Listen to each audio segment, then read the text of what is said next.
Chapter 9:17. A trial can comfort the victim? Yulun laughed and looked at the victims on both sides. Are you relieved now? Iron and Haya looked miserable and desperate. Yulun became more and more proud. By your standards, I am a bad person, but when a person is not even afraid of doing bad things, how can death scare him? What a joke! Death can only scare good people and cowardly lambs. To me, death is my companion and friend for life.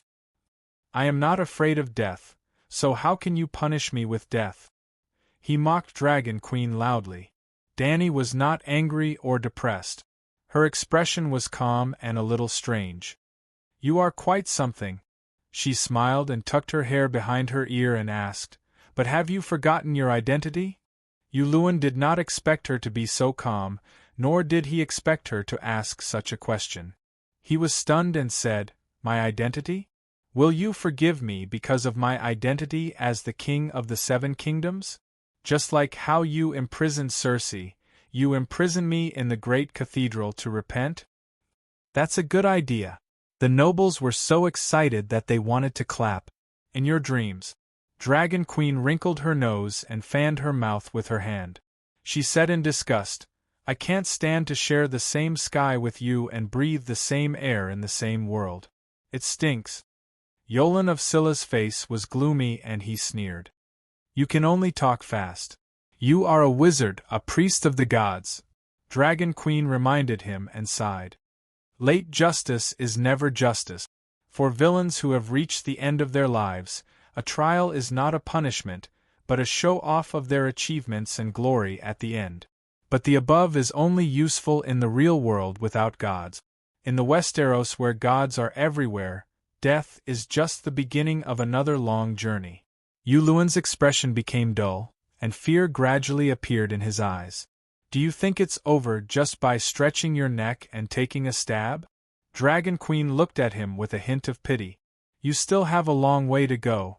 1,000,000,000 years later, the pirates who take you as their role model will still be able to hear your regrets and cries of despair in the depths of the seven hells.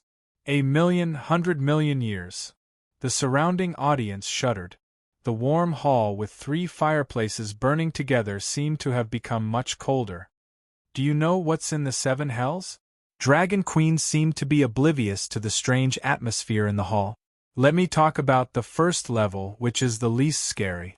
The first level of hell is also called the prison of punishment. As the name suggests, it specializes in punishing villains like you with all kinds of punishment. There are a total of 18 sections on the first floor of the prison of punishment. It's like a round meat pie that is divided into 18 sections with a knife. As the Dragon Queen spoke, she gestured with her hands in a very vivid manner. Yolan of Scylla and the surrounding lords, madams, young ladies, and knights immediately thought of a piece of hell that resembled meat. It seemed a little cute? Dragon Queen continued. The first section is called the Hell of Tongue Ripping. Any living person who sowed discord, slandered others, had a glib tongue, argued with others with clever words, or lied to others, would be sent to the Hell of Tongue Ripping after death. The devil would pry open your mouth, and use an iron clamp to slowly pull and drag your tongue. Go. The lords and madams who had always been good at lying began to swallow their saliva with difficulty. Their instincts told them that their tongues were in great pain. Go lie to the deviant ghost. I won't fall for your tricks. Yulun shouted loudly. Stubborn. I'm not in the mood to waste my breath on you. Let the stranger teach you. Dragon Queen shook her head and made a judgment for Yulun. Everyone knows that heaven will descend to the mortal world to welcome the saints. In fact, hell will also appear from the 9 hells. The soul reaper of the stranger will take away the souls of villains. After 49 days, when the people of the 7 kingdoms know of Yulun's crimes, I will personally summon hell and let the stranger take away Yulun's soul. My life is in my hands, not yours. Don't even think about toying with my soul. Yulun laughed coldly and clenched his teeth. But half of his tongue was spat out along with the blood. His trachea began to be blocked by the sticky blood. Dark red bubbles began to appear at the corners of his mouth and nostrils. Ah, Yulun bit his tongue and killed himself. The people in the hall were stunned for a moment before shouting in panic. Especially the madams and young ladies who were sitting at the end. They shouted at the top of their lungs as if they were giving birth to a baby. Quickly find a thin bamboo pole. Earl Mattis was calm and composed. He loudly ordered the people around him. Don't panic, don't panic. It's very difficult to kill oneself by biting one's tongue. Use a bamboo pipe to stab the throat and clear the trachea. Yes, he won't die even if his tongue is cut off, let alone biting it, the hunchbacked old scholar agreed. Let him die, Danny said calmly as she sat firmly on the high platform. What? The people around her were silent for a moment. They turned their heads and looked at the Dragon Queen in confusion. Didn't you say that you would summon hell after 49 days? Mattis' expression changed. Are you going to start now in the hall? The nobles' faces turned green. They hurriedly ran away from Yulun. When summoning heaven, the closer one was, the better. However, when facing hell, one had to avoid it. Danny looked at Yolan of Scylla, whose face and neck were covered in blood, and said coldly, If a stranger wants someone to die at dawn, who can go to hell at dawn? Everyone was confused. They stood there in a daze and looked at Yolan of Scylla in confusion. His face was purple, and his body was like a maggot as he struggled to swallow the last mouthful of blood. The entire process lasted for nearly 10 minutes. The hall was filled with a strange smell of blood and feces. Yes, after Yolan of Scylla died, his sphincter relaxed, and he lost control of his bowels. The Dragon Queen's eyes flashed, and a green ribbon flew out from her left eye. It circled around her body and repelled the stench. Everyone covered their noses and mouths, not knowing what to do. A thick milky white holy light fell from the sky and landed on Yolan of Scylla's corpse. There was a confused figure in the holy light. Wasn't that Yolan of Scylla? The holy light disappeared in a flash, and his soul returned to his body. Cough, cough, cough. Yolan of Scylla came back to life. His purple face still had no signs of life. However, he coughed violently, coughing up large chunks of black blood. Ah, the Holy Mother has resurrected Yulun. Green Apple John shouted with a face full of ridicule. Holy Mother! The surrounding nobles wanted to shout Holy Mother is merciful as usual. However, in this situation, they were stuck halfway through the chant. In the depths of their hearts, even subconsciously, they wanted to shout Holy Mother is boring, Holy Mother is shameless, Holy Mother is ruthless, and so on. However, they didn't dare to blaspheme the Holy Mother. Holy Mother, she wouldn't even let people die peacefully. This Holy Mother was too scary. Now they completely understood the meaning behind Saint Danny's word. It was true. If a stranger wants you to die at dawn, who can go to hell at dawn? These 7 gods were too unreasonable, too terrifying, and too revered. Dragon Queen, who was sitting on a high chair and enjoying the aftertaste of her posturing, was surprised to find that the lines of faith of the nobles had suddenly thickened. This meant that their devotion to the 7 gods had greatly increased. King Yulun stared at the Dragon Queen in fear and resentment. He opened his bloody mouth, but spat out a string of chaotic intonations. Oh, I forgot to put the tongue back.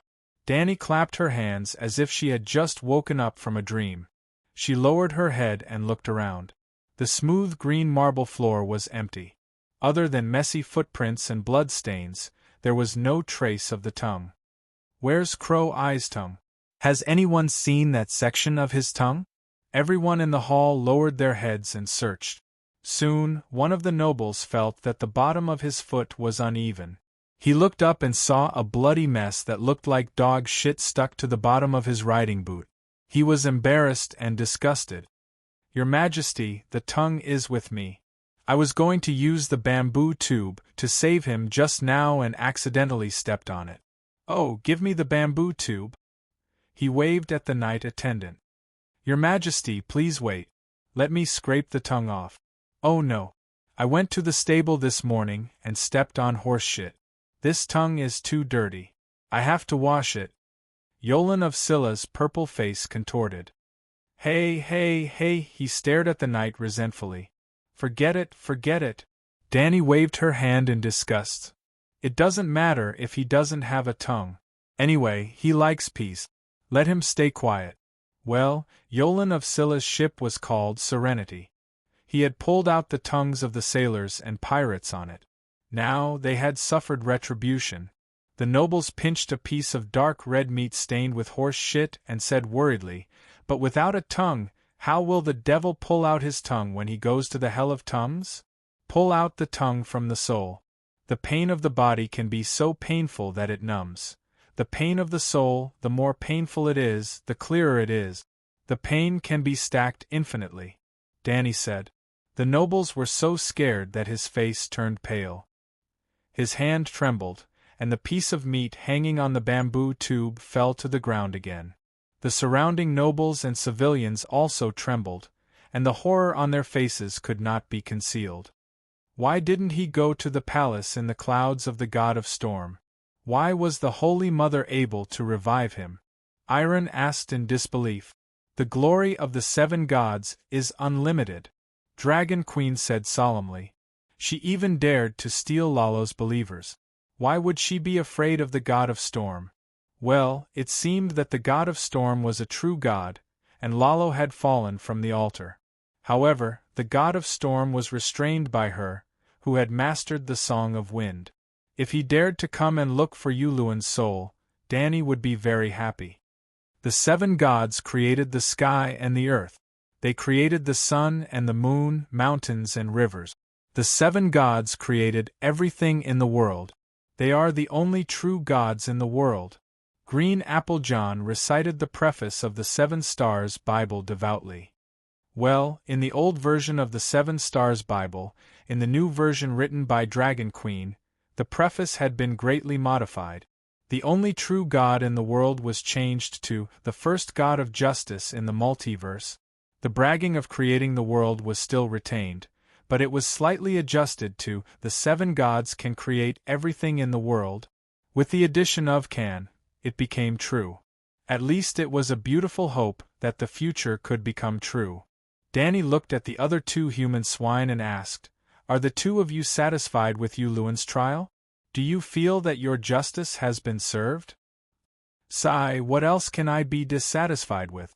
Haya's face was calm. She closed her eyes and sighed, "My wish has been fulfilled. Your Majesty, please send me on my way." Dany used a soul destruction strike to knock the wizard out. She then summoned a ball of holy flame and set him and the box under him on fire. The burning smoke did not spread in the hall. Instead, it poured into the fireplace on the side through an invisible passage. A few minutes later, there was only a handful of ashes left on the floor. Haya's soul returned. Well, it was enshrined into a spiritual substance. Dany looked at Iron, who was in a daze. "You once led Timon to loot the towns in the north. The sins on your body are not small."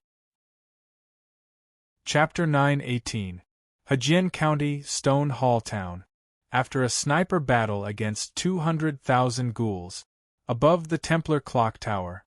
We haven't even fought a single battle, and our Neck Lake defense line has fallen. Barristan looked down at the broken streets with a helpless expression. It had been 3 days since the trial of Yuluan. Dragon Queen came to Stone Hall Town, a mountain town bordering Hajian County and the western region. Relying on Big Black's supersonic flight, Dany had not stopped for a moment these days. Wherever the ghouls gathered, she would be there. At supersonic speed, Big Black could fly more than 1,200 kilometers an hour. Within 2 hours, she could almost rush to any castle south of Neck Lake. In this way, the situation in the Westeros did not collapse because of the fall of the western region. There was no road between Stone Hall Town and the western region, but there was a steep valley between Stone Hall Town and Deep Cave City. People could not walk through it, but it did not affect the ghouls. So where was Deep Cave City? There were 3 roads between the western region and the outside world. The Hejian Avenue was connected to Hejian County, and the city guarding this avenue was called Golden Tooth City. Danny had already won a great victory in Golden Tooth City and killed more than 300,000 ghouls. The coastal avenue was connected to the Western Region and River Bay High Court, and the city guarding the coastal avenue was called Rake Hall. Danny had also rushed to Rake Hall after the Battle of Hua Bay and chased ghouls all the way along the coastal avenue to River Bay. Thousands of kilometers, she finally met Yolan of Scylla and was delayed in River Bay for more than a week. In River Bay Long Table Hall, Danny released Marjorie, burned Haya, imprisoned Yolan of Scylla, and beheaded Iron. The last road between the Western Region and the outside world was the Golden Avenue from Casterly Rock City to King's Landing, and Deep Cave City was guarding the gate. In the end, the ghouls could not deviate from the Hejian Avenue, Golden Avenue, and Coastal Avenue if they wanted to leave the Western Region. Now, Danny was cleaning up the ghouls that had left the Golden Avenue, and the temporary camp was Stone Hall Town, where the Battle of the Bell took place. In the past, Danny had always thought that it was a coincidence that the Battle of the Bell happened in Stone Hall Town. However, after traveling back and forth a few times in the past half a month, she realized that Stone Hall Town was not ordinary. To the west was the Western Region, to the east was the Royal Territory. To the north was Hejian, and to the south was Huan. In any case, before Danny came to Stone Hall Town, she had already passed by this place several times in the sky. The Neck Lake defensive line is indeed in an awkward situation, but it can't be said to be completely useless. If we really withdraw the Neck Lake defense line, the millions of ghouls in the Northern Territory will invade Hejian County unscrupulously. Danny comforted the old knight. The Neck Lake defensive line was created by Barristan and Blackfish Blinden. Clonic River City, Dragonstone Island, Neck Lizard, and Stark of the Northern Territory. The four factions had invested a lot of manpower and resources to build a 50-kilometer-long defensive line at the exit of Neck Lake, with a total of 20,000 soldiers. A 50-kilometer-long defensive line did not mean a 50-kilometer-long camp or city wall. In fact, on the dam that passed through Neck Lake, there were a few layers of mixed earth and wood walls built, and on both sides of the swamp, there were only wooden beacon towers. After a pause, Danny continued, however, the Neck Lake defense line's function has indeed been reduced, so it's enough to leave 5,000 defenders. The remaining 15,000 can be reorganized into 5 3,000-man teams of slave volunteers. Barristan said thoughtfully, set up a volunteer network in the 7 kingdoms. Wherever a large group of ghouls gather, you will rush over and lead the nearby volunteer groups to clean them up. Unlike now, because the volunteer groups in the Western Region and Huan are too far away from Stone Hall Town, they can only send Precious Dawn warriors to cooperate with you. Danny nodded and said, we can count the size of the castle, the height of the city walls, the number of defenders, and the total population of each count's territory in the 7 kingdoms, and then give each castle a safety rating. We can choose the castle with a low rating as the garrison of the volunteer group. The volunteer group will not only protect the castle, but also be responsible for cleaning up the ghouls in a 500-kilometer radius. Barristan hesitated and said, this plan is not bad. To a certain extent, we will change from a completely passive defense to a limited active offense. But Your Majesty, wouldn't it be too tiring and dangerous for you to travel thousands of kilometers back and forth every day? If you encounter a frost god in your exhausted state, then your worries are not without reason. The Dawn Warriors will help to defend the city, and I will preside over the overall situation on Dragonstone Island. It's the safest and most reliable. But plans can't keep up with changes. The unexpected fall of the Western Region has made the 1-year safe period before the return of the strange Ghost King no longer safe. If I don't come out now, it will be even more dangerous when the 7 kingdoms are full of dead people in the future. Danny said helplessly. It was true that the Westeros were a big cesspool. The Westeros were not Danny's people. She did not need to risk her life for them.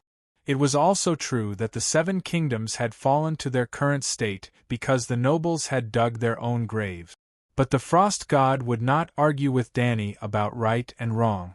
If Dany did not save the Westeros today, the 7 kingdoms would fall tomorrow. The more ghouls there were, the deeper the world would fall into cold and darkness. The higher the authority of the Frost God in the Westeros, the stronger he would be, and the more unfavorable the situation would be for Dany. If the strange ghosts were replaced by the Beastmen, Dany would not have come to the Westeros. The more Westeros the Beastmen killed, the greater their losses. Dany could wait for the Beastmen to exhaust themselves. The more strange ghosts killed, the stronger they would be. Waiting for the Beastmen to exhaust themselves was the same as waiting for death. Hearing Dany mention the fall of the Western region, Barristan could not help but think of the culprit that led to the 7 kingdoms' current state. He asked softly, "Your Majesty, Arya Stark has been held captive for almost half a month, right? When will the trial be held?" "What does that have to do with you?" Dany asked curiously.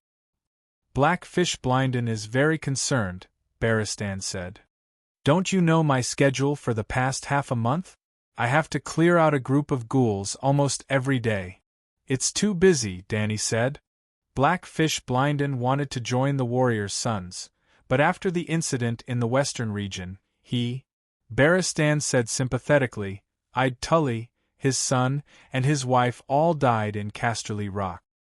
He's the only old man left in the Tully family. He's very pitiful." Dany did not understand. Blinden wants Arya to pay for his nephew's life? Arya is also his granddaughter, Barristan said awkwardly. "Get straight to the point," Dany said impatiently. Barristan stared at Dany and slowly said, "Blackfish wants to choose a male from Stark to inherit the Tully title and fief, but he can see that you seem to be thinking about Hedgian. If the nobles of the 7 kingdoms were so sensitive to the threat of the Long Night, the situation in the 7 kingdoms would be different now," Dany said sarcastically. Barristan said awkwardly, "It's about the family legacy. Knight, tell me, I don't have any free time now. Today I'm in the western region, tomorrow I'm in Hedgian, and the day after there's a problem in Hedgian. The number of ghouls I've killed is more than the number of people in the 7 kingdoms combined. You can't say I don't get any benefits, right?" "I don't care about the benefits, but I don't want to work for free," Dany said. "You're not working for free. You're the master of this kingdom. I dare say that in the 7 kingdoms, except for Stannis himself, all the nobles will insist on you being the king. You've saved countless people these days. You're truly fulfilling your responsibility as the protector of the realm. The Iron Throne should belong to you," Barristan said firmly with a burning gaze. "The Iron Throne fell into a cesspool and is covered in shit. Do you know that?" Dany said with a look of disgust. "The Iron Throne isn't important. Even if you sit on the stone steps, the people kneeling below will recognize your kingly demeanor," Barristan said seriously. "I didn't expect to hear such flattery from you." Dany's lips curled into a happy smile. "I'm not flattering. I'm telling the truth." Barristan blushed slightly. This truth made the Dragon Queen laugh even more happily. She laughed so hard that Barristan turned his head away in embarrassment. After laughing for a while, Dany said, "Go tell Blackfish Blinden that Riverrun will always belong to Tully. This is my guarantee to him, and also my reward for his contributions in the Long Night. I'll pay attention to whoever he chooses to inherit Tully's legacy and ensure that his will is carried out. However, I won't interfere with his choice. However, I can't guarantee how much land House Tully has left or whether they can reclaim their dukedom. House Tully has no relationship with House Targaryen. Instead, they have some old grudges. Like High Court Tyrell, House Tully's title of Hedgian Lord had been stripped. Tywin had abolished it. Even Rapid City had a new owner. Dany had promised to return Riverrun to Tully. This was already a great kindness. If he wanted to ask for more, he would be asking for too much. Barristan nodded and sighed. "The house castle is enough." House Tully doesn't have the ability to protect more interests. I hope they think so too, Danny said meaningfully. They? You mean Stark? Barristan wasn't stupid. Lady Sansa wants Hajin? She hasn't given up on the Iron Throne? Ask him.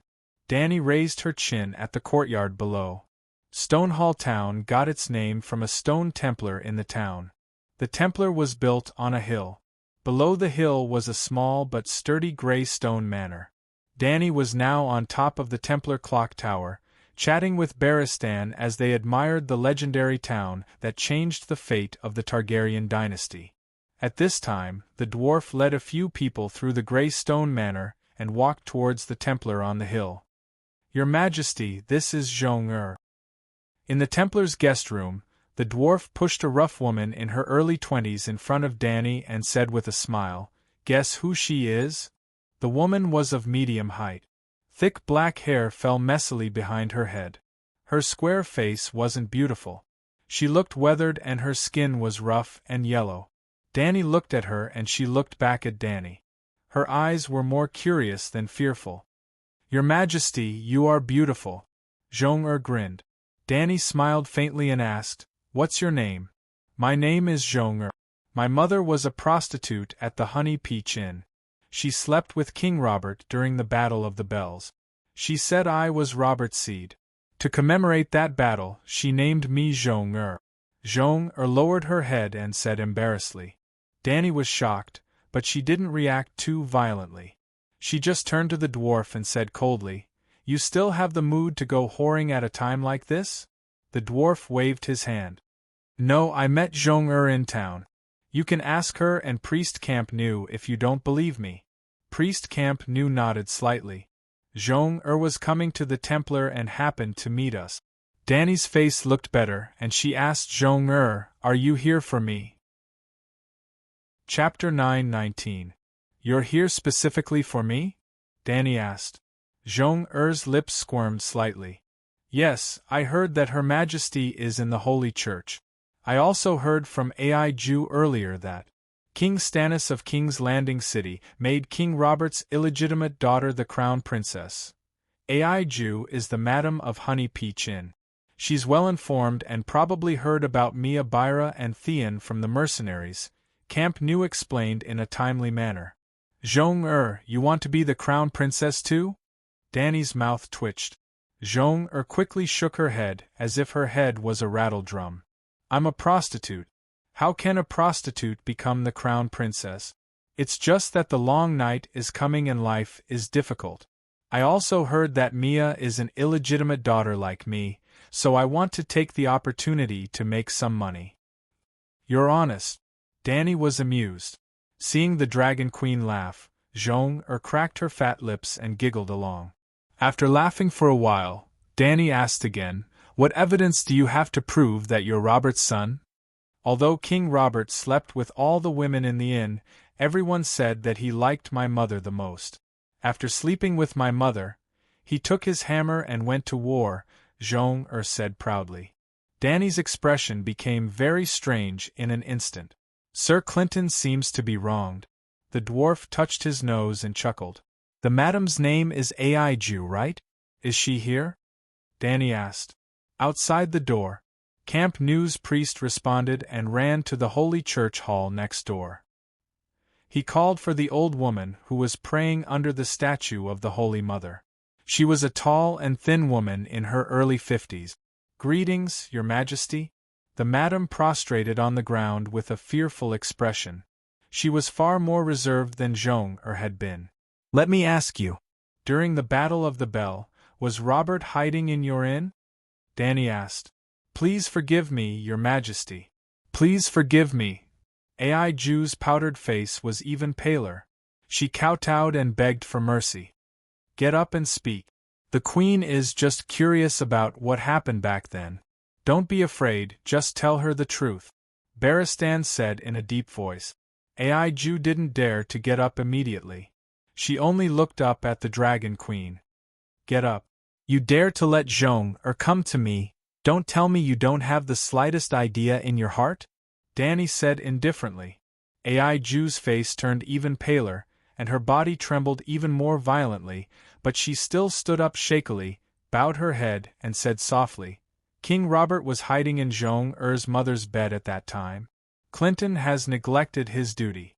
He even said that he had searched every house in Stonehall town." The dwarf stomped his feet and sighed. He looked as if John Clinton had lost his Iron Throne. Ai Ju glanced at old Bart beside the Dragon Queen and explained, "Sir Clinton, like Sir Barristan, is a knight who cherishes honor. He didn't even dare to look at a woman's chest.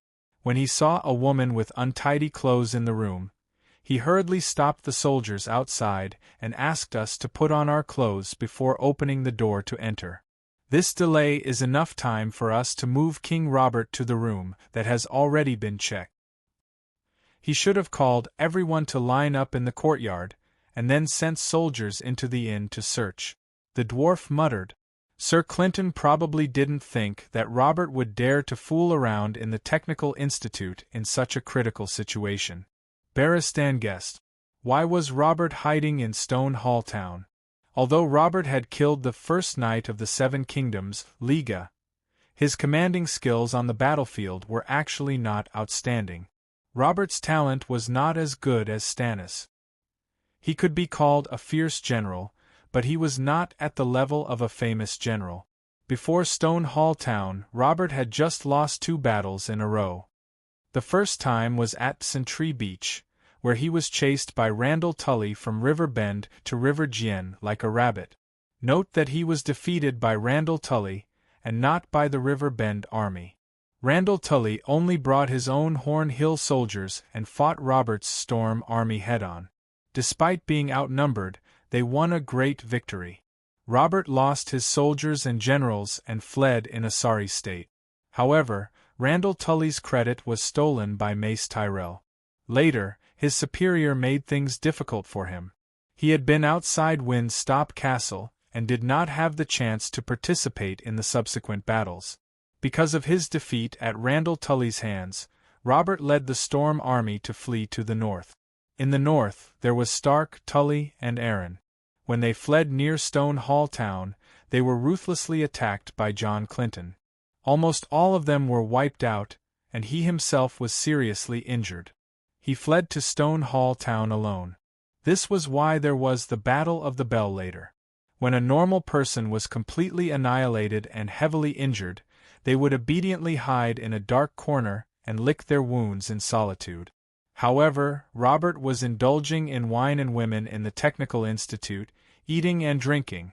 After eating and drinking to his heart's content, he would play with people on the spot. Just like Jong-Er said, all the women in Honey Peach Inn had slept with him. At that time, John Clinton was anxiously looking for him in the town. "I can't compare to Robert's tolerance," the dwarf sighed. "You can't compare to Robert's dick either. They were both messing around. Robert did not need to pay, and he made them loyal to him. If you gave them money, they would despise you." Because of the grayscale disease, the dwarf was ostracized by the Red Saintess of Slavers Bay for a long time. Robert's messing around was not for nothing. He practically sowed seeds everywhere. Cersei killed more than 10 of Robert's illegitimate children. Now, she can still meet Robert's children wherever she goes. What about you? Is there a problem with your genes that makes you unable to have children? Danny looked at the dwarf with a strange gaze. What's wrong? The dwarf touched his face unnaturally. Danny shook off the strange thoughts in her mind and said with a complicated tone, "So the change of dynasties in the Westeros was decided by a group of prostitutes. No wonder the kings on the Iron Throne were all either raised by whores or were whores themselves." The dwarf and Barristan were stunned for a moment, then their expressions became distorted. Ai Ju and Jong-Er heard this and did not feel humiliated. Instead, they could not help but laugh. Looking at their expressions, they seemed a little smug. Danny asked the madam, "You should know that Sir Clinton represents the Iron Throne, and Robert is a rebel. Why are you helping the rebels against the king?" The madam wanted to say something but stopped. She looked at the Dragon Queen fearfully. "Just tell us the truth," Danny said. Because the Mad King sits on the Iron Throne, but King Robert is a kind and good man. Ai Ju shrank back and mumbled. Did the Mad King increase your taxes? Danny asked with a frown. No. Ai Ju shook her head. Did the Mad King come to Stone Hall Town to kill people?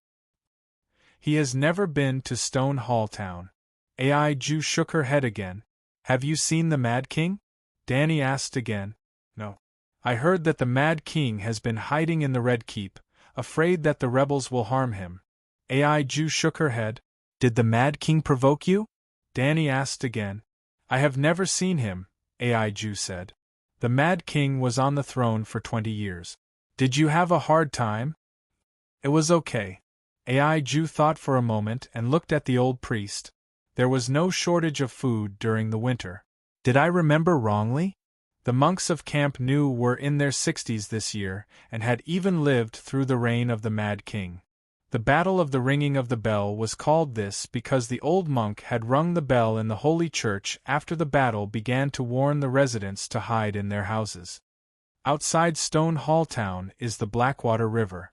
The land is fertile and there are abundant products. With the developed commerce, there was never a shortage of food during the winter.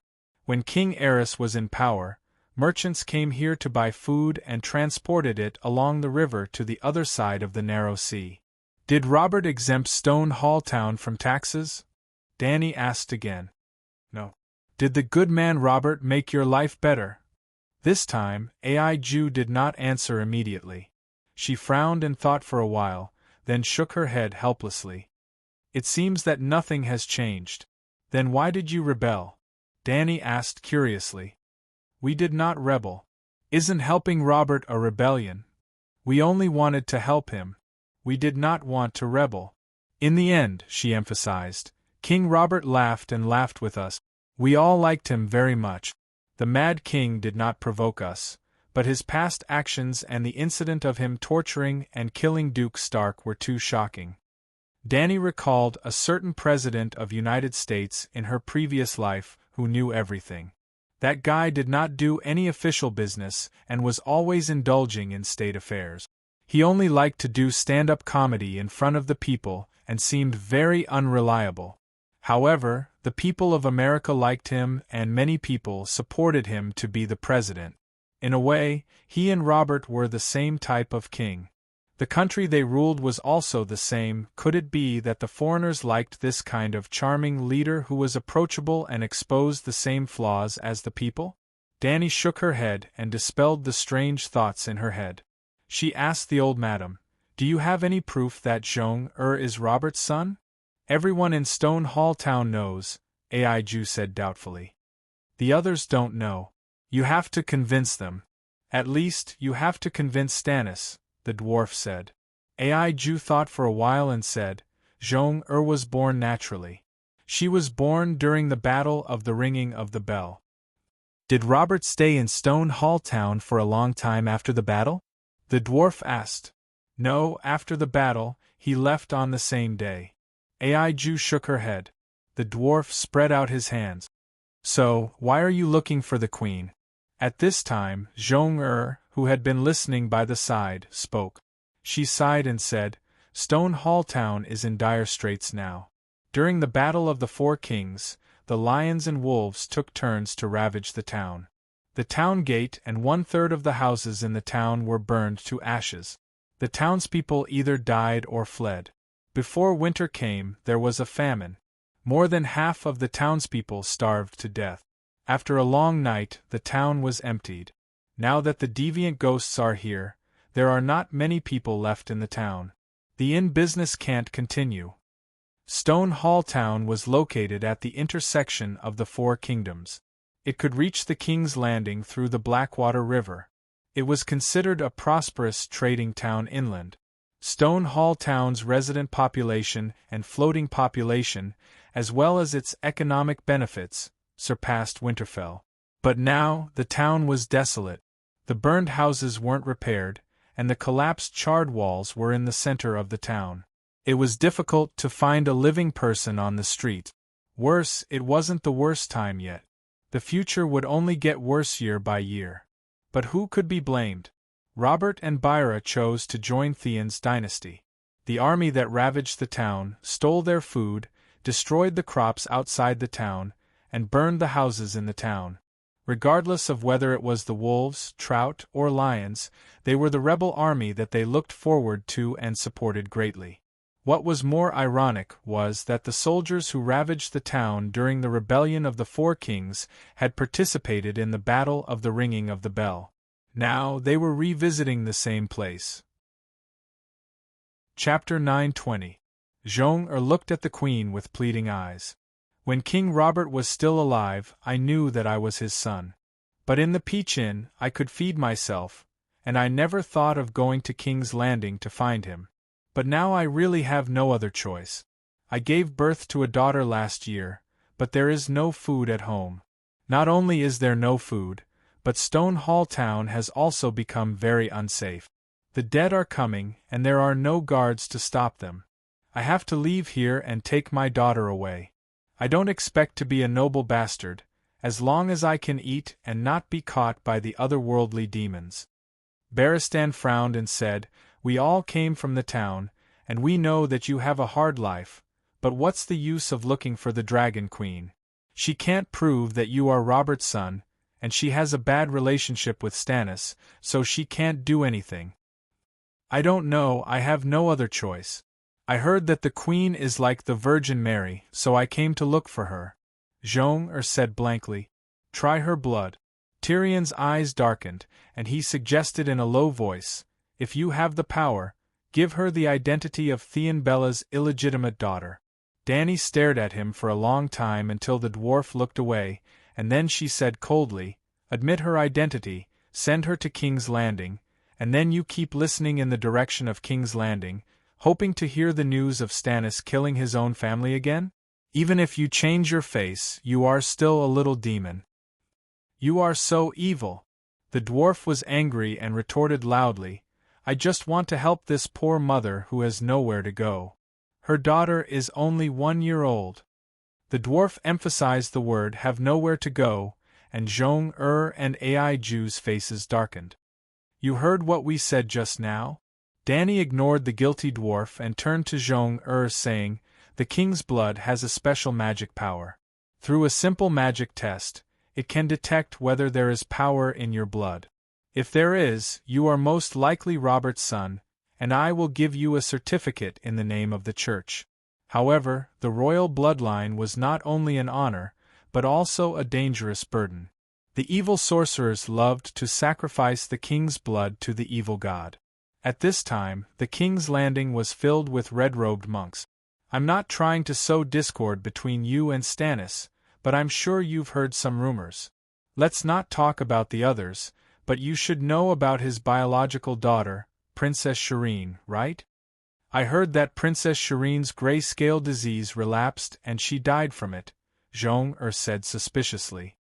"You believe it?" Dany asked indifferently. "The grayscale disease will not recur after being cured. Not only will it not recur, but it will also be immune to most plagues," Barristan said solemnly. "The grayscale disease on Princess Serene's face has never been completely cured. It's just that the scholar has suppressed it with medicine." Jong-er bit her thick lips and said, "The scholars have the ability to suppress the grayscale disease. That way, 3/4 of the scholars wouldn't have died during the plague in the Old Town," Dany said. Jong-er's expression was blank. Apparently, she knew nothing about the plague that happened in the Old Town decades ago, let alone what it meant. "Do you know Idric Windstorm?" Dany asked again. Jong-er was very well informed. She immediately nodded and said, "I heard from the knights who came from King's Landing that the Holy Sparrow was going to crown him as king, but Cersei cut off his head. I've said what I should say. It's your choice." Dany sighed. Jong-er glanced at Ai Ju and said, "I choose to go to King's Landing. I heard that Mia's mother was just a peasant woman." Monk Camp knew, help Jong-er with the blood test. "Use the bloodline appraisal that the Holy Mother gave you," Dany said to the old priest. The old man was confused. The queen was confused. When did the Holy Mother give such a divine spell? The Holy Mother has bestowed. Before he could finish his sentence, the old man's mouth fell open. His eyeballs almost jumped out of their sockets. At that moment, a divine spell appeared in his mind, along with the instructions for the use of the divine spell. It was just like the day when he knelt in front of the Holy Mother statue and was suddenly bestowed with the holy healing spell. The devout old priest was confused and in awe, but his mind was in a mess. He did not know who to respect. The Holy Mother? Dragon Queen? Zhong-er was a little scared when she saw the priest who seemed to be faceless. She called out softly, "Master Camp Nu, what's wrong?" The old man came back to his senses and looked at the calm Dragon Queen. He sighed and said, "Thank you, Holy Mother. Holy Mother is merciful." He then turned to the White Knight and said, "Sir Barristan, can I borrow your dagger?" Old Bart handed over the steel dagger at his waist. He cut open Zhong-er's middle finger and squeezed out 2 drops of dark red blood on his palm. The old priest opened his hand and chanted a few verses of the Holy Mother's merciful scripture. A milky white flame floated in the palm of his hand. The blood droplets burned in the flame and quickly dried into ashes. A wisp of blood climbed up the pure white flame. "This is interesting." The dwarf looked at Danny in surprise. "If anyone dares to imitate my bitch sister and give birth to the king's bastard child, I'm afraid they will die a horrible death. The Holy Mother's magic can also test the child's father?" Aiju was shocked. Priest Camp Nu shook his head and pointed to the flame in the palm of his hand. "As you can see, the holy flame was pure white before. Now it is stained with blood red. This means that there is external magic burning. If there is no power in the blood, the holy flame will not be tainted. For ordinary people, this kind of magic is almost useless." "Then is Zhong a Robert's child?" Aiju asked anxiously. "There is magic in Zhong-er's blood. She should have the king's blood." The old priest nodded. "That's great." Aiju's old face was distorted with excitement. She pulled Zhong-er, who was equally happy, and shouted excitedly, "Zhong-er, you are really King Robert's child. You are a princess. The Holy Mother can testify." "So I am really a princess." Zhong-er grinned. When the old priest heard this, he panicked and waved his hand. "The Holy Mother cannot testify. I cannot represent the Holy Mother. The Church will not participate in the struggle for power. You are using the Holy Mother's magic." Aiju glared. "Aiju, you have to understand. The magic only proves that Zhong-er has the king's blood in her. It does not confirm that she is King Robert's daughter." Priest Camp Nu stomped his foot. "What are you talking about? Why is she not King Robert's child if she has the king's blood?" Aiju was confused. Camp Nu looked at the Dragon Queen for help, but she sat on the high back chair with her eyes closed. She held a flame in her right hand. It seemed that she did not want to participate in this matter. Then the old priest looked at the dwarf who was watching the show curiously and asked, "You also have the king's blood, right? Why don't you try?" The dwarf's face became unfriendly. The old man quickly explained, "I don't mean anything else. I just want Aiju and Zhong-er to understand that the king's blood cannot prove the father's identity. It's just a drop of blood. Barristan, help. You can try it yourself. The evil god likes nobles more than commoners, which means that the bloodline of nobles is superior to commoners." The dwarf shouted. Barristan glanced at him indifferently. He really did cut his finger with a knife and squeezed out 2 drops of blood on the priest's left hand. Ting! The same milky white flame burned the blood to ashes. Under everyone's incredulous gaze, the milky white flame was dyed a faint blue. "What's going on? Sir Barristan's king's blood is richer than Zhong-er's?" the old monk exclaimed. "Is there a problem with the magic?" Barristan was puzzled. After that, Aiju and the old monk each tried it once. Aiju's flame did not change at all, but the old monk's flame did not change in color. The flame became a size bigger. The old monk was very calm this time and explained to the puzzled onlookers, "I don't have the king's blood. This is the power of the Holy Mother. I have the divine power bestowed by the Holy Mother in my body. Let me try. The dwarf couldn't help but decide to do it himself. Boom! The flame jumped up as high as a finger, its entire body pale gold. It was amazing, but it was within the dwarf's expectations. It seems that there is no problem with the magic, but why is the power in Sir Barristan's bloodline stronger than Zhong-Er's? He turned to the Dragon Queen. Danny said lightly, "Pull the people around me and try. I guarantee that all of them have the power of the bloodline." "Because of you?" Tyrion was shocked at first, then thoughtfully, "The benign contamination of high-energy magic is similar to the curse of the ruins of Valeglia, but the effect is the opposite. In addition to the high-energy power of the law, there is also the identity. Selmy is an old noble of the Stormland. Now that Sir Barristan is equivalent to my Prime Minister, it would be abnormal if the bloodline did not behave like this. The correct way to use this magic is to take the blood of both father and son at the same time and burn them together. If they are father and son, the flame will only be stained with one color. If they are not related, the flame will appear in two colors." Danny glanced at the dwarf vaguely before continuing, "Not only is it suitable for father and son, but it can also be used to take the blood of mother and son to verify whether they are biological mother and son. If both parents are great nobles, such as Cersei, Robert, and Joffrey's family, the color of whose bloodline is stronger will be displayed. If Cersei is green and Robert is dark red, Joffrey and Robert's mixed blood will appear green and red. If Joffrey and Cersei's mixed blood burn, there will only be green.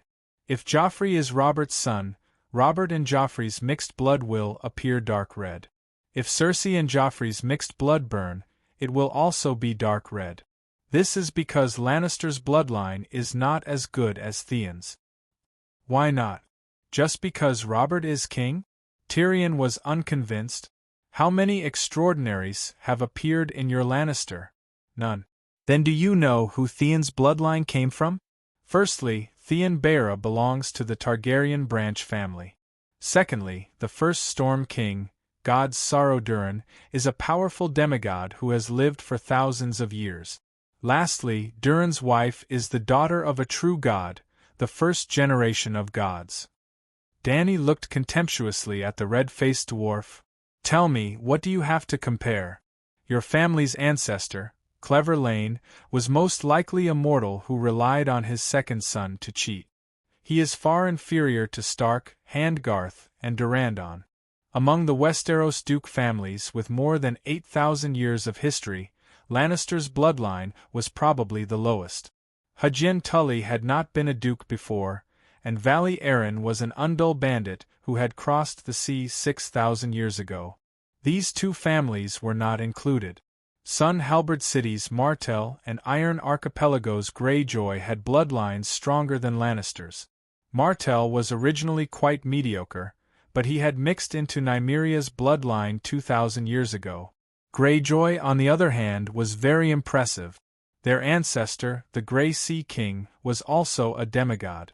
He killed the world's first sea dragon, Naga. This was not a legend. Naga's fossil was still displayed on the Iron Archipelago. Chapter 921. Ai Ju did not really understand the theory of bloodline, nor did she care about which family's bloodline was higher or lower in the Seven Kingdoms. She only asked nervously, "What about Zhong-Er? Is she Robert's seed?" "Tyrion, you have seen Mia Stone. Does she look like Zhong-Er?" Danny asked. "Her hair is very similar, her eyebrows, eyes, nose, and mouth are a little similar," the dwarf said hesitantly. "In that case, Pastor Camp New, issue a written certificate for Zhong-Er in your name and Stone Church's name," Danny said. "Thank you, Your Majesty." "Thank you, Master Camp New." "Thank you, Merciful Mother of Mercy." Ai Ju quickly pulled Zhong-Er to thank her. Pastor Camp New looked at Dragon Queen awkwardly and said, "Your Majesty, is it appropriate for the Church to be involved in this matter? It's just bloodline identification. There is no political aspect to it." After thinking for a while, Danny added, Zhong after you arrive at King's Landing, go to the cathedral again and explain your matter to the archbishops. Then, ask them to issue 2 bloodline identification certificates for you. Why? Is Pastor Camp News certificate not enough? Zhong was confused. This is the system. The king's bloodline is a matter of national importance. Dragon Queen said seriously, in order to prevent fallen priests from mixing up the noble bloodline in the future, and to prevent great nobles like Cersei from threatening the archbishops, from now on, if the duke or king wants the church to issue a bloodline identification certificate for their descendants, they have to ask at least 3 priests to do a blood test together. By drawing lots, 3 priests will be randomly selected from hundreds of priests on the spot to do a blood test on the spot. If possible, they can go to 3 different parishes and take turns to do it. You are thinking too far ahead.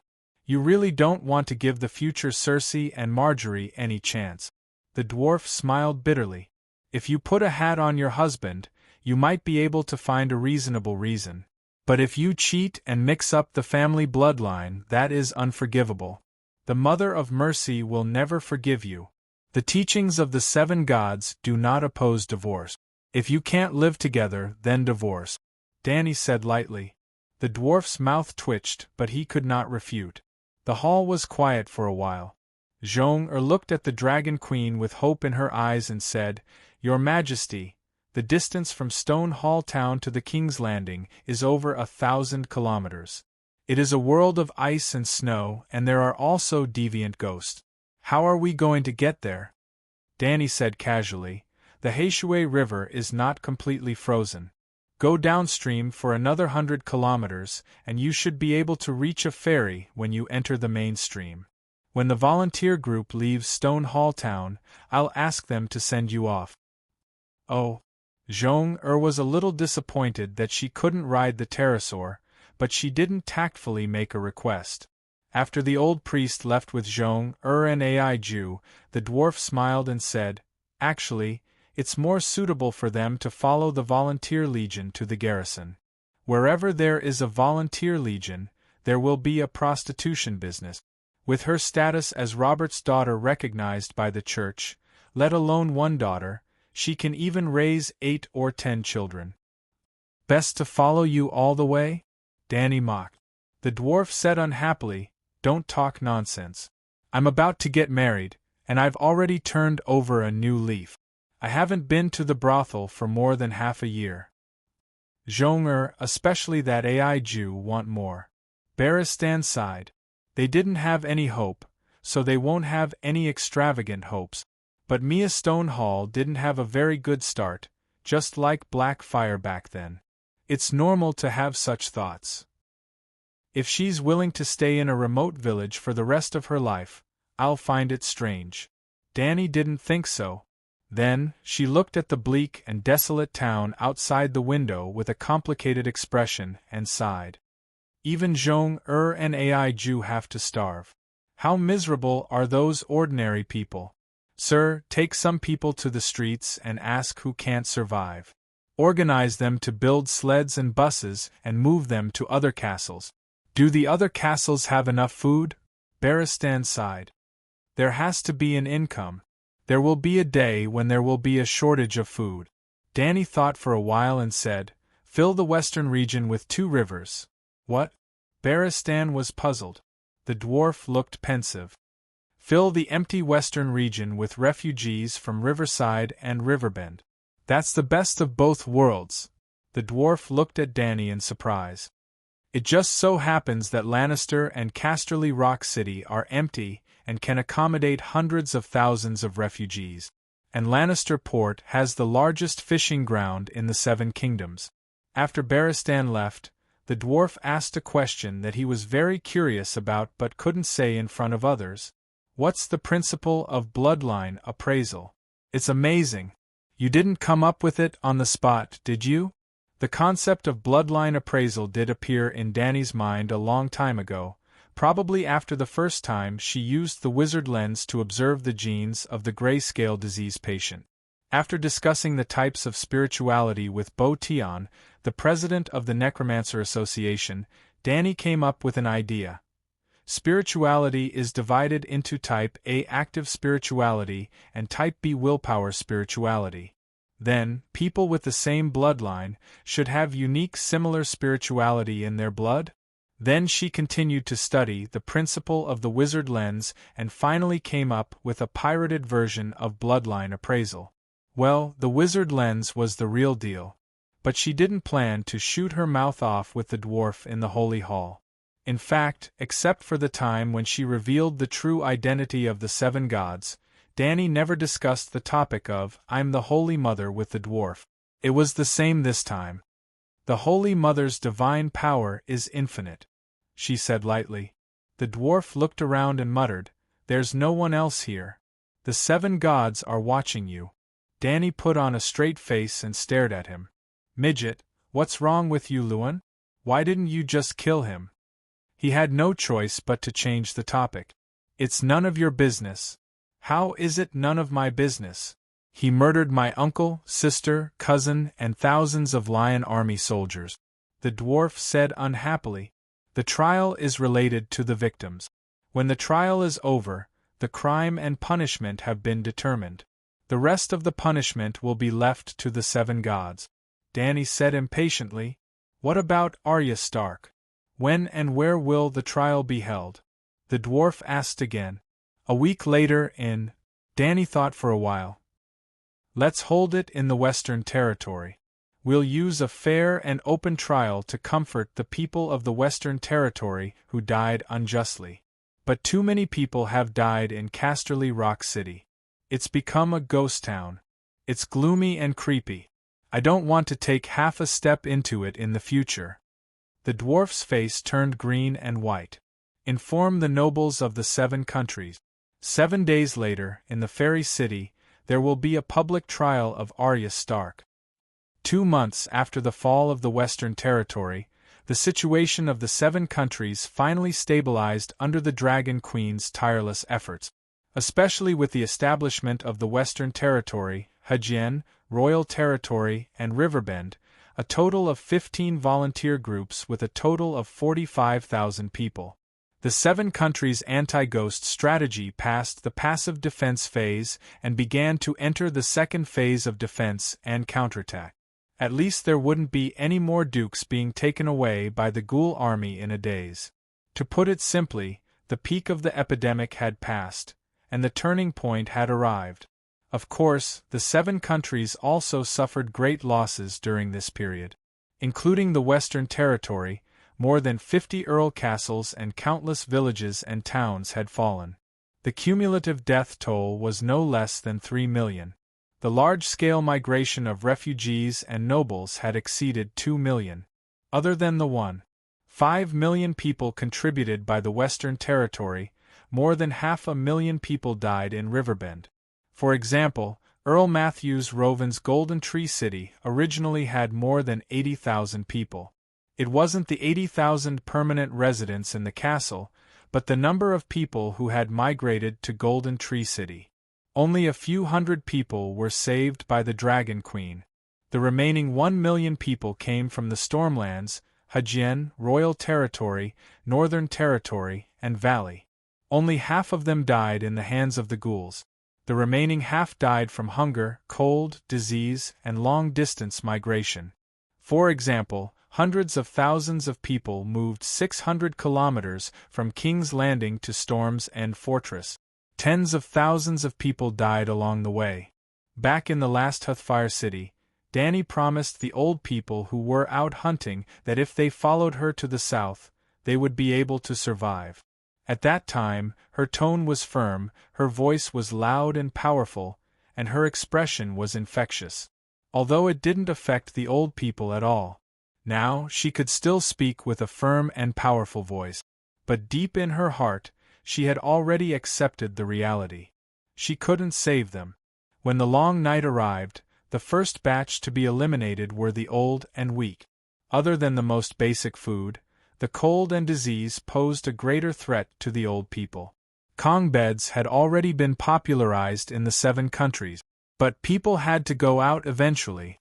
Ordinary people didn't even have winter clothes, so how could they withstand the long night that was even more terrifying than winter? Many old people went out to pee, but when the bone-piercing cold wind blew, they came back with a fever and died the next day. Especially those from the south, who had never experienced a real winter. Most of them froze to death.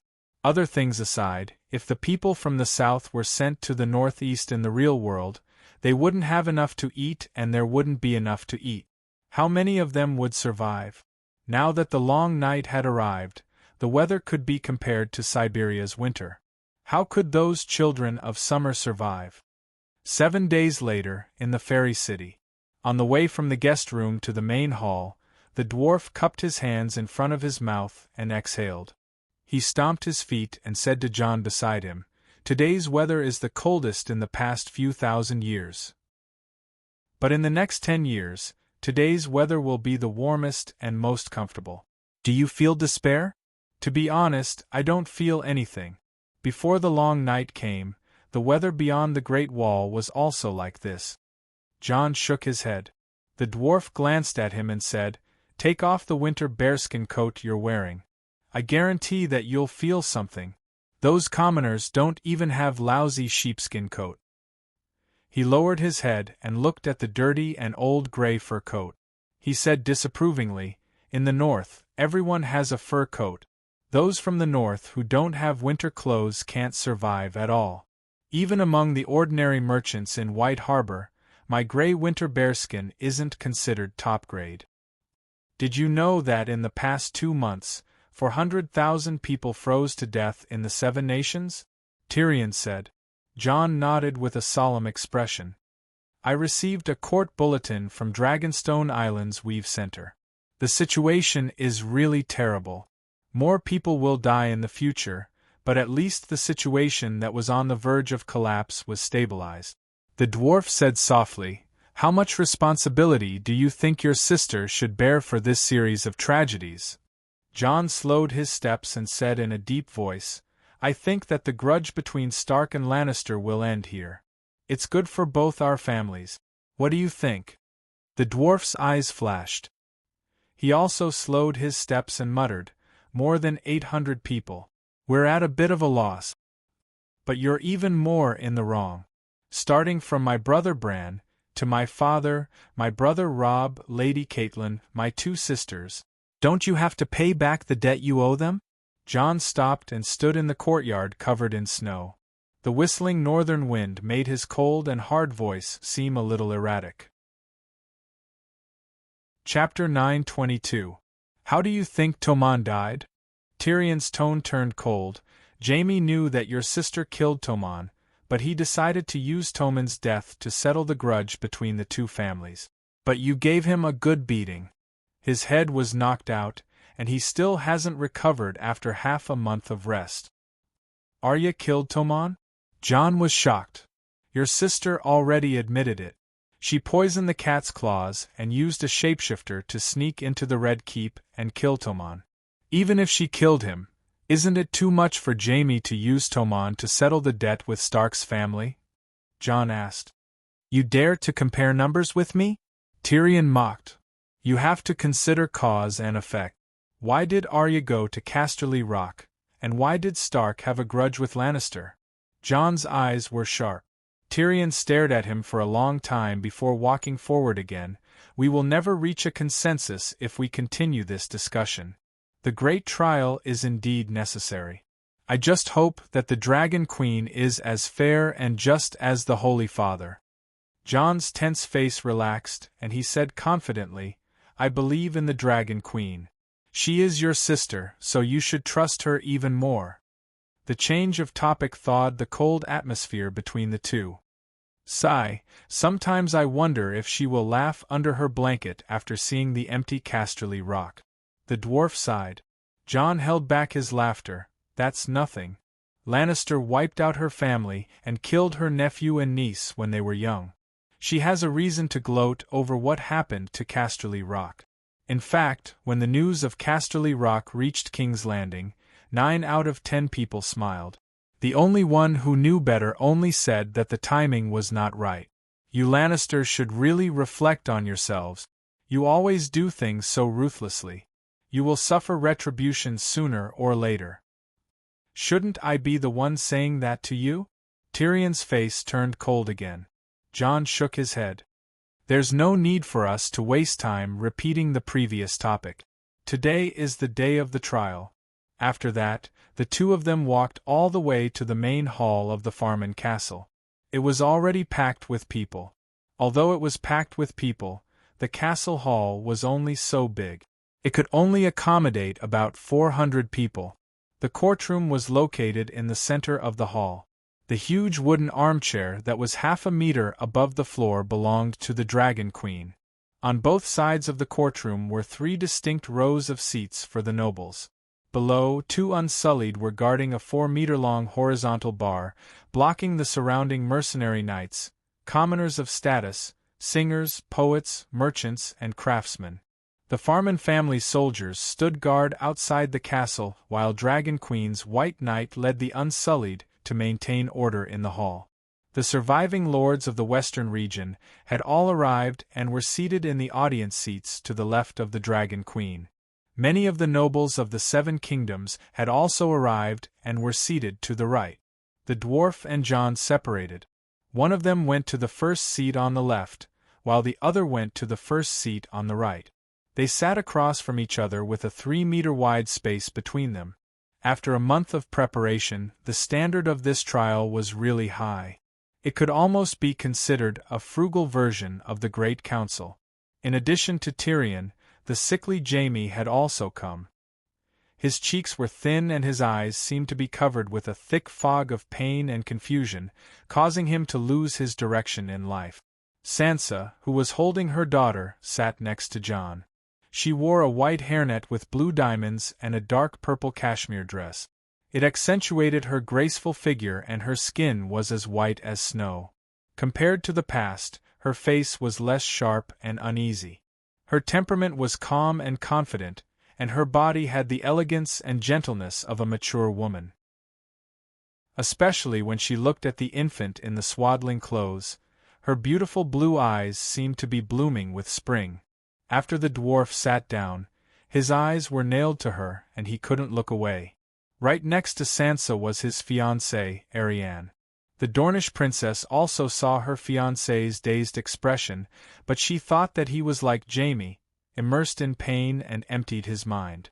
The dwarf and Jaime's expressions were rather similar. Anyone who saw them would not doubt that they were a pair of pitiful brothers in grief. Behind Arianne sat a few sand snakes. They were the ones who were overjoyed when Jon first heard about what happened to Casterly Rock. They didn't hide their schadenfreude at all. They weren't the only ones. When news of Casterly Rock's fall and Lannister's massacre spread to Dorne, Prince Dowling first sighed and said that the 7 kingdoms were in big trouble. He then forgot about the millions of ghouls and ran 2 laps around Flowing Water Garden in excitement. Of course, this was fake news. Dowling's lower limbs were paralyzed. Even though he had been treated by a priest a few times, he could only walk with crutches. However, the nobles of Sun Halberd City also admitted that the prince held an unprecedentedly grand banquet that night. He invited all the knights, nobles, and poets in the city. At the banquet, the prince couldn't hide the smile on his face. He even danced with every sand snake. Next to Arianne sat Erlu's king's hand, Davos. He looked tired and his eyes were dull. No one knew what he was thinking. Next to Davos was the complacent Bronze Jon. Although the vassals of the valley had suffered heavy losses in the explosion at King's Landing, this tall and thin old count was in good spirits. Because Aeron had no children, he became the new Valley Guardian. In the future, he even had hopes of becoming the Lord of the Eyrie. This was a promise that Erlu had made to win him over. After that, there was Laughter Baylor with a worried expression, Dark Fish Blinden with a sad face, several Frey's daughters who had married other families, and Robb's wife, Jean Westerling. Even Asha Greyjoy came. However, the sea monster's situation was a little awkward. She took off her leather armor and changed into a cumbersome dress that she didn't like but couldn't wear for today's occasion. She sat alone at the end of the first row on the right. No one spoke to her. The people around her looked at her even more viciously than the nobles of the western region looked at Stark. When almost everyone had arrived, the Dragon Queen also waited for a while. Around 9 o'clock, she entered the hall accompanied by Barristan and Beevos. For today's trial, the nobles present all changed into solemn attire. The Dragon Queen was no exception. She wore a sapphire blue lantern-sleeved top and a silver high-waisted pterosaur leather skirt with rubies. She was elegant and dignified, but her hair needed to be decorated. Bald hair paired with a dress was as inappropriate as wearing slippers to work. Even the peasant women in the countryside would wear lace headbands on important occasions as long as their families' conditions allowed it.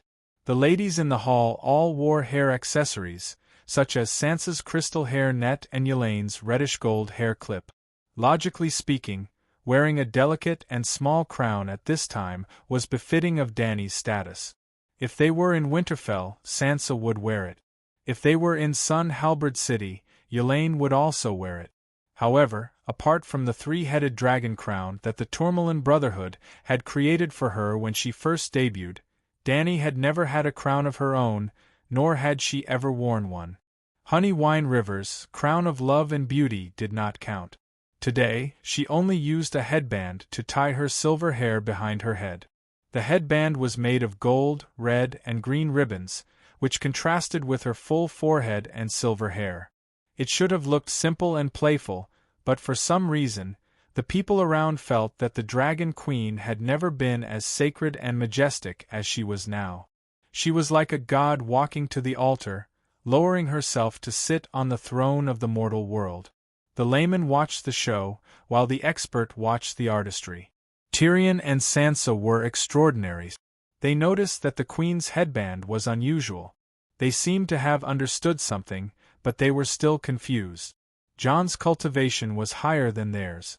After a moment of shock, he opened his eyes wide and said in shock, "Gods, the world is singing for her. This is the aura of the Song of Laws. The Song of Laws is materialized like a real thing, and there are 3 of them. What realm is this? True God?" Under the respectful gazes of the people around her, the Dragon Queen sat on her high back chair. Then, 2 Unsullied wearing spiked helmets escorted Arya to the bottom of the stage. Arya did not wear shackles. Instead, she wore a gray sheepskin jacket. The gray cashmere was exposed. It was fluffy and looked quite festive.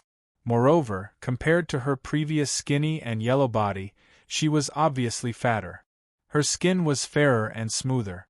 It was as if the month in prison was not a punishment for her, but a rest for her. "Everyone knows the reason for today's trial," Dany emphasized. "The real reason is the rebellion of the 4 princes." After a pause, she continued, "Arya Stark's poisoning of 874 people in Casterly Rock City is just a small end to a series of immoral events in recent years. The purpose of today's trial is to prevent it from being the beginning of the next series of tragedies. I hope that the sins that have shrouded the families in the past and the hatred that has been buried in their hearts can be put to an end after the trial. That depends on whether the results are satisfactory or not," Tyrion muttered. His voice wasn't loud, but the hall was silent. Everyone heard him and looked over. Dany also looked at him and said, "As the victim of the Casterly Rock City incident, tell us, how can we satisfy you?" Tyrion looked up, his gaze falling on the 2 Stark in front of him. "First, I need to make sure that the real culprits in Casterly Rock City have been caught. Jon Stark, tell us, is there anyone behind Arya Stark, or is there an accomplice?" Dany asked. He stood up and said solemnly, "I swear to the gods, I did not know that Arya would go to Casterly Rock City, nor did I know that she was avenging Stark." Dany nodded and looked at the next Stark. "Sansa Stark?" Sansa stood up with the baby in her arms, her expression changing a few times. Finally, she sighed and said, "Before the Battle of Winterfell, I saw Arya for the first time after my father's accident. I knew that she was kidnapped to Braavos and trained to be a faceless hiss The hall was filled with gasps, and then they pointed at Arya in the center of the hall. 7 gods above, I've actually seen the legendary Faceless One. The Faceless lives up to her name. I was wondering why she was so cruel at such a young age and a noble lady. Now it makes sense, she is a Faceless. Actually, I was wondering before. The deaths of Freyr and Lannister in Casterly Rock City were very similar to the snake lizard poison used by the Faceless in the play. So they really are faceless. You took the play seriously? But Arya Stark's experience is almost the same as the characters in Dr. Wargrave's play. They were both kidnapped when they were young and brainwashed into cold-blooded demons. Everyone looked at Arya with a trace of pity in their eyes. Chapter 9:23. Quiet. Let Madame Sansa continue. The Dragon Queen's voice was soft, but it reached everyone's ears. The noisy hall immediately quieted down. Sansa hugged the swaddling cloth tightly and looked at Arya worriedly. I realized that my sister has become a different person. She was mischievous before, but now she's passionate and lively. She's like a ball of fire that can easily infect everyone around her. In Winterfell, we called her troublemaker Arya, but now, everyone saw it. Sansa's eyes were red, and she showed her most pitiful expression to the people around her. Just like what Professor Wargrave described in his play, Arya has been brainwashed by the Faceless One into a killing machine without a sense of self. She has become cold and heartless. Woo-woo. She began to cry, her face stained with tears. The men felt pity for her. Arain, Viper, and Asha watched.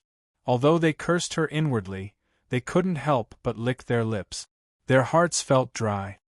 It's all the House of Black and White's fault. The Bravosi plotted to brainwash my poor sister to interfere with the political situation of the 7 kingdoms. Sansa hugged the baby, sobbing and complaining. As she tightened her arms slightly, little Catelyn let out a wail and started crying. Baby, don't cry. My poor little Catelyn, you haven't seen Aunt Arya, have you? She opened the cloth bag made of gold mink, revealing a small red face the size of a palm. Her purple eyes were wide open, and she was crying to Arya with a pout. Arya, who had been stupefied, seemed to have been pricked in the heart by a needle. Her eyes became unusually gentle. Sigh, you're all poor children. You lost your father at such a young age.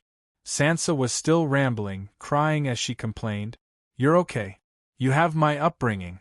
Aunt Arya lost her parents when she was only 8 years old. She was kidnapped by the world's most terrifying assassin organization. Poor thing. This pair of orphans and widows crying together was indeed lethal. The people around them were moved.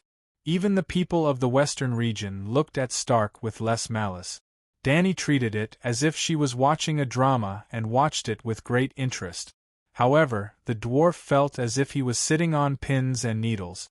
He could not tolerate the mistress' performance anymore. Otherwise, he would not be able to continue with the trial today. Ahem. Tyrion cleared his throat and avoided the topic. Lady Sansa, we all sympathize with little Catelyn. His Majesty Stannis' actions of sacrificing living humans are outrageous. Everyone's attention was attracted by the dwarf. Davos glared at him, and Sansa's blue eyes, which were red and swollen from crying, flashed with dissatisfaction. Tyrion said calmly, but the question for the Queen now is, do you know about Arya Stark's plan to poison the innocent people of Casterly Rock City? The last time I met Arya, she was on her way to Riverrun. Sansa did not deny knowing about Arya's revenge plan. Like me, she never forgot about revenge. Stark may not be Lannister, but he still pays his debts, Sansa emphasized as she looked at the 2 Lannister. So, you also participated in the rebellion at Casterly Rock? Dany asked. No. Sansa shook her head. I wanted revenge, but I also understood that not all Freys and Lannister were guilty. Everyone knows that Aegon and I led 2,000 Valley Light cavalry to attack River Contracture City. At that time, I only wanted to kill the main participants of the bloody wedding, but Waldfrei escaped with his descendants. Even so, I did not kill the babies of River Contracture City. When she said this, Sansa stared at Jaime and Tyrion. She spoke very loudly about the babies. Tywin killed the real Legabe, a baby, and a 4 or 5-year-old princess. Dany's expression was calm, but Elaine and the Sand Snake's expressions changed. The surrounding nobles also understood what Sansa was trying to say, and their eyes flashed. Jaime looked down, his expression dim. The dwarf gritted his teeth and reminded her again, "Lady Sansa, please answer the Queen's question. Did you participate in the tragedy at Casterly Rock?" I said no. Sansa shook her head again. "I am not talking nonsense, and I am not trying to change the topic. I want to tell everyone that Stark is not a devil. My revenge is only against those who have cursed the 7 gods. My target is Frey, then Cersei and Lord Tywin. Arya and I are the same. Lord Tywin is responsible for the bloody wedding, and Cersei, Lannister and Joffrey are responsible for my father's death. Our plan for revenge is clear." Sansa looked at Jaime and said meaningfully, "I believe that Sir Jaime can testify for us." What? Everyone was stunned. Lannister had already been exterminated by Stark, and Stark was still asking Lannister to testify that Stark did not plan to kill all the Lannister? That was ridiculous. Even more ridiculous was that Jaime nodded with a pained expression and admitted, "Yes, I understand. Even the most inhumane Stark did not want to take revenge on all the Lannister. But how did the incident at Casterly Rock happen?" Everyone thought that the most inhumane Stark was Arya, including Jon, but everyone knew that it was Madame Stoneheart. Madame Stoneheart had even forgiven Jaime. She would not go after the people in Casterly Rock who were more innocent than Jaime. It was because of this that Jaime said that the grudge between the lion and the wolf ended in Tommen. I swear to the Holy Mother that I only knew that Arya was going to Riverrun to seek revenge on Freyr. Later, I guessed that she might have followed him all the way to Casterly Rock. But to kill so many people, even the Lannister was caught in the crossfire. This is beyond the scope of Stark's revenge. Sansa looked sincerely at the grief-stricken Jaime. Dany gestured for the widow to sit down and shouted into the air, "Bran, come out. It's your turn now." While everyone was still confused, a large raven descended from the air vent and landed on Arya's head. "I am Bran Stark, this generation's three-eyed raven." After introducing himself, the raven turned to the 2 Lannister. "I swear to all the old gods that, like Sansa, I knew that Arya was going to seek revenge on Freyr, but I did not participate in the rebellion in Casterly Rock." Tyrion narrowed his eyes and questioned, "Bran, in the past month, you have shown your omniscient abilities to the militia. How could you not pay attention to my sister's revenge on Freyr? If you were, why didn't you stop it? Or are you the mastermind behind it?" "I paid little attention to Arya's revenge," the raven said calmly, "because I predicted that the Lannister and Freyr would pay for their crimes. This is the power of fate. I saw that fate would uphold justice for Stark, so I was not obsessed with revenge." Jaime was shocked. "You predicted that Arya would poison 800 people in Casterly Rock? I once saw Tyrion's lonely figure in the future." "Do you understand what I mean?" Bran said. Other than the imp, the other Lannister are all dead?" Everyone was shocked, then doubtful. "The raven is lying, right? To wash away your sister's crimes, you can even tell such a lie." Tyrion mocked. Bran said coldly, "I am not targeting Lannister. If the Dragon Queen did not change fate, 90% of you would have become undead. When the night is over, the total population of Westeros will not exceed 300,000. This is the original script. Think about it, which one of you will be among those 300,000 people?" "You are lying. You cannot believe the words of a shapeshifter." I still remember old Nan's story. Shapeshifters are as evil as wraiths. As soon as Bran finished speaking, the hall was filled with rebukes and curses. Bran ignored them and stared at the gnome whose expression was changing and asked, "You don't believe me? I believe you. The gnomes suddenly laughed. Without the Dragon Queen, without the Megalosaurus, without magic, Winterfell would have fallen first. Then, 1,000,000 ghouls would have swept through Hejien, and 10,000,000 ghouls would have swept through the Seven Kingdoms. It is unimaginable that 300,000 people would have survived. Everyone calmed down and could not help but be stunned. The gnome did not seem to be wrong. Up to this point, who had not killed a ghoul or seen an army of ghouls. Now that they understood the horror of the ghouls, they were 100% sure that the situation of the Seven Kingdoms was not good. But without the Dragon Queen, the Westeros would have fallen. They could not help but raise their heads to look at the throne. The Dragon Queen's expression was calm, and her eyes seemed to be asleep. She held a ball of red flame in each of her hands. Green ribbons flashed in the flame in her left hand, and there seemed to be a fire crow in the flame in her right hand. What was she doing at this sacred moment? She was definitely not sleeping. Was she meditating and cultivating? The Dragon Queen said calmly, "Don't look at me like that. We are different. I am multitasking. I am cultivating and listening to your debate. I am also burning the ghouls in Hejien with Bran. There is a small gathering of ghouls near the Bend Inn. The green dragon is breathing fire to burn them," Bran immediately said. Everyone was stupefied. The difference in their realms was too great. "Don't change the topic." The gnome's face was distorted. He stomped his feet and shouted, "It is meaningless to pretend that the Dragon Queen does not exist. She is alive and well in front of us, and she is the child of the era. So, the future you mentioned does not exist. Bran, you are quibbling. The Dragon Queen really changed her original fate." Bran sighed. "Why did your fate change, but the fate of Casterly Rock City's destruction did not?" Tyrion said angrily. "That depends on whether she wants to change her fate or not," Bran said meaningfully. The gnome and Jaime looked at the Dragon Queen in surprise. Dany was angry. "Bran, what do you mean? Are you pushing the blame on me?" The big crow was silent for a moment, then said, "I did not mean that. I just wanted to tell Tyrion that in the Westeros, fate really does exist.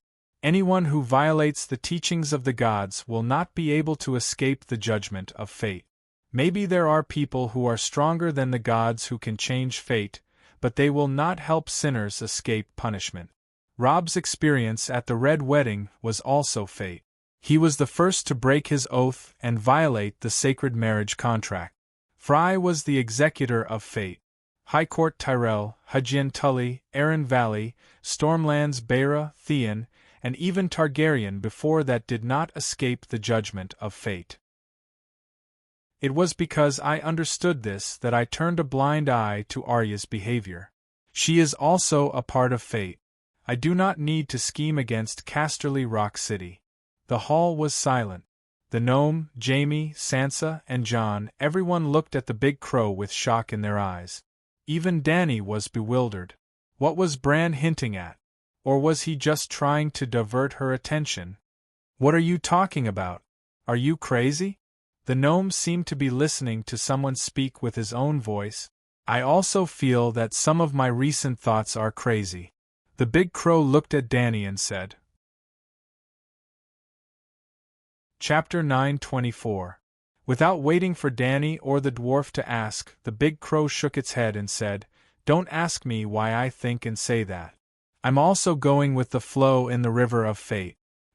You're not deliberately mystifying us and fooling us with words we don't understand, are you?" Tyrion said suspiciously, "Let me tell you, I stopped using this little trick after I turned 12, because it's too low level. I'm the Green Prophet. Do you understand what the old gods mean to the Green Prophet?" The big crow looked at the dwarf, its red eyes solemn. "I swear to all the old gods that what I'm saying today is true." The dwarf fell silent, conflicted. At this moment, second Grandpa Blynden spoke. "Bran, you said that what happened to the Tully family was also the judgment of fate. Why?" The big crow did not immediately answer second Grandpa's question. Instead, it flew in the air and looked at everyone around it. Nobles, civilians, and the Queen. It's really rare for everyone to gather together in such an orderly manner today. I'm afraid there won't be another chance like this in the future. Therefore, I feel that today is the day of judgment for Arya. We can also hold the great council and great judgment that Dragon Queen has been planning for many years. I'm the Green Prophet, the guardian of this generation of Westeros. Perhaps I can't stop the arrival of the Long Night, but I know everything that has happened to Westeros. In my eyes you have no secrets. Westeros have no secrets. At this moment, the big crow's red eyes flashed with a bright red light. It was extremely dazzling. Everyone saw an image flashing quickly in that pair of strange red eyes. It was obviously not clear, but it seemed very familiar, just like. A thought flashed through their minds, and they suddenly realized that those were the secrets they had buried deep in their hearts. Everyone was shocked. The next moment, the red light in front of them disappeared, and they returned to the judgment hall in reality. The people and scenery did not change, but their mentality and the way they looked at the big crow had changed.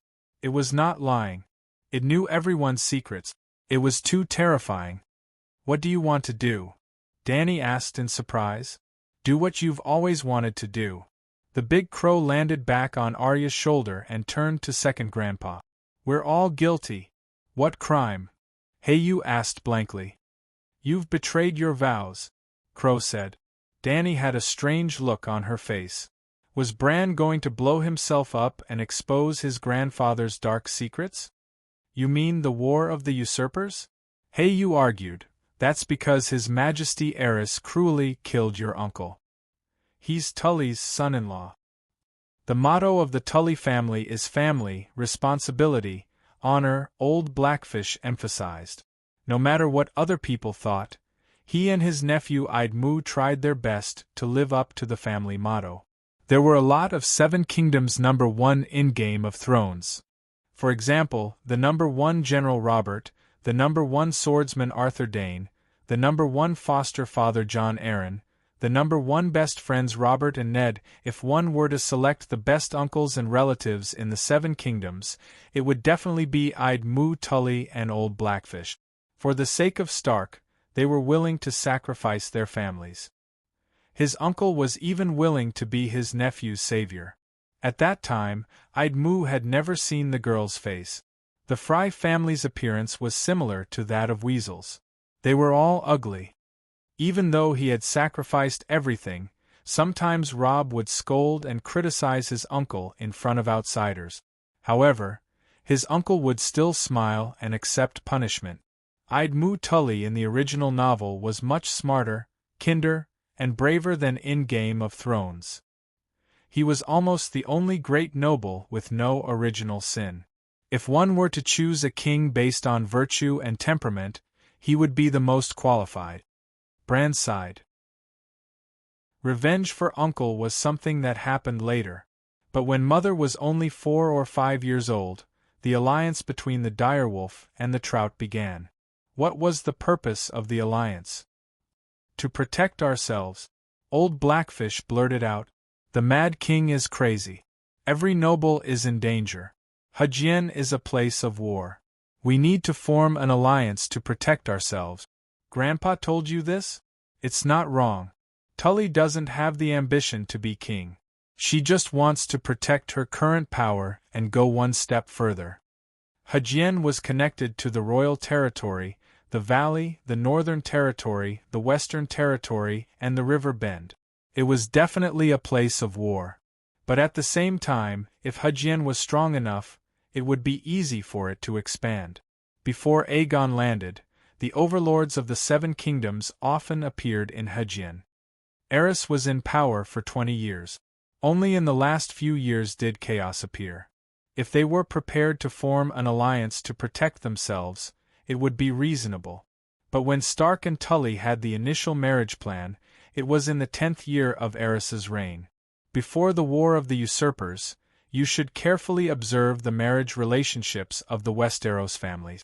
Maybe you can understand something. At this point, Bran stopped and let everyone think. Even Dany fell into deep thought when he reminded her of this. Before she understood the history of the Seven Kingdoms, she never felt that there was anything wrong with the marriage between the families in Game of Thrones. After all, they were of equal social status. But look at the marriage of the previous generation of the rebels. In the north, Rickard married his cousin. Well, Ned's parents were both Stark. In the west, Tywin married his cousin. In the River Bend, Lord Inflatable Fish chose the strongest duke in the duchy, Hyder. In the royal territory, the Mad King married his sister. In the valley, Jon Arryn's first wife came from the Royce family. That was Bronze John's Royce, one of the top dukes in the valley. In the Stormlands, Erlu's mother came from the Eastmon family in the Stormlands, and Eastmon was also one of the Stormlands' noble clans. Dorne, Doran Martell's wife, came from the great nobility of Novos across the narrow sea. It had to be explained here that although Dao Lang was free to love, his marriage was not out of the realm of political demands. The Martell family was different from the other 7 families. Just like the city builder Brandon, who founded Stark, Martell came from Nymeria, who came from the other side of the narrow sea. Therefore, Martell had always had a close relationship with the top royal family of the Free City. For example, Martell could get the Sea King of Bravos to vouch for the secret marriage between second brother Way and Arain. For example, Quentin Martell dared to promise Pentos to the Ragged Prince, the original work. For example, Martell and Tarasai's great lord exchanged their heirs. Tarasai's daughter was raised in Flowing Water Garden, and Arain almost went to Tarasai to be the great lord's wine maid. Dao Lang marrying the daughter of Novo's top noble family was no different from other dukes marrying the daughter of a great noble in their territory. It was all to consolidate their existing power. 7 kingdoms, 8 territories, none of the wives of the lords belonged to another duchy, so what about their children? On the contrary, in the west, Tywin had been trying to matchmake Cersei to marry Liga.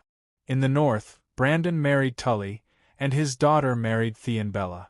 In Dorne, Dao Lang's mother, Duchess of Dorne, hoped that Ilya could marry Jaime. In the valley, old Jon had no sons or daughters to marry, and he was too old, so he took in 2 adopted sons and later married the second-hand Lisa. In the king's territory, Liga married Ilya. Riverbend seemed to be as stable as an old dog, but in fact, it was because they did not have children of the right age. If Marjorie was born 10 years earlier, it was very likely that she would have become Liga's wife. During the War of the Usurpers, Targaryen's relationship with Tyrell was much closer than Dorne's. Old Rose almost became Targaryen's daughter-in-law in the early years, and Targaryen also had a son who was adopted in the High Court. Comparing the marriages of the parents and juniors, it could be seen that the political situation of the 7 kingdoms in the later period of the Mad King's rule was very explosive. It was like a warehouse full of barrels of gunpowder. When everyone understood this, a thoughtful expression appeared on their faces. Bran then continued, in the 300 years after Aegon unified the 7 kingdoms, there were very few cross-border marriages, and the marriage of the children of the Duke's family was even rarer. So, when Stark and the Tully family formed an alliance, the other dukes were already on guard. Under the Mad King's rule, the nobles did not feel safe in the political atmosphere, forcing them to subconsciously imitate Stark and Tully's alliance. Dorne's original goal was to form a marriage alliance with the western region. But Tywin did not like Dorne. He was more willing to choose his old friend of many years, the Mad King Aerys, and let Cersei marry Liga. But Tywin had been ruling the 7 kingdoms for more than 10 years, and his power had reached the peak of the dukes. Aerys, who was mad but not stupid, rejected him and chose the weaker Dorne. The marriage alliance between the Wind's Rest Castle and the Direwolf, Robert and Lyanna, was beyond everyone's expectations. Theon and Stark did not have any friendship, and looking back, they were also surprised by this marriage. That was the work of a scholar. Everything was arranged by fate, for my ambitious grandfather to meet the radical faction in the City of Knowledge. When the Wolf, Fish and Stag alliance was first established, Duke Aeron also joined in. No matter who sat on the Iron Throne, at that time, they could no longer tolerate the alliance of the 4 grand duchies with Stark as the core. It was also at that time that fate began to punish Stark, through the hands of the Mad King.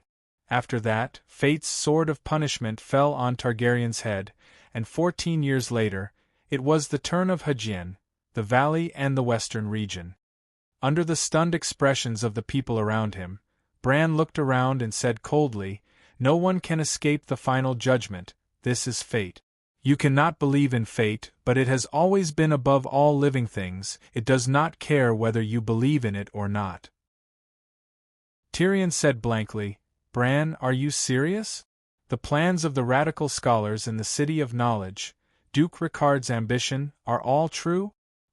Why would I lie and slander my own grandfather?" Bran turned to the Dragon Queen. "Your Majesty does not seem surprised. Aren't you omniscient and omnipotent? What do I know? You already know." Dany said. Silence. Bran was silent. Blackfish was silent. Bran's words were too shocking, it was difficult for them to adapt. Everyone in the hall was silently digesting the information that they had just heard that almost changed the history of the 7 kingdoms. Or rather, the truth of history was only revealed to them now. "Why is it like this?" Blackfish murmured blankly. "Why is it like this?" Blackfish was not the only one who thought this, everyone was asking the same question in their hearts. No one knew who they were asking. Stark, the root of all evil. Suddenly, Princess Arianne lamented. The disasters of the 7 kingdoms in the past few decades seemed to be all because of Stark. The War of the Usurpers was rooted in Stark's ambition. The direct cause was Lyanna running away from the marriage, and Bunyan Stark did not report it. The War of the 4 Kings, Lady Catelyn kidnapping Tyrion, was at least the trigger. Now, the variant Ghost King is Stark, and the fall of Casterly Rock City that caused the collapse of the situation was also caused by him. When everyone heard this, they were stunned, and then the way they looked at Stark changed. Under the accusation of everyone, not to mention the normal Jon and Sansa, even the abnormal Arya shrank back. Chapter 9:25. The Big Crow said indifferently, "Today is the day of judgment. I won't hide Stark's crimes, and I'm prepared to take responsibility. We'll take the punishment that belongs to us, but we won't take the blame for anything that doesn't belong to us. Sorry, we won't take any of it. My grandfather was ambitious, but who doesn't have ambition in the game of power? It's not wrong to be ambitious, it's only wrong that he did something wrong. If there are 100 crimes in the War of the Usurpers, Stark will only take 5, and the rest will belong to the other families. Isn't 5 too little?" Tyrion shouted. "I said, it's only wrong that he did something wrong. What did my grandfather do wrong? He only facilitated the marriage between Stark, Tully, and Theon, and then? Did he kill anyone unjustly? That's because he died early," a noble shouted. Bran nodded. "I admit that. If he didn't die early, he would have committed more crimes. But you can't use things that didn't happen as evidence to convict. In the game of power, dying early is also a kind of luck. Dying early means making fewer mistakes." He sighed. The dwarf's expression twisted. He wanted to refute loudly, but Bran's words made sense. Ricard was the one who started the War of the Usurpers, but he and his unlucky son had been killed by the Mad King long ago. Betraying the monarch and dying at the hands of the monarch was already considered atonement. Moreover, because the father and son had died so miserably, it added a lot of sympathy for Stark. It could almost be considered a kind of accumulation of good karma. Then what about his father, Tywin? It seemed that dying early meant fewer mistakes. If he was still alive today, who knew how many sins his father would have committed? Moreover, his death was also very miserable. It seemed that he was accumulating good karma for Lannister? The dwarf was a little confused. Dany muttered to herself for a moment and said, "Ricard violated the principles of a monarch and was one of the instigators of the turmoil. He committed a heinous crime. But my father's actions towards him and his son were also heinous. Let them cancel each other out. Duke of the Northern Territory, what do you think? John thought for a while with an awkward expression, then confirmed with Bran, Grandfather really wants the Iron Throne? You should be asking if Grandfather really did those things, Bran said lightly. I can tell you that he really did it. You should understand that since there are more than one radical scholar involved, I can't lie to you. Because the City of Knowledge was still there, the scholars were still alive. In fact, there are at least 20 doctors who know this secret. After a moment of hesitation, Bran decided not to tell him about Professor Su Ching murdering Professor Wargrave. Now, Dr. Wargrave's debt was on Faceless One's head, and he was hated by the people of the world. He was happy to do so, and Dragon Queen was happy to do so. Let the school of Black and White continue to take the blame. 7 gods. What was the scholar doing?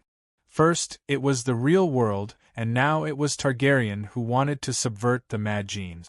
If there was no rebellion of the 4 princes, if Joffrey was still on the throne, would the City of Knowledge still be purging the mad second-generation Lannister?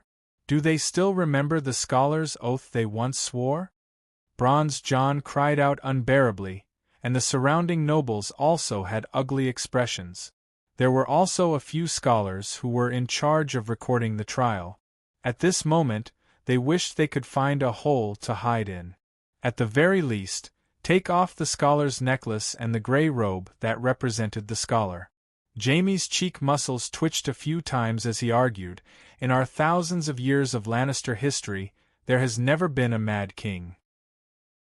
Bronze John said, Can you deny the madness of Joffrey and Cersei? Aren't they both Lannister? It's not the bloodline that drives people crazy, it's the Iron Throne, Jaime said in a deep voice. Before Targaryen became the king of the 7 kingdoms, there were also thousands of years of history, and there has never been a Targaryen-exclusive mad blood awakened, Tyrion said strangely. The nobles in the hall were stunned for a moment before they started whispering. Don't stray from the topic. Today's topic is not the Iron Throne, the Dragon Queen reminded them. Then she asked impatiently, Jon Stark, do you agree with my verdict just now? I agree, Jon sighed and said solemnly.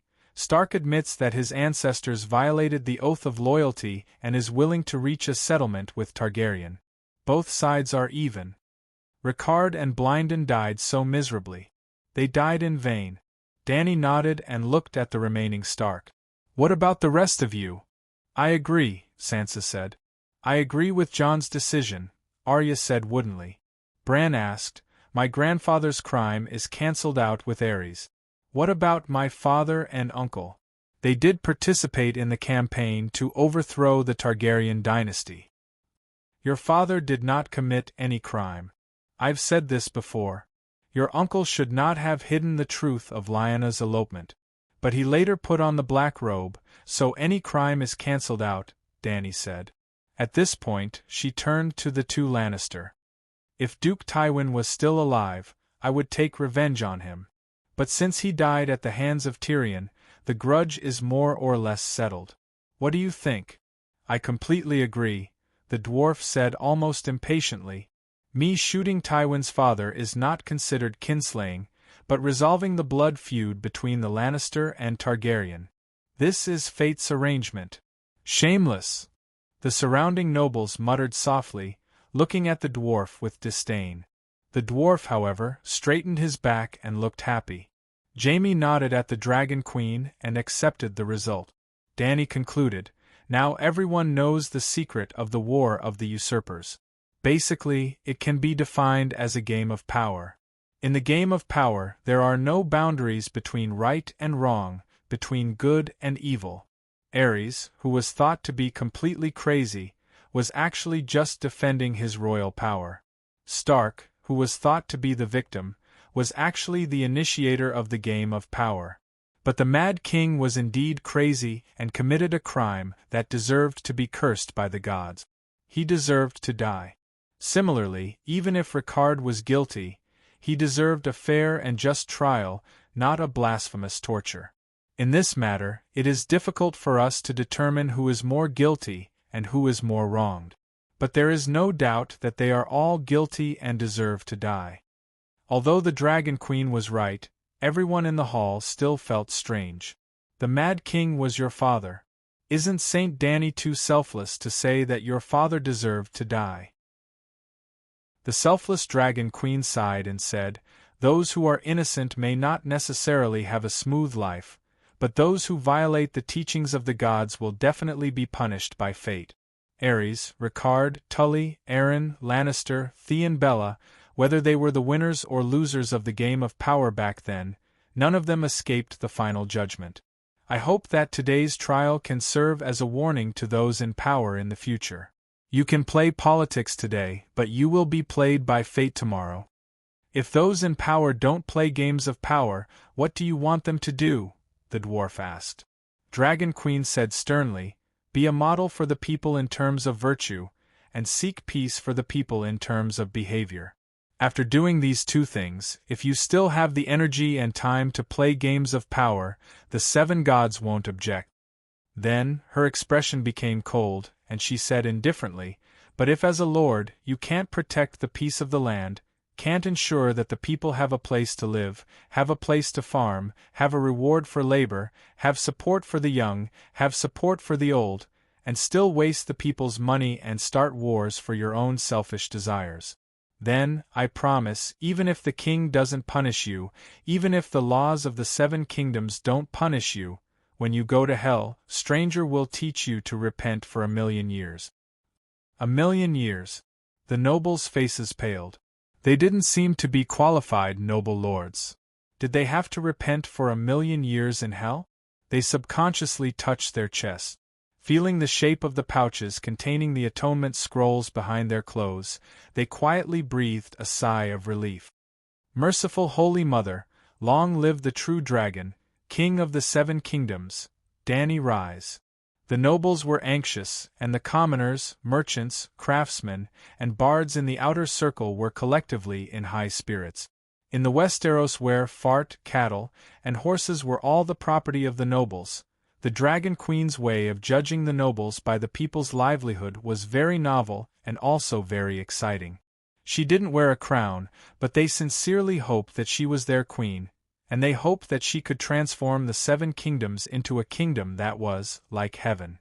Danny waved her hand, and the excited cheers stopped, and the hall returned to silence. Now, the trial of the participants of the War of the Usurpers is over, and we should return to the original case. She glanced at Arya, but since the three-eyed crow volunteered to answer everyone's questions, why don't we go back to the original case? Then, why don't we follow the timeline and put an end to the terrible things that happened in the Westeros in the past few years? In the end, we can judge Arya Stark. After all, everyone knows that the tragedy in Casterly Rock wasn't a single event, but a small end to a series of events. What do you think? She asked. Only by resolving the hatred can we unite and fight against the deviant ghosts, Barristan said loudly. I've been tired of the chaos in the Seven Kingdoms for a long time, and I can't ask for more if the Queen can clean up the filth and return the Seven Kingdoms to a better place, Bronze John said with emotion. The Onion Knight beside him smiled bitterly. The Seven Kingdoms were broken, and they needed a new trial to re-establish the glorious knight's faith, but it would be great if his king could do it. Just as he thought about it, the nobles of the western region and River Bend shouted, "In the past few years, the king and the great nobles have betrayed their oaths and trampled on their honor. Only a great and glorious knight queen like Her Majesty has the right to hold a public trial for everyone in the Seven Kingdoms." We are all convinced. The other nobles and the commoners in the outer circle shouted in agreement. Sansa had a complicated look in her eyes. There was envy and jealousy, but deep in her heart, she didn't think there was anything wrong with their words. Except for the Dragon Queen, no one had the right to hold a public trial. The Queen is so popular everywhere she goes, the fat eunuch Beworth muttered and took out a piece of dried squid from his coat pocket. He tilted his head and quietly put it into his mouth to chew. Dany glanced at him and clapped her hands, saying, "Since everyone agrees, let's begin. Starting from the War of the Usurpers, any question of morality and honor can be brought up for trial. Who will go first?" "Me." Old Bart raised his hand and looked at the big crow with a complicated expression. Did Robert really laugh when he saw the bodies of Princess Rhaenys and Prince Aegon? Dany facepalmed. He laughed and kicked Princess Rhaenys's head because her eyes were wide open, as if she was looking at him. Ah! Chapter 9:26. The hall was filled with cries of surprise. The sand snake's cries were the loudest and angriest. "Robert deserves to die. Mother Mary, please send him to the 7 levels of hell." Elaine gnashed her teeth in anger. I was his white knight for 14 years. 7 gods. Old Bart held his head in agony. King Robert has already received his retribution. As the representative of Theon Barat, Davos had a complicated expression. He did something that caused him to lose his honor, but he did not murder the 2 princes. He wanted to eliminate the root of the problem and pursued me for more than 10 years. In the end, when his illegitimate daughter came to me for help, I helped her, Dany said. Davos's old face was red. He could not refute her words. Robert had been dead for so many years. Dany did not want to make things difficult for an old knight. She said, "Bran, tell us about the case of Varys swapping the babies." "Varys is also a Targaryen." This was a huge bomb. Even Dany was shocked. Sigh, in front of the 3-eyed crow, all schemers who boast of their wisdom are like self-satisfied clowns in a stage play. From now on, the people of Westeros will be much more obedient, but fear might make them. Tyrion looked at the big crow who was analyzing Varys' scheme in detail. His eyes flickered. He moved closer to Jaime's ear. His voice was as soft as a mosquito. "What do you think he's thinking? How does he plan to end this?" "I don't know what he's thinking, but he definitely knows about your dark thoughts," Jaime warned sternly. "Don't worry, I won't do anything stupid." Tyrion pursed his lips at the people around him and said with a strange expression, "Only those with ulterior motives will be afraid of an omniscient god.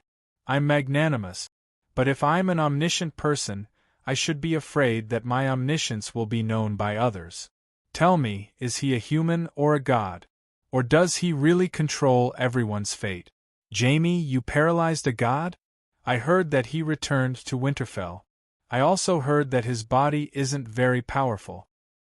This is a dangerous topic, especially in this situation. There are some things that everyone knows, but they keep it in their hearts and don't show it on their faces. Could it be that your shrewdness is inferior to theirs? Jaime frowned. "No, this topic isn't dangerous only in a situation like this." Tyrion smiled at the big crow. He didn't know if the big crow noticed him, but it didn't give him any response. Because the dwarf and Jaime already knew about Varys' plan, they had the time to chat. The surrounding people, including the Dragon Queen, were all focused and kept asking for details. Varys's attitude, his every meeting with Illyrio in the secret passageway of the Red Keep, and the contents of their discussions, were all exposed to the world. After a long time, the big crow stopped. Dany said coldly, "He's different from Aegon. Aegon is innocent, but he's guilty.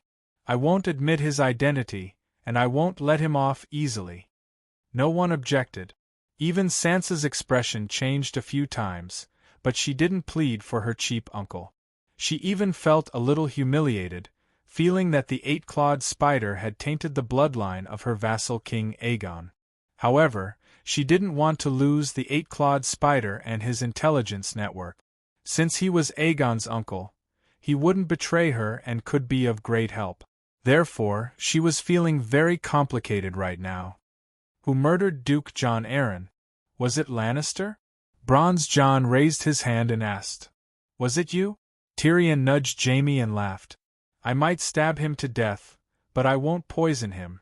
If Cersei knew that he was suspecting Joffrey's identity, she would definitely tell me," Jaime said calmly.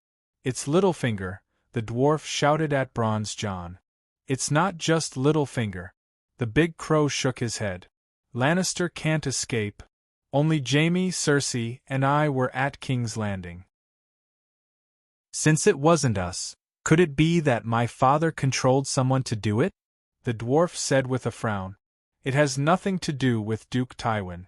It's Grand Preceptor Pycelle. He's been secretly serving Lannister. The dwarf was stunned and mumbled, if it's him, it's possible. That old dog has been cleaning up our family's mess diligently for decades without complaint and has been loyal and devoted. What a pity. He sacrificed so much for Lannister, but I shot him in the crotch. Ah, the earlier one dies, the fewer mistakes he makes.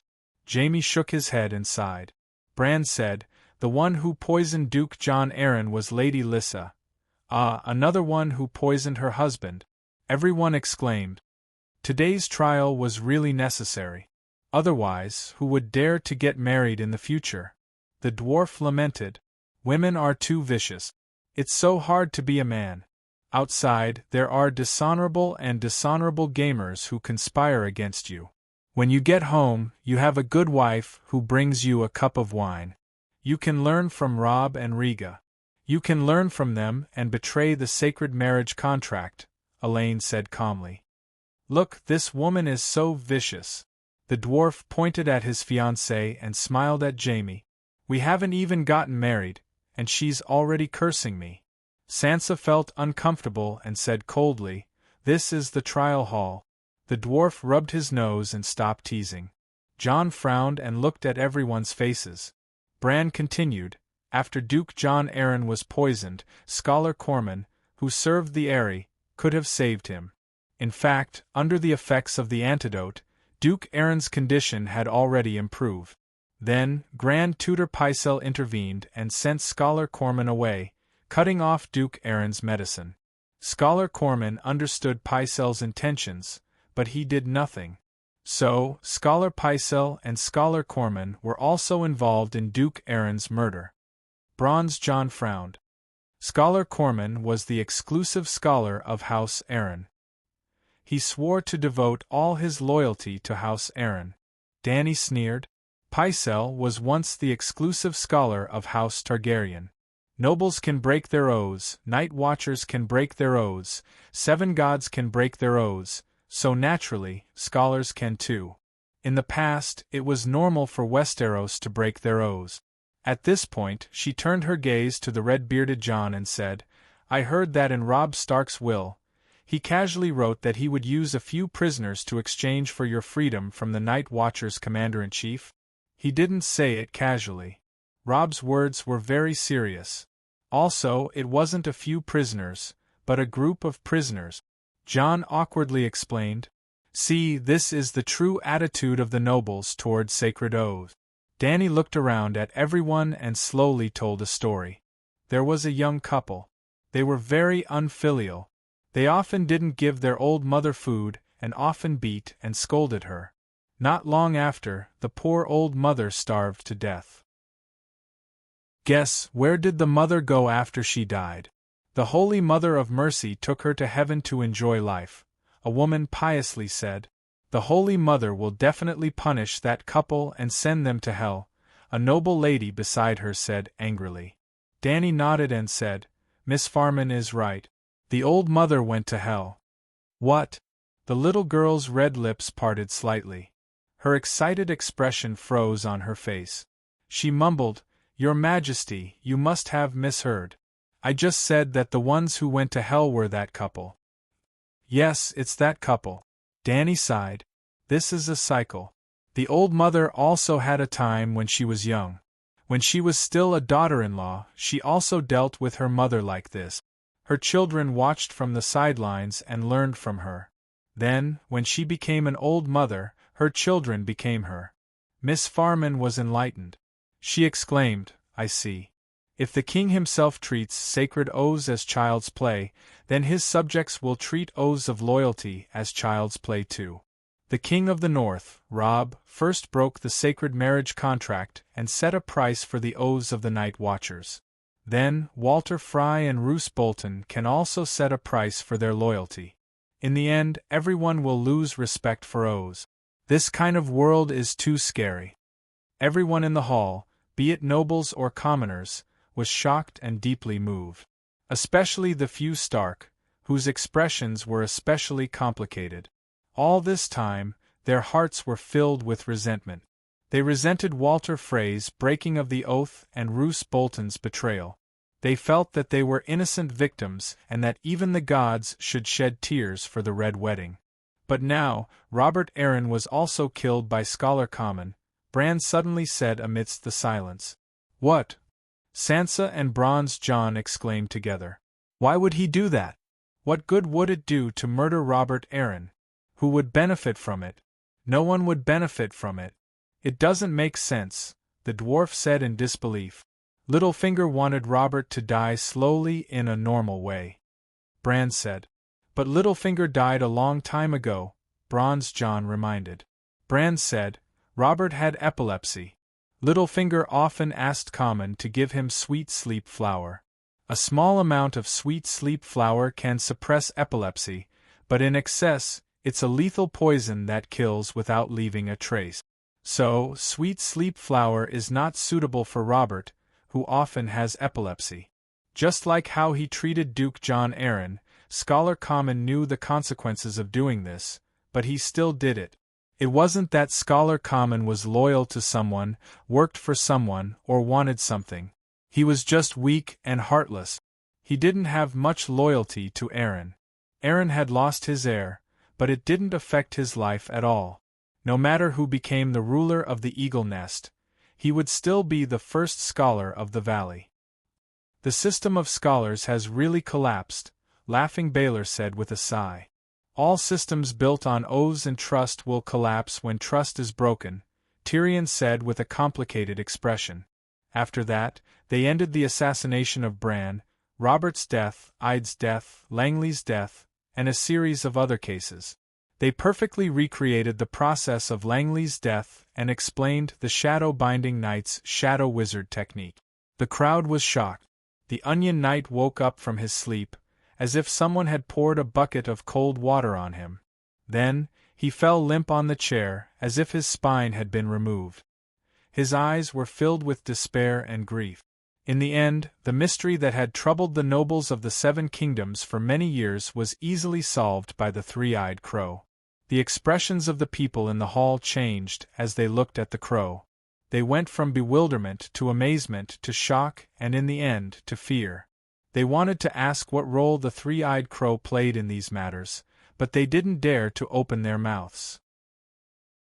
A monster like the three-eyed crow shouldn't even exist in this world. They didn't communicate with each other, but they all had the same thought. The meeting lasted from 9 in the morning until 3 in the afternoon. The Dragon Queen announced the end of the meeting. They would rest for 2 hours before passing the final judgment on Arya. Chapter 9:27. During the intermission, they had a late lunch. Jon and Sansa returned to the guest room that Count Farman had prepared for them. Bran, why did you do this? Sansa questioned him. What did I do? The big crow's expression was calm. Sansa was worried. You shouldn't have provoked the Great Council. Today's purpose was to put Arya on trial. Why did you expose your ability to help others? They won't be grateful for the accurate information you provided. They will only fear you and try to destroy you. Jon nodded and said, Sansa is right. Bran, you are in danger now. Even in Winterfell, you are not safe. All your secrets and even your fate are in the hands of one person. This fear comes from human nature and cannot be eliminated. People will not think about what the three-eyed crow did to Westeros and the entire human race. Fear and anxiety will drive them to do anything. But you are not a god. Your body is so weak. At this point, Jon sighed. You let the instructor teach you swordsmanship every day, and you exercise every day. Then everyone can see that you're just a mortal. Not to mention you, even Daenerys would be hated if she had your omniscient ability. I know, Bran said calmly. I know you know. But since you know, why did you do it? Sansa said angrily. There are 3 reasons. The big crow paced back and forth on the tea table. After a long time, he said helplessly, "First, I can't hide it. You know my secret. Danny Rise knows it too. Not only does she know it, but she also blabbered and told everyone about the 3-eyed crow's history and ability. So, those who can hurt me know my ability. Those who fear me but don't have the ability can't hurt me." "Why did she reveal your secret?" "You are the guardian of Westeros," Sansa said unhappily. Bran ignored her and continued, "Secondly, the 7 kingdoms have indeed been devoid of etiquette in recent years, and their people are beasts. As the guardian of Westeros, I have the responsibility to help the human king change this situation." "Human king?" Sansa screamed. "Perhaps you can become the king of the 7 kingdoms, but the human king can only be Danny Leasy." Crow glanced at Big Sister, her tone somewhat impatient. "Isn't the human king a king?" Sansa asked in confusion. "She is the queen of the humans." "That's ridiculous. Her slave bay isn't even as big as Hujien," Sansa said. "She defeated the World Alliance army," Jon reminded. "Other than the 7 kingdoms needing the Great Judgment to end the conflict and chaos, Arya also needs more sensational news to divert the attention of the 7 kingdoms." When they were shocked by the secrets of the 7 kingdoms, shocked to the point of numbness, the tragedy of Casterly Rock was no longer as eye-catching. When they subconsciously realized that the people of the 7 kingdoms were not what they used to be, that the nobles and kings had lost their honor and justice, Arya's slaughter for revenge was no longer so unacceptable. Compared to those dukes and kings who betrayed their oaths and honor, at least taking revenge for their families is a righteous act recognized by the gods. Jon and Sansa's jaws dropped, and they were stunned. After a while, Sansa said with a complicated expression, "For Arya, you would rather sacrifice yourself. Have you ever done anything for me?" Sansa thought bitterly. The raven turned away from her. Today, the Dragon Queen sorted out the dozens of large-scale cases that the 7 kingdoms had accumulated over the years. Basically, she followed 2 principles. Do not implicate the culprits and do not punish them by death. This is just and merciful, and it was accepted by the nobles of the 7 kingdoms. As such, after confirming that we weren't involved, Arya alone will bear the responsibility for the tragedy in Casterly Rock City. Winterfell will not be implicated to the greatest extent. "Do you want Arya to die, or do you want to sacrifice yourself to help her?" Sansa shouted again. She was like an angry hen spreading her wings to protect her chicks, while the raven became an evil eagle preying on chicks. "Revenge for our father, for Robb, for our mother, and for our family is the responsibility of all Stark. Arya did what we should do, and we cannot put the blame on her alone. In fact, I don't think she is guilty at all. If I had her ability, I would have killed Freyr and Lannister's entire family. Don't say I'm cruel. Freyr and Lannister wanted to kill my entire family. If they can do it, why can't we do the same?" Sansa said. "Why don't you say this to everyone in the hall later?" Bran said calmly. "I'm not stupid. If I really say it, won't the people of the West hate Stark for 10,000 years? Sansa said coldly. "If Stark could live for 10,000 years, that would be the case." Jon complained in his heart. "If you're not stupid, are you saying that Tyrion and Jaime are stupid? Dany and Rhys are stupid? The nobles of the 7 kingdoms are stupid?" Bran mocked. "You're the one who's stupid if you can't think deeper." Sansa's face reddened. She said angrily, "What do you mean deeper?" Bran looked at Jon. He sighed with an awkward expression. "The human heart is fickle. Even the gods can't convince everyone. The great trial this time isn't to resolve everyone's resentment. It's to establish rules and laws again. Violations will be punished. Violations will be punished. Just like now, Sansa. You're not convinced, but you'll admit that the previous judgments were fair. The laws have been established, and all cases caused by conflicts and grievances will be judged according to the laws. After today, whether you're convinced or not, you'll have a new respect for the laws." So, Arya must be punished to correct the laws. According to the laws, killing women and children is a crime. Freyr and Lannister did it. They committed a crime, but that doesn't mean that Stark, the victim, is immune. Sansa, you took down River Rapture City, hanged many Freyr, and fed their corpses to the dragons, but Dany, Rhys, and the other nobles didn't say anything. At least you didn't hurt the innocent when you took revenge, but Arya has to take responsibility for the fall of the Western Territory. After thinking for a long time, Sansa accepted Jon's explanation and sighed. I hope our plan to save Arya will be accepted by Dany, Rhys, and the others. Don't worry, they'll accept it. It's also a tradition, Jon comforted her. What about you? Sansa turned to the big crow and asked with an awkward expression, Bran, what's your plan? Don't worry, I can protect myself, Bran said. Don't forget, you have a son and a wife. The more you care about, the easier it is for you to be hurt, Sansa said. Yes, Bran's cheap son, Adu Stark, was born. It's because I'm worried about them that I decided to reveal my identity and abilities to the world today. No matter what, I have to protect them, Bran said with a sigh. I'm afraid you won't be able to intimidate people with evil intentions. Instead, you'll make more people hostile to you. You should understand that, Sansa said. The big crow nodded. Don't worry, I have plans. You'll understand when the trial is over. Sansa knew he didn't want to say more, so she didn't ask. Instead, she changed the topic to Jon. Jon, you need a wife. Jon said awkwardly, I have Ygritte and, well, they're savages. They can be lovers and give birth to children for you, but you need a wife of equal status, Sansa said seriously. It's not the first time Stark married a freedman.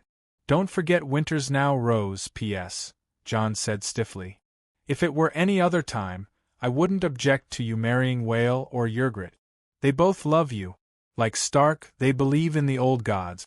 They have a strong personality that suits Winterfell. They're not perfect, but they're qualified to be Stark's wives. But the situation is different now. We need to do something through marriage. What is it? I don't want to fight for power. Marriage is useless to me, Jon said with a frown.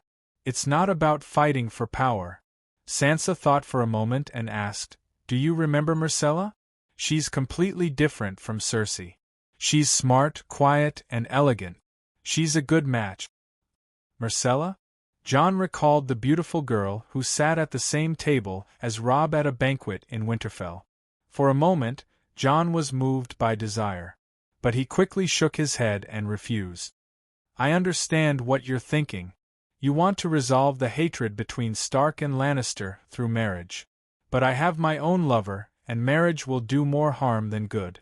What do you mean? Sansa asked, puzzled. The alliance between the northern region and the western region may arouse the vigilance of others, which may lead to a new round of power struggle, Jon said. You're giving up eating for fear of choking, Sansa said impatiently. It's already late. How many people are left in the north and how many in the west? Our two families won't be able to recover in a few hundred years. Moreover, the nobles of the Seven Kingdoms understand that our marriage is simple. It's to resolve the hatred between our families. Why would they think so much? She looked at Bran and said, What do you think of my suggestion? Bran pondered and said, We can try. Whether it succeeds or not, at least we'll be sending a message of goodwill to Lannister. Thinking of Ygritte, who had followed him all the way to King's Landing, and Whale, who had helped him manage the Winterfell barbarians, Jon felt depressed. He couldn't help but mock. If you really want to resolve the hatred, why don't you marry Tyrion, Sansa? I see that you two are flirting with each other. It's better to be lovers openly than secret lovers. You? Sansa's face turned pale with anger. Don't talk nonsense, Bran scolded. Aunt Lyanna stole Princess Dorne's husband. That's already made son Halberd City bear a grudge against us. Now you want the same thing to happen again and let Stark steal Princess Dorne's fiancé? Moreover, Princess Dorne's fiancé is still a Targaryen prince, even though he's an illegitimate son. Jon and Sansa were embarrassed for a moment. Then, Sansa's face showed a hint of uneasiness. She seemed to have become Aunt Lyanna? No, she was the dwarf's first wife. At least, she used to be. Now, it was Princess Dorne's turn to steal Stark's man? Was this also fate's arrangement? Sansa was conflicted. Why don't Sansa marry Jaime? Jon suggested again. Jaime's martial arts are brilliant, he's handsome, and he's very loyal. Now, he's even been personally recognized by the Dragon Queen as the grey-robed Iron Guard. Sansa was still in a daze when the big crow nodded and said, "That's fine. The effect of Sansa and Jaime's marriage is better than Jon and Myrcella's marriage." Sansa subconsciously wanted to object, but when she opened her mouth, she suddenly realized that she couldn't find a reason to refute. Whether it was for Stark or herself, a marriage with Jaime seemed to be very beneficial. Jaime was different from Tyrion. He wasn't a Targaryen and didn't have any legal right to inherit the Iron Throne. More importantly, Jaime was indifferent to fame and fortune.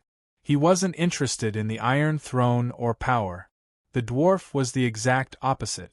The dwarf was the same kind of person as her. Sansa fell silent. Chapter 9:28. Bran, you know everything that happens in the Westeros, don't you? Just as they were about to leave the lounge and return to the main hall to continue the Great Judgment, Jon, who had already stood up, stopped in his tracks and looked hesitantly at the big raven. Bran seemed to have sensed something. After a moment of silence, he asked, "What do you want to know?" Who is my mother?" Jon was hesitant at first, but when he asked the question, he could not control his excitement. "When I left Winterfell for the Great Wall, my father told me that he would tell me everything the next time we met. I hoped that one day I could see my father in Dark Castle, but all I got was bad news." Jon's eyes reddened. "You are Stark, our brother." "That is certain," Bran said. Sansa smiled and comforted him. "You don't know. When I was young, I always thought that you and Arya were my father's children because we don't look like him." Jon stroked his bearded, horse-like face and couldn't help but grin. He always knew that Lady Catelyn did not like him because he looked too much like his father. Robb had inherited more of the Tully family's characteristic. "I still want to know my mother's identity, even if she is a prostitute," Jon said with difficulty. "I want to know where she is now and if she is doing well." "She is dead." Bran sighed and said bitterly, "Your mother died in childbirth when you were born. She loved you very much. She was not a prostitute. She was as noble as any woman in the Seven Kingdoms." Jon and Sansa exclaimed at the same time. "Is Jon's mother really Ashera Dane?" Sansa quickly shook her head. "Ashera is the Archbishop of Meereen. She is not dead." "Who is my mother?" Jon asked in a trembling voice. "I think you're living a good life now. Knowing about the past will affect." Before Bran could finish, Jon waved his hand excitedly and interrupted him. "Bran, I'm not doing well right now. I've been troubled by this problem for almost 20 years. There's a huge hole in my heart that's waiting for it to fill." The hesitation in the big crow's eyes disappeared bit by bit. He sighed and said, "You are Dany Alice's real nephew." "What? I'm Aegon?" Jon was stunned. "Bran, are you dumb? Jon is Stark. How could he be?" Sansa's expression suddenly froze and she muttered, "So that's why. Jon is Liga and Aunt Lyanna's child. No wonder father has been keeping this a secret." "And my mother is Lyanna?" Jon was in a daze. His thoughts were in a mess. The big crow glanced at his eldest sister and said, "It's hard to imagine when things are not explained. But once the mystery is revealed, everything is so natural, right?" Sansa and Jon were both in shock and did not answer him. "I'm Liga and Lyanna's son. I'm Targaryen." Jon fell back into the chair and mumbled with his head in his hand. "You're Stark, our brother," Bran said. After her expression changed, Sansa asked with a hoarse voice, "Does Dany Alice know Jon's identity?" The big crow looked at her deeply and said, "She may or may not know. Then does she know or not? What do you think? Sansa asked. She probably doesn't know. Just like many people, she won't suspect Jon's identity subconsciously. But with her intelligence, if she really has a feeling, she might be suspicious, Bran said. Feeling? What feeling? Sansa was puzzled. Ask Jon if he has an inexplicable sense of closeness to Dany, Alice, and Tyrion. My mind is in a mess. I don't know. Jon shook his head. Then no. Jon doesn't have any Targaryen characteristic. Instead, he's a pure Stark, Sansa hurriedly said. Can I still be Stark? Jon smiled bitterly and looked at the big crow. Why don't you be the Duke of the Northern Territory, Bran? Father's title should be inherited by you. After Robb, you're the first in line, and then there's Rickon. Bran said sincerely, don't be silly. My identity and abilities have been exposed. How can I be the Duke of the Northern Territory? And your identity is no secret to me. I've never thought of taking Winterfell from your hands. Because you're our brother. Unless you despise Stark's identity, and think that Targaryen is nobler and want a better future. No, why would I despise it? Jon waved his hand. Although Bran was telling the truth, Targaryen was nobler and had a better future, he didn't despise the identity of the Duke of the Northern Territory. Becoming the Duke of the Northern Territory was his childhood dream, although it was quickly shattered by the cruel reality. He hesitated and said, Rickon, in the Westeros there was no edict of favor. Being the second son was very miserable. There was no right to inherit. It was even worse than being a productive knight. A productive knight would at least have a piece of land and a small castle. Blyndon's grandfather intends to let Rickon inherit Riverrun City, Sansa said hesitantly. Tully's title as the Duke of Hygien was abolished by the Iron Throne. Dany Alice can't help Tully take back the title. But Riverrun City was built by the Tully ancestors. She can protect the legal rights of the Tully family. Therefore, Rickon will at least be the Earl of Riverrun City in the future.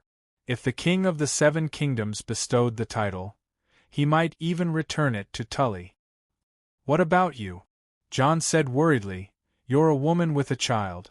It's too hard for you to work alone. Why don't you come back and inherit Winterfell? She might not like Winterfell. Bran mocked and said angrily, Jon, whether you're father's son or not doesn't affect what you have now. Winterfell, your family, it's all yours. It won't change. Sansa's face turned green and red. She glared at the crow and said, Don't be conflicted, Jon. Whether I'm father's illegitimate son or Aunt Lyanna's son, it doesn't make much of a difference to me. Jon was so touched that his eyes turned red. He nodded and didn't refuse. When the crow left and the two of them left the guest room, Sansa paused and said softly, Jon, do you want the Iron Throne? Seeing the desire in his sister's eyes, he smiled bitterly and said, Sansa, I swear to father that I'll never be an obstacle to your pursuit of the Iron Throne. Sansa's face turned red, and she explained awkwardly, that day in Winterfell, the night I met Bran for the first time, I told you my attitude toward the Iron Throne. I desire the Iron Throne, but I'm not crazy about it. It was like walking along a river, and there were a few lambs floating down from upstream. There were lambs with Iron Throne, 7 dukes, ordinary nobles, and honest millionaires. I don't want to hide my desires from my family. I just want a better life. If I can get it, I'll fish up the Iron Throne sheep. If I can't, I'll switch to other sheep before my shoes get wet. I just want to fish up sheep. I don't want to fall into the river and become a Sansa sheep for the tourists to fish up. After pausing for a moment, she continued with some reluctance, If you come to the riverside now and reach out your pole for the Iron Throne sheep, I'll change my target. If you're not interested, I'll continue fishing for the Iron Throne sheep. He wasn't sure if Sansa was telling the truth, but her meaning was very clear. Jon completely understood. Sansa, you can continue to fish up the Iron Throne sheep. I won't fight with you. he said with a helpless expression. Don't force yourself. If you sit on the Iron Throne, I'll be happy too, Sansa said reluctantly. I'm not forcing myself. I'm completely sincere, Jon said sincerely. Then, Sansa's eyes flashed with excitement. She begged, Can you not reveal your identity to the public? Jon's body stiffened. In a daze, he seemed to hear another beautiful woman begging him not to do it. Shaking his head, Jon dispelled the chaotic thoughts that flashed through his mind. He solemnly swore, Sansa, don't worry. I won't tell anyone. Understanding my background only made me cherish my current life even more, and I cherish my family even more. I'm your brother. I'll protect you and help you achieve your goals. I won't bring you any trouble. Thank you, Jon. Sansa was touched. She gave her brother a blissful smile. Chapter 9:29. When they returned from the intermission, Dany immediately noticed Jon's abnormality. From time to time, he would look at her with an intimacy that gave her goosebumps. When she looked back at him, he would give her a shy, fawning, husky smile. Dany did not think that he would fall in love with her after a few hours of rest. So, what caused him to change in such a short time? My original target was not Lannister of Casterly Rock. Arya's confession interrupted Dragon Queen's thoughts. From the beginning, I planned to use the Rat Chef's method to punish Wade Fry for violating the guest's right. But before I could get close to Riverrun, he moved his family to Casterly Rock. Outside Casterly Rock, I caught up with the Fry family. I replaced one of Wade Frey's attendants with the Faceless method and followed him into Casterly Rock. First, I cooked one of Wade's sons and watched him drink fry soup and eat fry pie. 7 gods ugh! There were gasps and loud retching sounds in the hall. They had just eaten meat pie and drank broth during the intermission, so when they heard fry soup and fry pie, it was as if they had become Wade Fry who had eaten his son's flesh. Dragon Queen wrinkled her nose and summoned 2 wind elves to block out the sour smell. Count Mandler has already cooked 2 Freys and made them into fry pie for Roose Bolton and the rebellious lords in the north. Didn't you know? She asked. Her words caused another commotion in the crowd. Mother of God, there have already been 2 fry pie? It seems that there was such a thing. When Stark conquered Winterfell last year, he caught a few Freys and Count Mandler revealed the secret in public. Mother of God, these northerners are too cruel. Poor thing, all 3 of his sons have become Freys. Old Wade seems even more pitiful than the Undul King in the Rat Chef story. I know. Arya nodded numbly. But Wade Fry is the culprit. He must be punished. If you didn't want to deal with Lannister, why did you attack Lannister of Casterly Rock City? Jaime asked in a low voice. Not all the Freys were involved in the bloody wedding. My target was only Walter Fry and his son. The other Freys were similar to my feelings for Lannister. They were dispensable. They would not deliberately target them, nor would they deliberately avoid them. If Wald Fry had been alone, I would not have poisoned him. In fact, when old Wade ate his pie, I killed him that night and made a pot of Wade's soup out of his flesh. The next night, everyone at the party drank Wade's soup. 7 deities.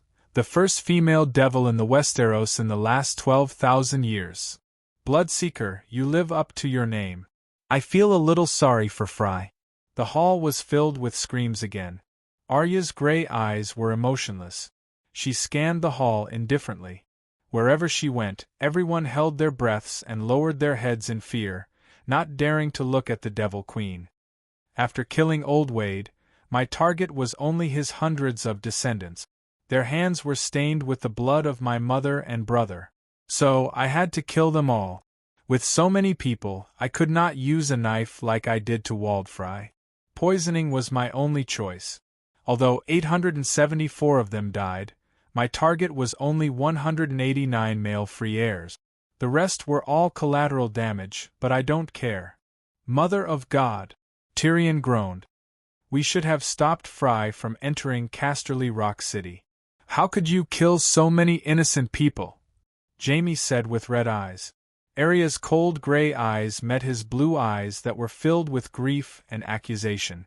She said clearly, "In King's Landing, in front of the great cathedral, I saw with my own eyes that my father's head was chopped off by Joffrey. On the road to Hajian, I saw with my own eyes that the lion killed many of my friends. In Rwanha City, on that nightmarish night, I saw with my own eyes that the soldiers of the Northern Territory were slaughtered. I saw with my own eyes that the Freys chopped off Robb's head, and then sewed the direwolf's head on his neck. They even put him on the back of a horse and led him in circles while they cheered and played. They used the vilest words to insult my brother, my mother, Stark, and the Northerners. I saw it all with my own eyes, and you ask me how I could do it? From the moment I decided to take revenge, I had the resolve to drag my enemies down to hell with me. Not to mention that Lannister and Fry are my enemies. Even if it were a normal person, I wouldn't hesitate to kill them if they got in my way of avenging my family." Arya said resolutely. You were there that day?" Jaime asked with a trembling voice, his face pale. Arya said coldly, "I was there when the White Knight led the Golden Robes into the Tower of the Hand and killed the Northerners' guards, maids and wet nurses. I was there when Island Pine cut off my father's head. I could even smell the warm blood spurting from my father's neck.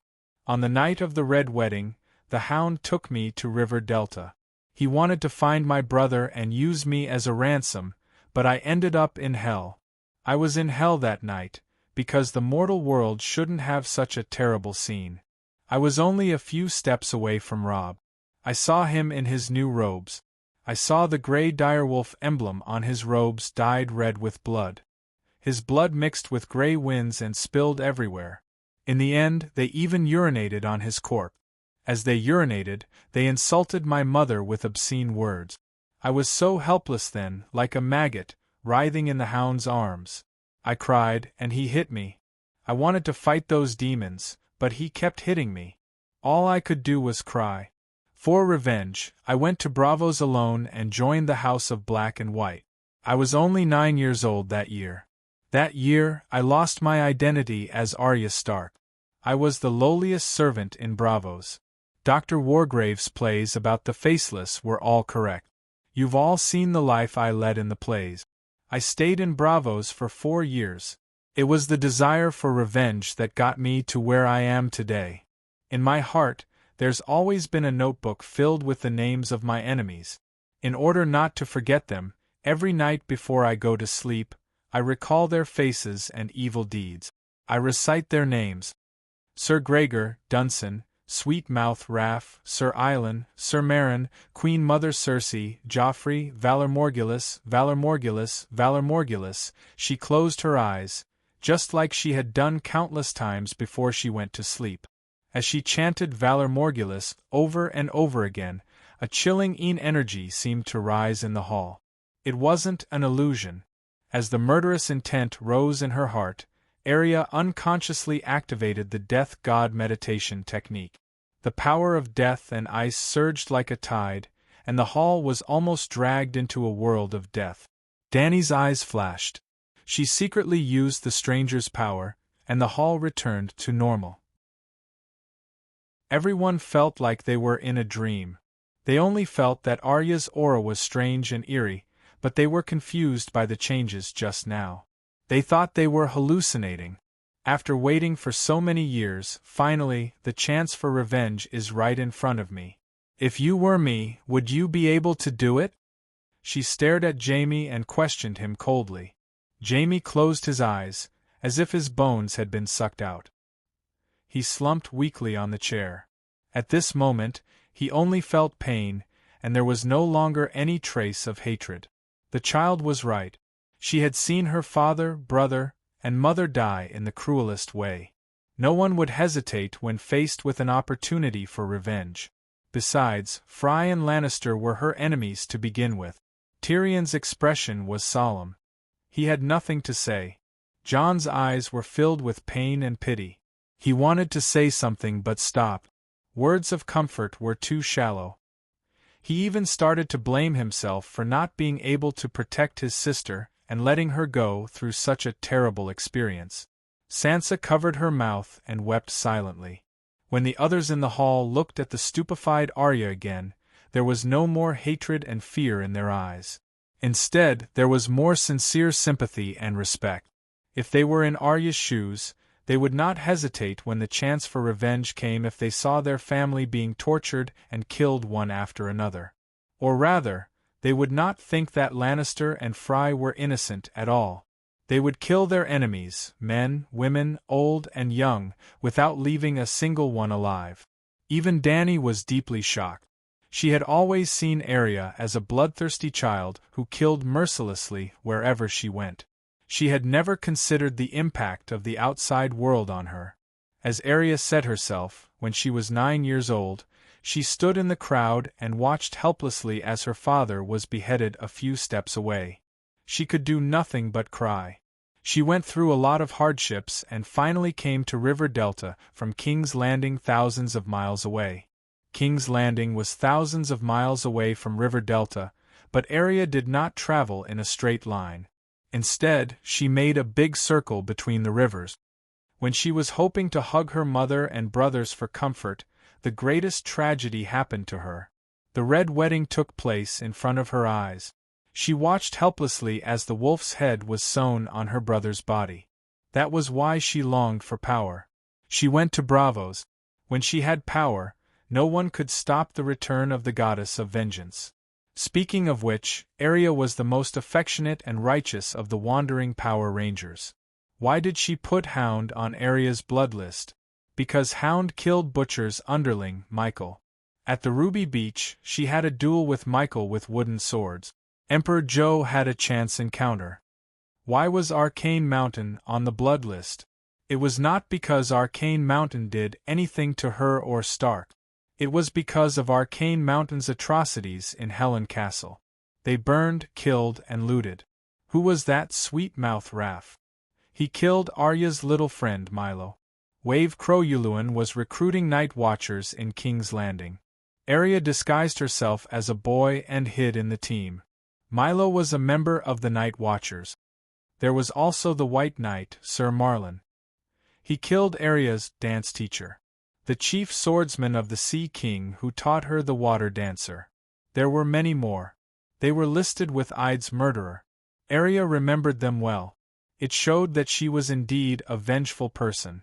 It also showed that she was a loyal person. Looking at the whole book of the Song of Ice and Fire, only she, Dany, and Rhys had taken revenge for the ordinary people at the bottom. Of course, Arya's loyalty could not deny the fact that she was a blood child. Many times, she would kill people for small things. For example, people threatened her, scolded her, beat her, or robbed her. In general, Arya was a chivalrous person. She did things based on loyalty. If she was not happy, she would kill.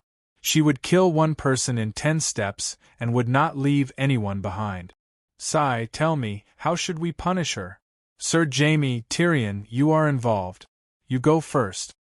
After a long silence, Dany sighed. Your Majesty, you decide. I will accept whatever the result is. Jaime's expression was dejected. There was no hatred or relief in his eyes. There was only endless desolation. I think. The dwarf's eyebrows seemed to be twisted into a fried dough twist. Arya has a good reason for revenge. But so many people died in Casterly Rock. I can't accept her being acquitted. What do the Freys think? Dany looked at the Freys. Chapter 9:30. No matter what the Freys did at the Red Wedding, they were one of the victims. Today, 3 Freys had come to attend Arya's trial. Marya Dane, Arielle Frey, and Mare the Frey, mother and daughter. Clearly, this was the result of the Dragon Queen's careful selection. Marya Dane was William Dane's sister. Fat Veda, whom Roose Bolton had once considered a lifesaver, was her second daughter. More than 800 people had died in Casterly Rock. Most of the Freys' wives and daughters had died as well, but Marya was an exception. It wasn't that she was lucky, but that she had been very unlucky in her early years. Her husband, Merry Frey, had been hanged by Madame Stoneheart a few years ago. Without her husband, she had a hard time living in the crowded river delta, so she took her daughters back to her parents' home. Misfortune was a blessing in disguise, and a blessing in disguise.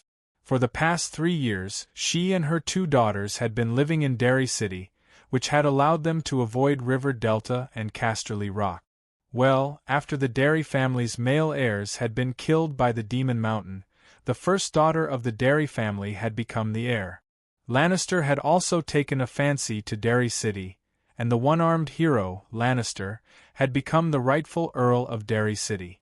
In order to justify it, Lannister had married Maria's eldest daughter, Arielle, who was known as Ollie the Gatekeeper. Lannister had cuckolded Jaime, and fate had punished him. His wife was called Ollie the Gatekeeper because she was promiscuous and would open the gates for every knight who approached. When Ollie was 14, she had been caught fooling around with 3 grooms in River Delta. Later, her parents had no choice but to marry her off to a lowly knight.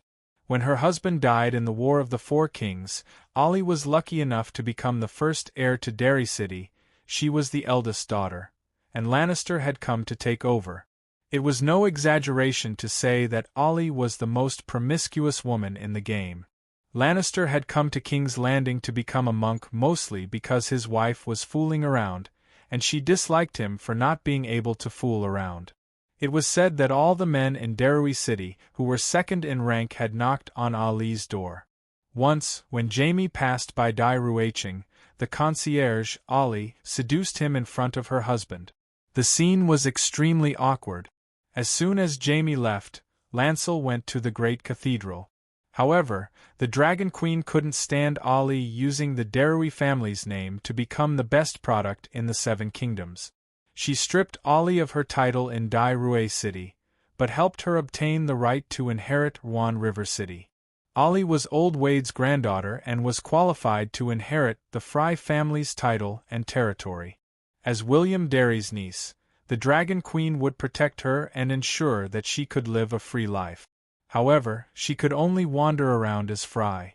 Even if she became the most promiscuous lady in the history of Westeros, Frey's name would go down in history, and it would have nothing to do with Derry. Regarding this, Ollie was overjoyed. She was so grateful that she cried out loudly, "Dragon Queen's gift!" Ruan River City, known as the first city in Hedgeon County, was exchanged for the old and dilapidated Dai Rue City, which couldn't even be found on the map. Only a fool wouldn't make the exchange. Well, the first city in Hedgeon County wasn't Rapid City. In the early days, it was Hulluin Castle, and later it was Ruan River City. Ruan River City spanned both sides of the river, and was much more magnificent than Rapid City.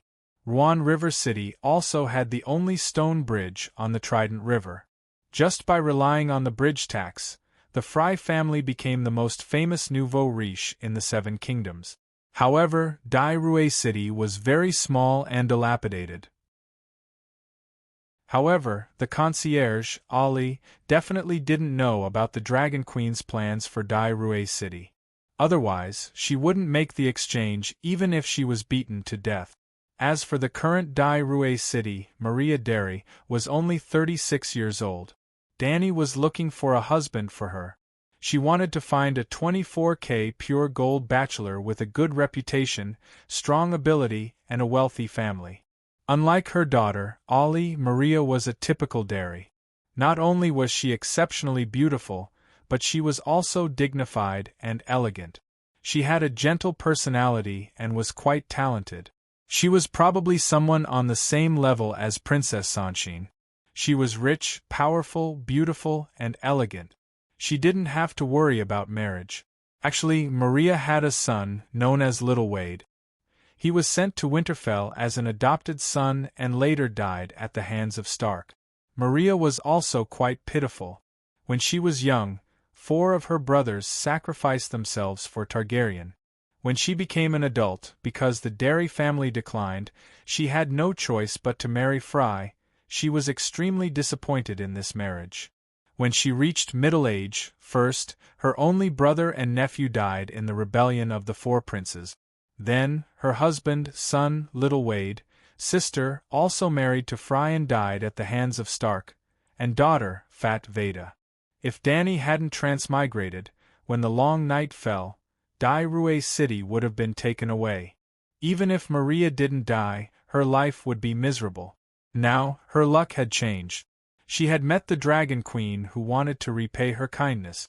As long as she could live to 60 years old, she would definitely be able to see the glorious Dai Rue City.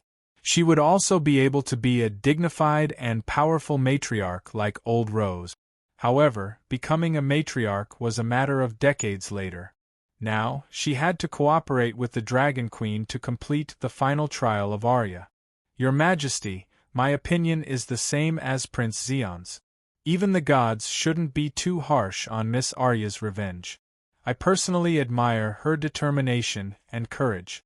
But too many people in the Fry family have died. Maria frowned slightly and said cautiously, "What about you, Ollie Fry?" The gatekeeper, Ollie, wasn't interested in the trial. She had been flirting with the knights around her with her eyes. Although she didn't inherit her mother's beauty, her nose was too sharp, and she didn't have a chin. She had a good figure with long legs and a full chest. Plus, she was 21 years old, the perfect age. Her eyes were flirtatious enough. Many men were willing to interact with her even if they knew her reputation. Now that she heard the Dragon Queen's question, she said without hesitation, "Your Majesty, I'll do as you say. On behalf of the Fry family, I'll obey your orders." Dany turned to the next victim, Jenny Westerling. "What about you?" Robb's wife, Jenny, was also a great beauty. She had chestnut curly hair and a heart-shaped face. She had big brown eyes, a delicate temperament, a beautiful face, a slender body, and an especially voluptuous butt. The owner of Cliff City was surnamed Westerling. The Countess was from the Spazer family, the descendants of a spice merchant and a foreign witch. Robb and Jenny's meeting and love were all arranged by the Countess, Heber Spazer. The funny thing was that Heber and her brother, Rofo Spazer, were undercover by Robb's side. Her eldest son was an upright knight who was completely loyal to the king he swore allegiance to. He jumped into the river and was buried with Robb. In return for betraying Robb, Rofo Spazer became the Count of Castlemaine. Heber's children were married to Lannister. Because of this, Arya only killed Spazer, Heber, and Rofo's family in Cliff City. She did not harm the Westerlings in the city. Jenny, her father, and her younger brother were all alive. After the Battle of Winterfell, as Castlemaine Castle was not repaired and there were no soldiers guarding it, the new Count Rofo brought his family and moved to his brother-in-law's house next door. In fact, before becoming the Count of Castlemaine, Rofo Spazer was the acting mayor of Cliff City. He helped his brother-in-law manage his territory when he was away fighting. The last time Arya slipped down from Cliff City, the rope she used to fall down the battlements was still there and had not been taken away. It was not a mistake. Arya did it on purpose. It was to remind the patrolling soldiers that an assassin had entered their house. Hurry up and clean up the bodies. The whole city should be on alert. Do not let the other ghosts steal the city again. Therefore, even if Dany did not appear, Cliff City would not have fallen suddenly like Casterly Rock. Today, Count Gavin and his eldest daughter Jenny of Cliff City were here. However, only Jenny was the victim's family and sat in the first row. Even though his wife was dead, Count Gavin's opinion was not within the Dragon Queen's consideration. My mother is guilty. My uncle's family is guilty. I am ashamed of their actions. They betrayed Robb. They deserved it. Arya's revenge for her brother and mother was not wrong. I represent the Westeros and Spazer. I completely give up on pursuing her responsibility. At this point, Lady Jenny, who was supposed to be Stark's wife, sobbed and covered her face with her hands. She did not want to represent Westerlings and Spazer at all. She was Robb Stark's legal wife. She was also Stark. However, after what her mother had done, she did not have the face to mention Robb and their marriage. That marriage was legal, and blessed by the seven gods. However, it was still a shameful conspiracy. Danny sighed and said, "Jenny, your mother's actions brought shame to your family.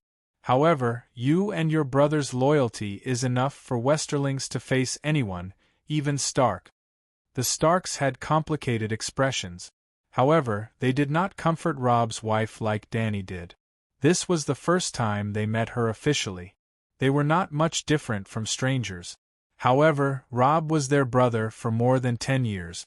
Now, their brother's reputation was ruined because of a strange woman. How could they not feel the slightest bit of resentment? On the other hand, the nobles in the hall were more objective and rational. They all expressed sympathy for Jenny. We can confirm that only Arya Stark was involved. The other Starks were not involved. All the victims think that Arya's revenge was justified. They also think that she killed too much. The fall of Casterly Rock and Lannister, the death of millions, and the change in the situation of the Westeros resistance against the ghosts. She is directly responsible for it. Therefore, her sins are monstrous. Are there any problems with the above? Danny looked around. No one refuted. Even Jon and Sansa only had worried expressions. For such sins, only death is left. She made the final judgment. Apart from a few people who cried out in surprise, more than 99% of the people looked relieved. Unexpectedly, the dwarf also cried out, as if he was very surprised by Danny's judgment. "Arya, do you have anything to say?" Danny asked. "Very fair. I have nothing to say." "Then let's do it immediately. We don't have much time. We still have to wake up early tomorrow to fight the ghosts. Arya, choose how you want to die." Danny sighed.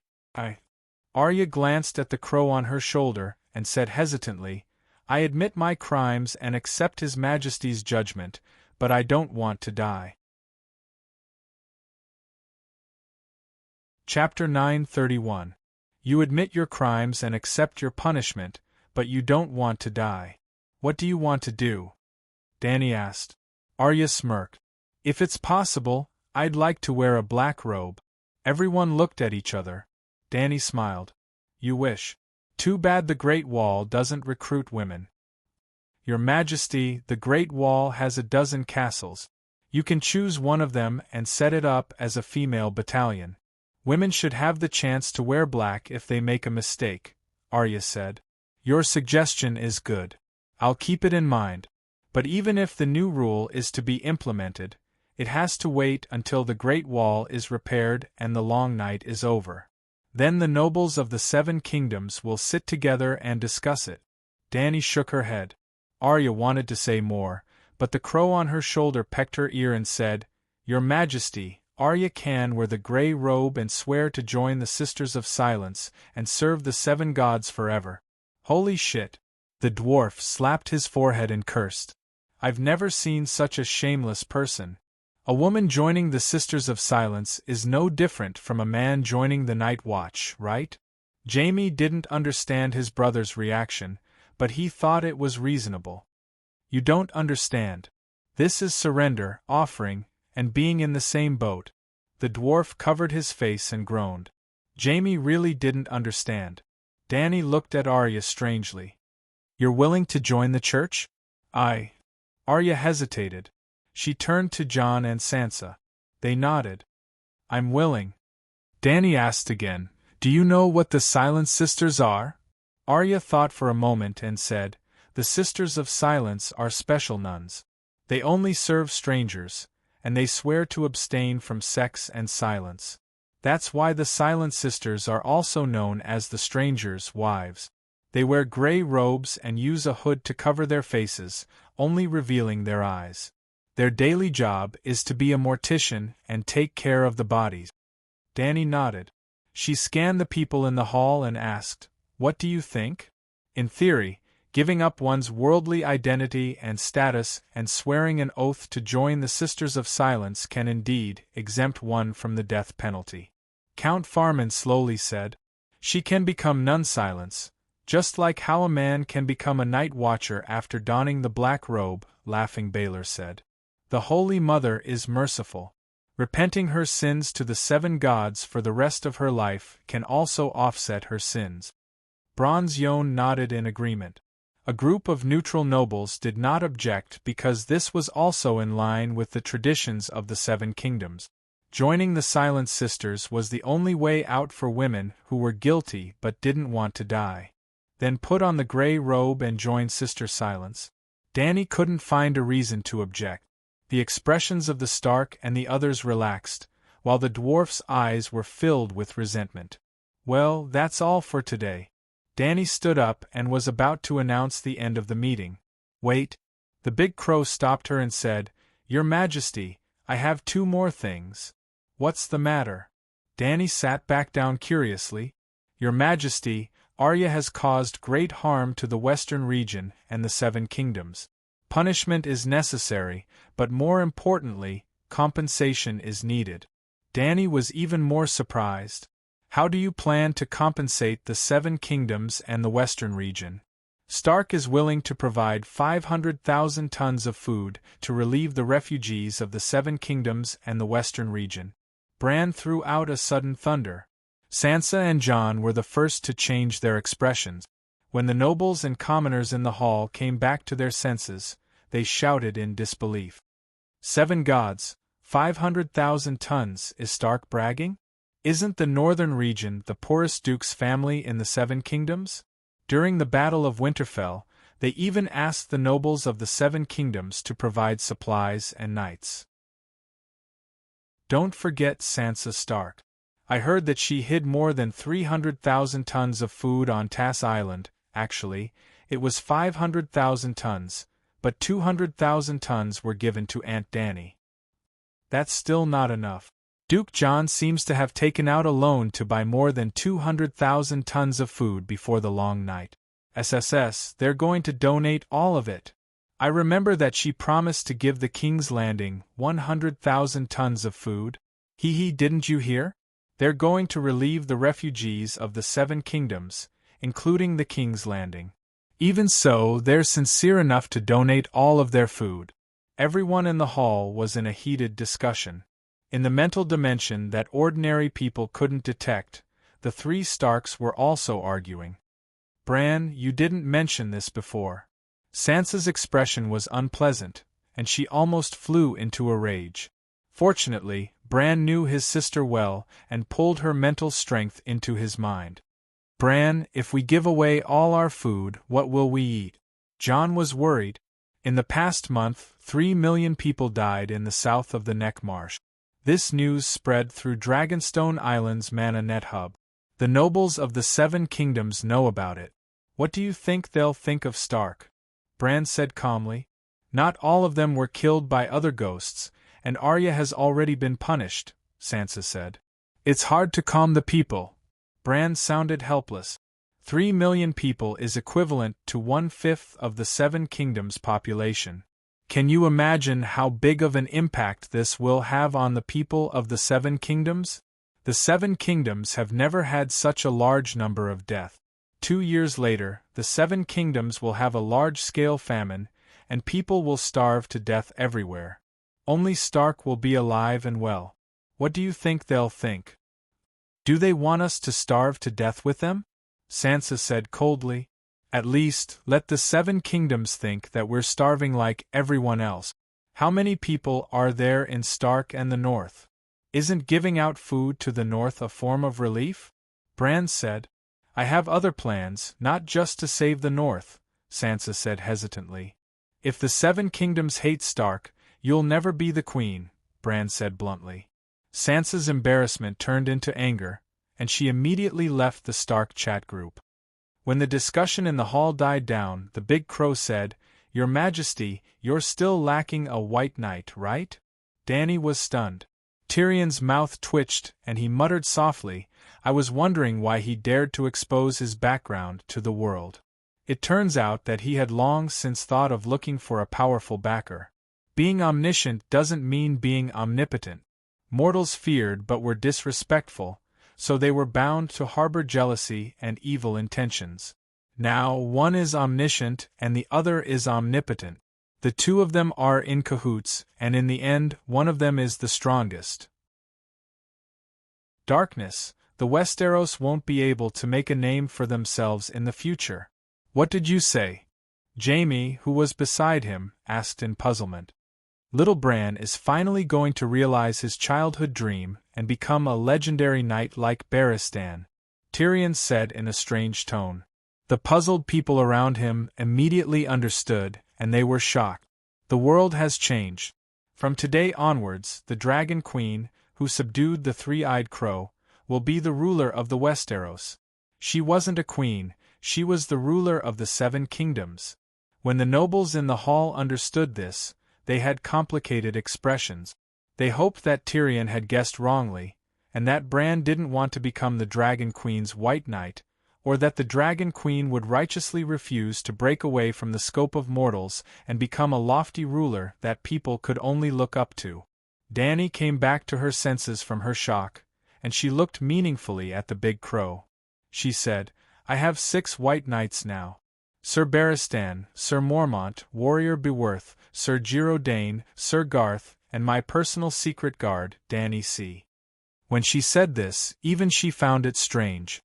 She didn't realize that she hadn't used up all her White Knights, and it seemed like it was destined that the last one would be reserved for a specific person.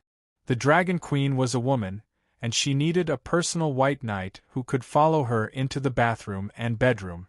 So, she must have a female White Knight. Since old Bart saw Dany C., he had been training her as a reserve White Knight.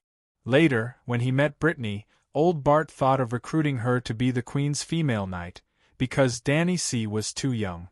When Brittany was verbally conferred the title of Roseless Iron Guard by the Dragon Queen, old Bart gave up and went back to let Big Bear continue to teach Dany C. 5 years had passed, and the little girl had grown into a 14-year-old girl.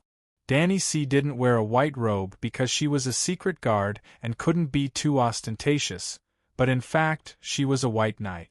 In addition to Dany C., there were 2 people who almost became White Knight. One was the Big Crab, Eris Satter, and the other was Quentyn Martell. They were all willing to become White Knights and even applied to Dany, but with Jaime's example, she didn't agree rashly. Jaime also applied to the Mad King to wear a white robe. The Mad King gloated and agreed, and then Tywin completely fell out with him.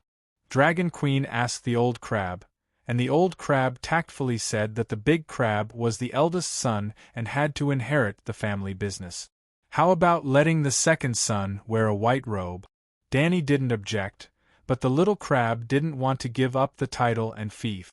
The Dragon Queen promised her vassals that according to their contributions, the second son and the third son could be conferred the title, which meant that one family had multiple titles.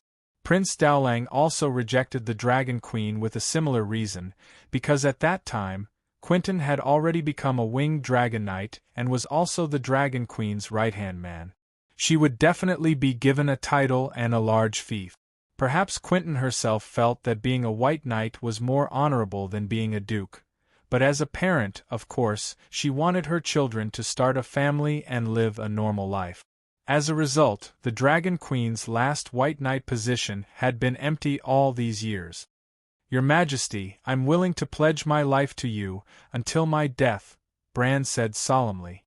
"Have you thought it through?" Dany asked, even though she already knew the answer. Bran definitely didn't come up with this idea on the spur of the moment. The Big Crow looked at the tall White Knight next to the Queen and said in a deep voice, "I've thought it through clearly. Following in Sir Barristan's footsteps has always been my dream."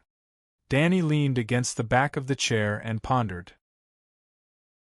The hall was silent, and the people in the surroundings could even hear the Queen's finger tapping on the carved armrest. After a long while, she muttered to herself, "You are the three-eyed crow, and joining the White Knights will have a great impact.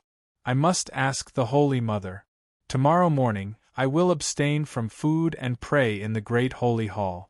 Ladies, you can pray with me, and the Holy Mother will probably descend upon the fairy city." After the trial ended, the crowd didn't leave. Instead, they were invited by Count Farman to a large banquet, but the atmosphere wasn't very lively. The ladies were quite happy, and they gathered together and talked about the old case solved by the three-eyed crow today, as well as the Holy Mother's descent tomorrow.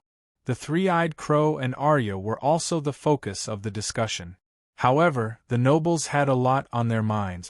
After the three-eyed crow defected to the Dragon Queen, how will the Seven Kingdoms situation develop? They were all pondering this question, but they didn't dare to discuss it openly. Chapter 932. It was a classic European-style living room, and the southern wall was made of a whole piece of obsidian, which had the appearance of a black dragon lying on the ground. The fireplace was the black dragon's mouth, and it was filled with firewood. There was a large French window on the eastern wall next to the fireplace, and the firelight passed through the window and shone on the thin snow-covered cedar trees. It was pitch black in the east, and the sound of waves could be faintly heard. Danny took a cup of lemon-black tea from Elie's hand, and she leaned comfortably on the soft couch. She said, "You have been exposed, and you want to seek refuge from me?" "This isn't the main reason." The great crow landed on the Megalosaurus's horn, and it said slowly, "The three-eyed crow's mission has changed because of your appearance. The three-eyed crow isn't an independent life form, and we don't have any personal feelings. We are just a will that protects the world. It's also because the will is pure enough that the three-eyed crow can become the Westeros god. In the past innumerable years, we have tried our best to make the world a better place." When the great crow saw the Dragon Queen's disapproving expression, it paused for a moment before it sighed and said, "I understand that in this process, we might harm an individual, a family, or even an entire kingdom. But humans are just a species living in the world, and humans are insignificant compared to the world itself, let alone a kingdom. Humans are insignificant, and kingdoms are even more insignificant, while families and individuals can be ignored. The three-eyed crow's essence is a combination of wills, and it's the superimposition of innumerable green prophets' wills that protect the Westeros and the world. As long as it's beneficial to the world, we can sacrifice anyone, even if it's the human race's epic master. As long as we can stop the world from falling into the abyss, we can cooperate, even if it's the evil god Lalo. Don't treat the three-eyed crow like a human, and it's just a pure will that protects the world. Now the situation has changed. You are a human, and you have a family, and you established a kingdom. However, your power is too great, enough to change the direction of the river of fate. As such, the individuals, families, kingdoms, and humans with you as the main body are no longer insignificant. It is very likely that you will lead the humans to dispel the long night without the help of the god. It is also very likely that you will be able to stop the world from falling in the future. It is also very unlikely that you will be the true child of the world and will be able to lead the world to level up. So, from a certain perspective, you are equal to this world. Thus, the three-eyed crow that served the world didn't change its original intention, but changed its target. In the three-eyed crow's eyes, if you aren't part of the bigger picture, then it will force you to sacrifice yourself for the bigger picture. Just like before, Blynden had been protecting Lalo's destiny and sacrificing you to fulfill his destiny. But once you become the bigger picture, anyone can sacrifice themselves for you. Danny stared blankly and hesitantly asked, "Why would you have such thoughts?" "I mean, I always knew that I was part of the bigger picture, and that I should be the most important person in the world. But you didn't have such a correct understanding before." Bran didn't mock the Dragon Queen's self-praise, and he just said in a complicated tone, "I have also been growing recently, and now I almost understand some of the arrangements made by Blynden before his death." "What arrangements did Blynden make?" Danny asked curiously. "Do you think that he could have predicted that I would go against his orders and not fuse with the Green Prophet seal?" Bran asked. "This," Danny said uncertainly, "in theory, he should have been able to predict it. But if he predicted that you would be derelict in your duties, then he might have made some arrangements and forced you to fulfill your responsibilities as the three-eyed crow. In the end, she emphasized, Blynden doesn't have feelings, and he can do anything. You are right. Blynden is the three-eyed crow, and he won't feel pity for me. When the night was about to arrive, the previous generation of three-eyed crows wouldn't allow the next generation of three-eyed crows to lose their omniscient abilities. But in the end, he didn't seem to have any schemes, and he didn't make any arrangements. It was as if he didn't know anything. My mortal heart wasn't satisfied, and I wasn't willing to sacrifice my independent will, so I successfully avoided my responsibilities. Why is that? Bran asked. Maybe there is something wrong with his head? Don't keep me in suspense, and just say what you want to say, Dany said impatiently. It's because he didn't want me to fuse with the Green Prophet's seal. Bran said coldly. What did you say? Are you crazy? Dany glared at him as she shouted. I'm not crazy. On the contrary, I've never been as clear-headed as I am now, so clear-headed that I finally understood the three-eyed crow's true arrangements. What arrangements? Sacrifice everything for the greater picture. Sacrifice myself for the greater picture. Bran couldn't calm down, and he spoke with shock and resentment. He said word by word, the Green Prophet's seal was left for you. Even I was left behind by the three-eyed crow to be your assistant. The three-eyed crow doesn't have any emotions, and it's a cruel and merciless protector. Can sacrifice anyone for the world, and it can even sacrifice itself. After you successfully reversed fate and revealed that you replaced Lalo and saved the world from the long night, the three-eyed crow probably saw a future unknown to me from the river of fate. Then, it decided to make itself a fertilizer that will help you grow. Are you joking? You want to. Before Dany could finish her sentence, she froze. In an instant, Bran transferred 80% of the Green Prophet's seal's fragments to her. I've now fused with 9% of the Green Prophet's seal, and I can barely maintain my ability to enter the River of Time through the trees. As for the remaining Green Prophet's seal, I'll give it to you. From now on, everything belonging to the three-eyed crow will be yours, including the Green Spring and the old god's power of faith. I'm also the Green Prophet, and I'm also the three-eyed crow. Even if I'm still a human, I don't intend to go against my instinct to protect the greater picture. This is my life, the three-eyed crow's life, Bran said with a sigh. When Dany got the item, she wasn't pleasantly surprised. The Green Prophet's seal floated in the faith space, and it was like a dazzling green sea of stars. It was beautiful and alluring. However, when Dany saw it, her heart became heavy. The second time, she recalled Uncle Ben's famous words, "With great power comes great responsibility." The first time was when the Door God gave her his inheritance, and the great gift forced her to treat ending the long night as her mission. She put down her teacup and said frankly, "I'm under great pressure." Bran heaved a sigh of relief and said frankly, "After hearing what you said, I feel much more relaxed." Dany smiled bitterly and said, "Why didn't Blynden say it directly?" "You should be asking me why I only found out about his arrangements now," Bran said. "Why?" Dany followed his advice. "Because you changed fate. Before that, the river of fate became chaotic, and nothing could be seen clearly. It was like the river that once flowed along the river broke through the dam and flowed on the Great Plains. No one knew its final direction. However, not long after Casterly Rock City fell, I, who had been immersed in the river of time, suddenly saw a glimmer of the dawn of fate." Bran looked at the Dragon Queen and said solemnly, "Above time, a new river of fate is about to take shape. No matter how great the disturbance was, the river will calm down one day." "What does this mean?" Dany was puzzled. "You're right." The big crow nodded, and its tone became strange. "The key is that I was the first to see the dawn of fate, and I was the only one. To the gods, the river of fate is still chaotic, and there are no signs of it being reformed." "You really saw the dawn? Are you hallucinating because you've been too tired recently?" Dany looked doubtful and asked with concern. I heard that a Dew Stark was born.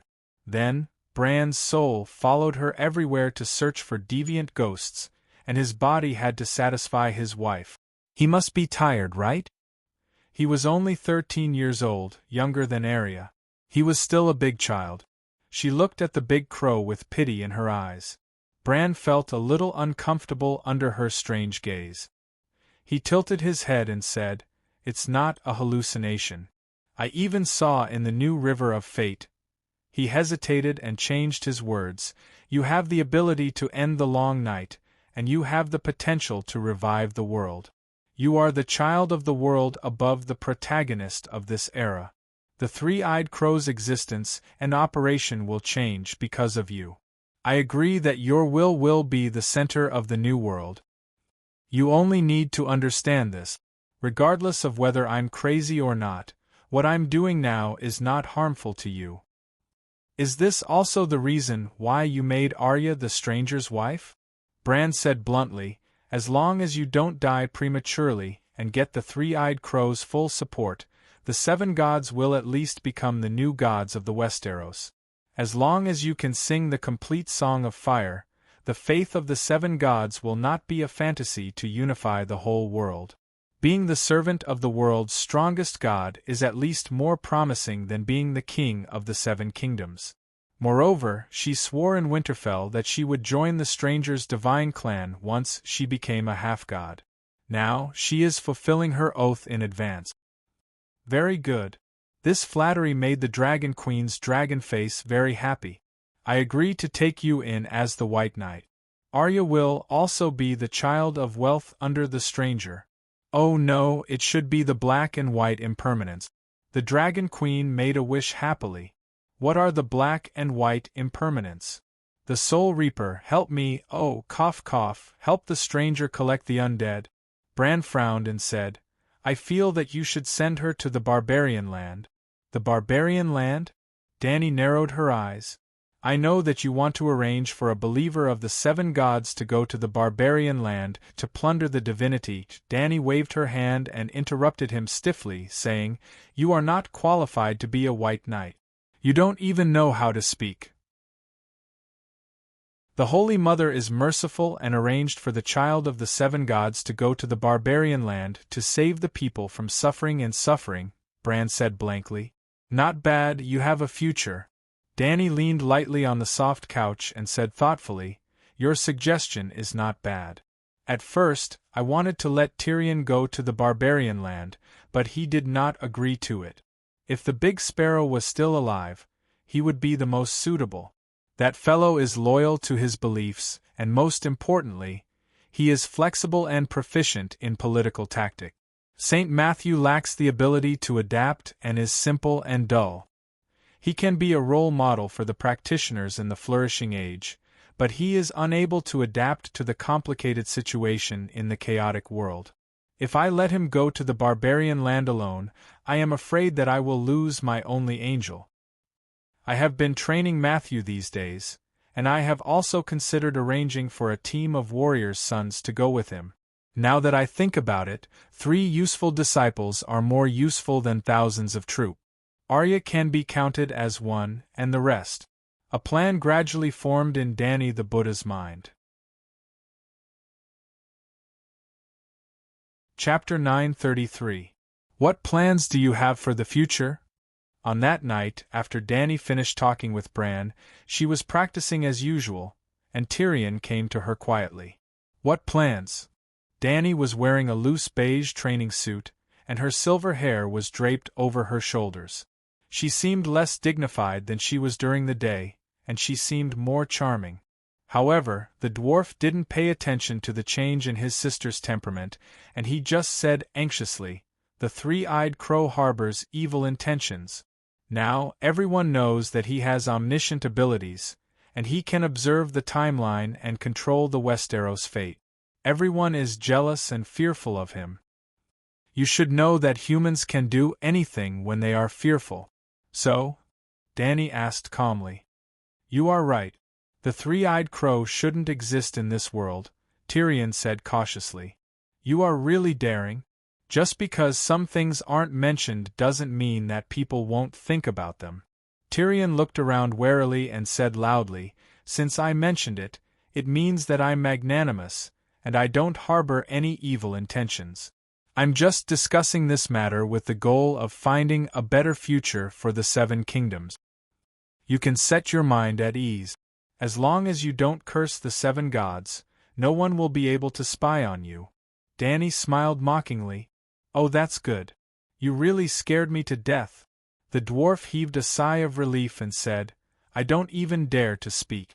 Look, as long as the three-eyed crow still exists, the Seven Kingdoms people will have to live in fear, and the whole world will be gloomy. The three-eyed crow needs to exist. It doesn't have any selfish motives, and it has been using a method that certain wise mortals don't like, which is controlling fate to protect the world." Dany spoke calmly. "You didn't say that before. You are certain wise mortals." Tyrion opened his eyes wide. "Did your will get distorted again?" Dany cast him a sidelong glance and handed him a basket full of disdain. "I'm still wise, but I'm no longer a mortal. The three-eyed crow, which isn't under my control, shouldn't exist. But time has changed, don't you understand this principle?" Tyrion looked at the Dragon Queen in horror and said through gritted teeth, "The dragon slayer of the past has become an evil dragon." "I am the mother of dragons," Dany said calmly. "You are overthinking this. A mortal like you isn't qualified to attract the three-eyed crow's attention." All of a sudden, a familiar voice transmitted from the fireplace, and it made the dwarf wet his pants. "Bran? The 7 levels of hell." The dwarf raised his head in horror and saw a large red-eyed black crow standing on the obsidian wall. Because there were only ashes left in the fireplace, and there was only one lantern that Tyrion had brought in the room seemed especially dark, and the stone carvings on the walls were the same color as the crow feathers. When the big crow didn't open its eyes, it was almost one with the environment. The dwarf had already cautiously looked left and right, but he still ignored it. The dwarf clamped his pants tightly and shouted with a distorted face, "Didn't you say that no one could detect it except the 7 gods?" She didn't lie. As long as she wanted to, no one could eavesdrop on her conversation. "But I didn't eavesdrop, and I stood here openly," the large black crow said. "You heard everything?" The dwarf asked dejectedly. "I don't need to hear it. I know what you are thinking with just one look. If I want to, I can clearly see what you will do and say in the timeline. At that time, you won't even know what you will say or do," Bran said calmly. "Damn it." The dwarf was flustered and exasperated, and he decided to throw caution to the wind. He shouted, "This is the reason why we can't tolerate you." "I know," Bran said softly. "You know, but you don't care." Tyrion calmed down. "Did you know that the three-eyed crow's inheritance has been passed down for several million years?" Bran sighed and said in an ancient tone, "The human race's short 10,000 years of history is less than 1% of the three-eyed crow's existence. Before the human race, all living beings in the Westeros, such as the forest's children, giants, and strange creatures, knew about the three-eyed crow's existence. They all worshipped it and respected it as a god. All living beings in the world knew the significance of the three-eyed crow's existence, and they all sincerely praised it. They even hoped that their will to protect the Westeros would be integrated into the Green Prophet's seal.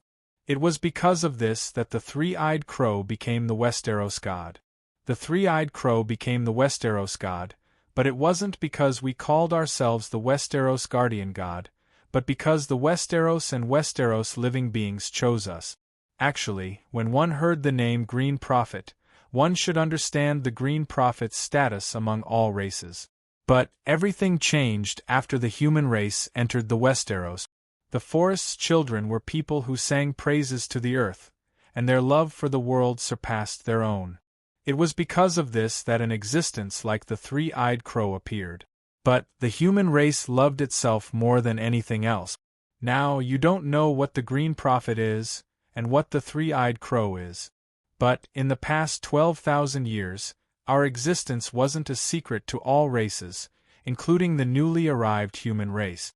The human race's reverence for the green prophet originated from their fear, and such a state wouldn't last for long.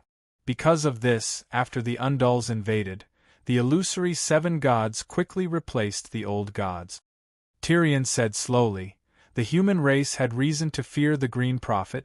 The three-eyed crow didn't care about the human race's attitude toward it, but it was willing to sacrifice everything for the Westeros.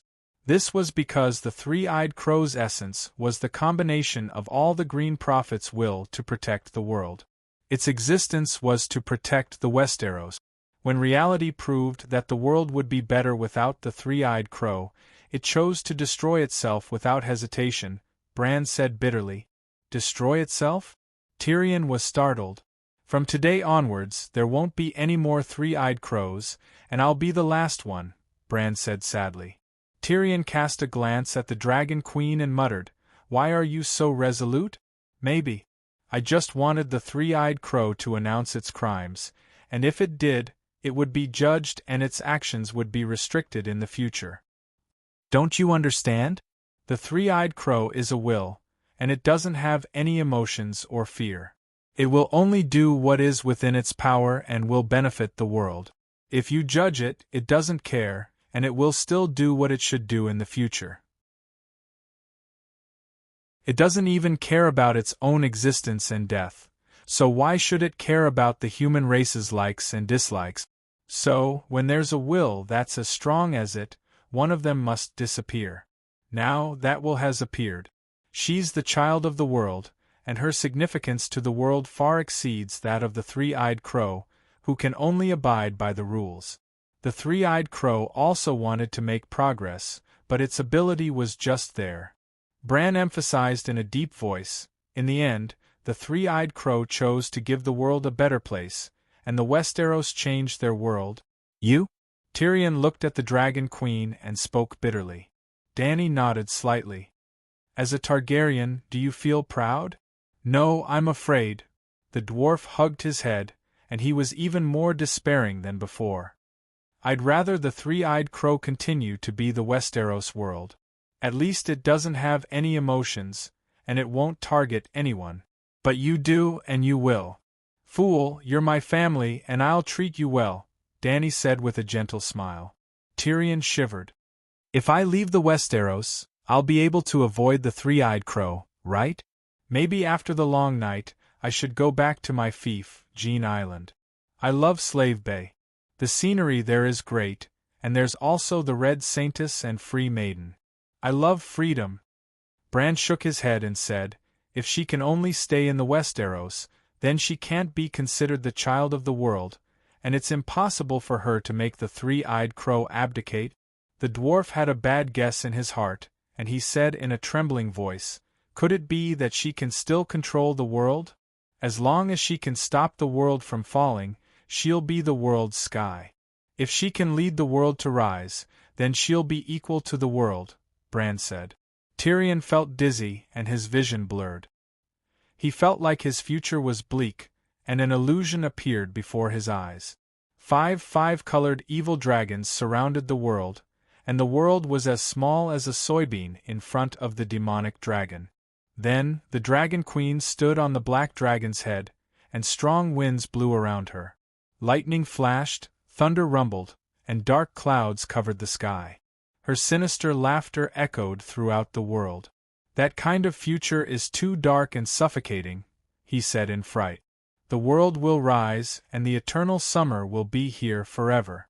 Humans won't have to worry about the dark and cold eternal night. That kind of future should be bright and desirable, Bran said. Do you believe what you just said? Tyrion mocked him. The big crow shook his head. In the three-eyed crow's eyes, that's the most beautiful world. In my opinion, it's indeed a bit depressing. But it can't be helped, as we live in the world, and the world doesn't exist because of us. The big crow's red eyes turned toward the Dragon Queen. The world exists because of her. Dany sneered and said, if you have the energy to worry about the future, then it's better to take care of the present. The eternal night hasn't even ended yet. Tyrion slapped his forehead, and he remembered the purpose of his trip. He said, "The nobles are afraid of the three-eyed crow, and now that Bran has become your White Knight, their fear of him will be transferred to you. What plans do you have for the future?" "I will kill deviant ghosts and train hard at the same time," Dany said matter-of-factly. Tyrion thought for a moment and changed his tone. "Do you know something? Today, many nobles seem calm on the surface, but they all have an impulse in their hearts. They want to question the three-eyed crow. How much has he interfered with their fates in the past years? They even suspect that the three-eyed crow is related to the many things that happened in the Seven Kingdoms. But they all play dumb, and they don't dare to ask him." "A mortal trying a god?" Bran mocked him. "If the Dragon Queen wasn't here, the three-eyed crow wouldn't even give them a fart. It's just like how a mortal doesn't care about an ant's will." "Aren't you a mortal?" Bran sighed and said, "I'm a mortal, but the three-eyed crow isn't. Today, everyone condemned Stannis for using the Blood Wizard's spell to kill his relatives, but no one thought about trying Lalo, who carried the evil divine power for him." Tyrion shook his head and said, "The nobles know their own limits, and what's the point of mentioning something that can't be done? Believe it or not, if you tie up Lalo and place him in the hall, they will surely be more righteous than anyone else. After today, the fear and doubt in their hearts will destroy their sincere respect and worship for you, even if you really end the long night. I came to look for you to warn you that this might be Bran's plot against you, and he wanted to transfer his hatred to you. But now I realize that I guessed wrong." He paused for a moment and stared into the Dragon Queen's eyes. "But you don't want to be feared and hated by the Seven Kingdoms people while you shed blood and sweat for them, right?" Chapter 934. Dany smiled faintly and said, "Your worries are not without reason, but I think that people should understand their own position." "What do you mean?" The dwarf was puzzled. Dany did not explain it to him directly, but instead changed the topic. "Regarding today's trial, all of you have subconsciously overlooked a huge problem." "What have we overlooked?" Tyrion asked. "Did you notice that in today's great trial, the victims were only nobles, and not a single commoner?" Dany sighed. The dwarf and Bran were both stunned. "Bran, tell me, with the standard of death for sending troops to rob commoners, how many nobles here today can survive?" Bran was silent. According to that standard, within the Seven Kingdoms, as long as a noble had led troops, they would all die. Among the nobles who participated in the great trial, which one of them was not a lord with a large army? And in recent years, the Westeros had been in constant turmoil. Other than Jon, everyone should be killed? Dany's lips curled into a mocking smile. "If we use the standard of killing innocent commoners, strong peasant women, and abusing castle servants, in the entire world, how many nobles can get away with no charges? Nobles have special privileges, otherwise, who would spend so much effort to fight for the title of nobility?" Tyrion mumbled, "Is it easier to become a god than a noble? Or rather, do you think the difference between a god and a noble is bigger, or the difference between a noble and a commoner is bigger?" Dany asked again. The dwarf was silent as well. "People will always be divided into classes based on money, nobility, and power. It is unavoidable. Even someone as strong as me can only try my best to be fair and just, but not truly fair and just. Or rather, the world is unfair to begin with, and absolute fairness is the greatest unfairness," Dany said helplessly. Tyrion also understood what she meant when she said that a person should understand their position. Dragon Queen did not want to be a noble, she wanted to be an existence above the nobles. Gods were omniscient and omnipotent, just like how nobles bullied commoners. "You want to be a god?" he asked. "It's not about what I'm going to do, but when I kill one god after another, when I reveal the power of a god again and again, what will they think of me?"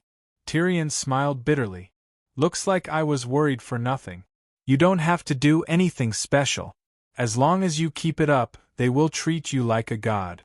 No one would be jealous of what a god has. Then, he shook his head and said, No, not necessarily. There must be people who covet the way to become a god. They won't be afraid of you, but they will be jealous of you. Because you were just like them, a mortal. Then train hard. Recently, 45 castles have built magic schools in the river bend. Anyone who is jealous of me can join the magic training class themselves. The passage to a higher level is open. Can you imagine the future world? Danny smiled meaningfully. Tyrion was stunned for a moment before he muttered, In the future, contrary to the real world, there will be a flourishing civilization of gods and magic. The big crow poured cold water on him and said, If you want to develop the institutionalized magic civilization that the Queen envisioned, you won't just have to stop the world's decline, you will also have to make the world rise by a few levels. Danny rolled her eyes and waved her hand to drive him away. It's already late. Tyrion, you should go back. What about him? Tyrion stood up and pointed at the big crow. We are exchanging supernatural knowledge. Danny could not help but get excited when she said that. Since he had become her follower, she could read the three-eyed crow's 1,000,000 years of experience.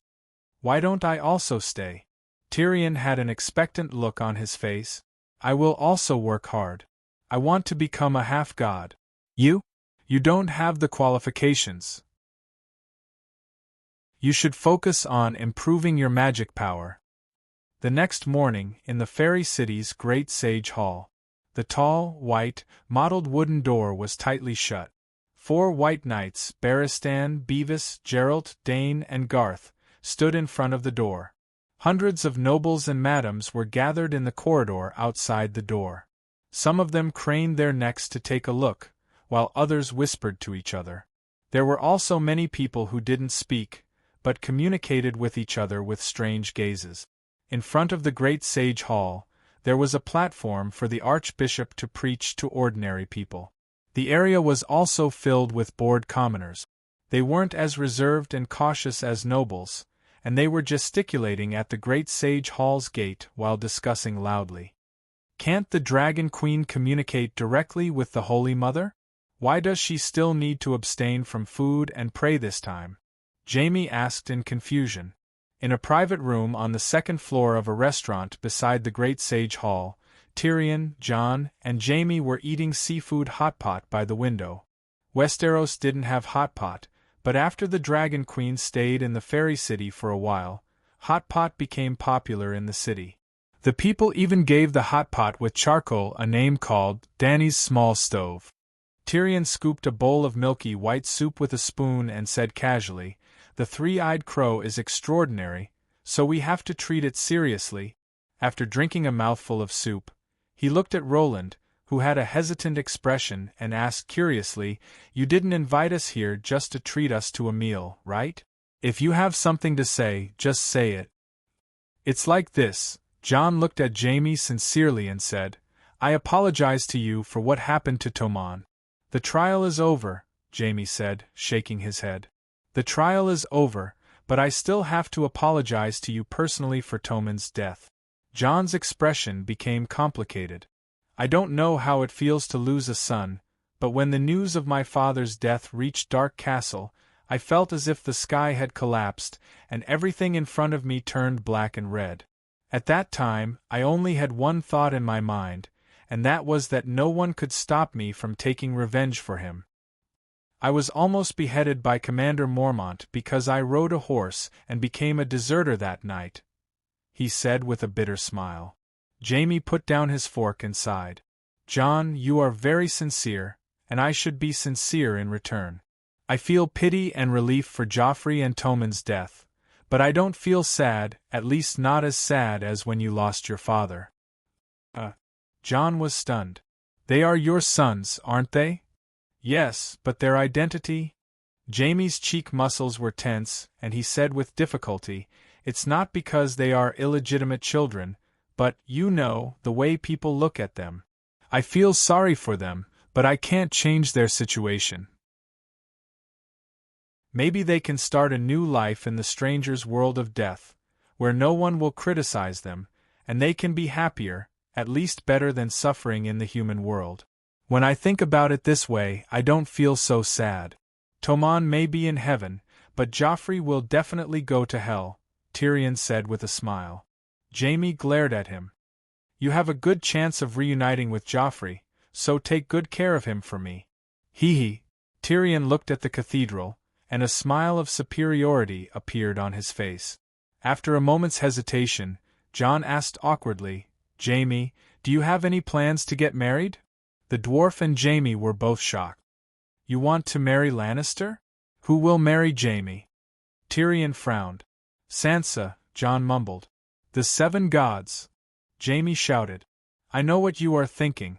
You want to mend the relationship between the two families through marriage, but Sansa. He looked at his brother. The dwarf's face was twisted, and it seemed to be turning green. Jon also noticed Jaime's gaze and the dwarf's expression. He frowned and said, Tyrion and Sansa's marriage has been annulled, and he is now Princess Elaine's fiancé. Jaime shook his head. Forget it. The relationship between these people is already messy enough, and I really don't want to get involved. Besides, I don't love Sansa at all. I won't marry someone I don't love. Jon was a little embarrassed. Who were the ones with messy relationships? However, seeing Jaime's straightforward rejection, he did not insist. He only reiterated, Stark will do his best to support the reconstruction of Casterly Rock. If one day the people of Casterly Rock go hungry, then the people of Winterfell will also go hungry. Thank you. Jaime's gaze softened. He sighed and said, If our parents could sit down and talk peacefully, perhaps there wouldn't be so many tragedies. I can't imagine Pops and I'd sitting together and chatting. The dwarf chuckled. Jaime and Jon looked at each other awkwardly and laughed as well. In the afternoon, Saint Dany finished her prayers. The doors of the Holy Church opened. The nobles and commoners tidied themselves up and walked in. They lined up behind the Dragon Queen according to their status. How did it go? Before entering the Holy Church, Sansa pulled Jon nervously. Jaime rejected a marriage without love, but he also expressed his acceptance of our goodwill. We have achieved a small part of our goal, Jon said casually. Sansa heard this and heaved a sigh of relief. That's good, that's good. From the bottom of her heart, she did not want to marry Jaime, but logic told her that a marriage with Jaime would be the fastest and most direct way to mend the relationship between the North and the West.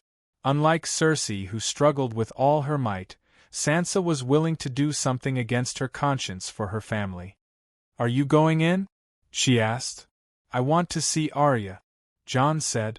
Arya definitely won't appear in front of everyone today, but Bran is here. Then I won't go in. When Sansa entered the Holy Church and found her seat, the Dragon Queen's prayer ceremony had already begun. It was not complicated. She just knelt in front of the Holy Mother statue and recited the scriptures of the Holy Mother. The only attraction was the main character of the day, Bran. He came personally. After making the decision yesterday evening, Little Green, who was suppressing bandits in Hedgian County, went to Winterfell and brought Bran to Fairy City overnight. He's so small and thin. He hasn't even reached adulthood, right? He's about 13 years old, not more than 14 years old. He's really thin and doesn't fit the fierce and terrifying image of the three-eyed crow. Holy Mother above, are you looking for death? How dare you speak such nonsense here? What are you afraid of? This is the Holy Church. Doesn't the three-eyed crow have to kneel before the Holy Mother here? That's also true. When everyone saw the thin and fair-skinned Bran, who was wearing gray leather armor and looked like a little girl, they were not in the mood to recite the scriptures. Only the people at the back of the prayer line dared to speak softly. The great nobles at the front did not dare to be disrespectful. Saint Dany and the three-eyed crow were beside them. Suddenly, the Dragon Queen, who had finished reciting the scriptures, shouted in a loud and powerful voice, Holy Mother, Holy Father, please decide whether to accept this heretic into the White Knights team. In an instant the hall fell silent. Buzz. A ray of white light appeared out of nowhere, and the world was dyed in holy white. Ah, Holy Mother, the Holy Mother has descended to the mortal world. In the Holy Church, an old monk shed tears of excitement. Chapter 935. Holy Mother, the Holy Mother is merciful! Tears streamed down Sansa's face as she stretched out her hand.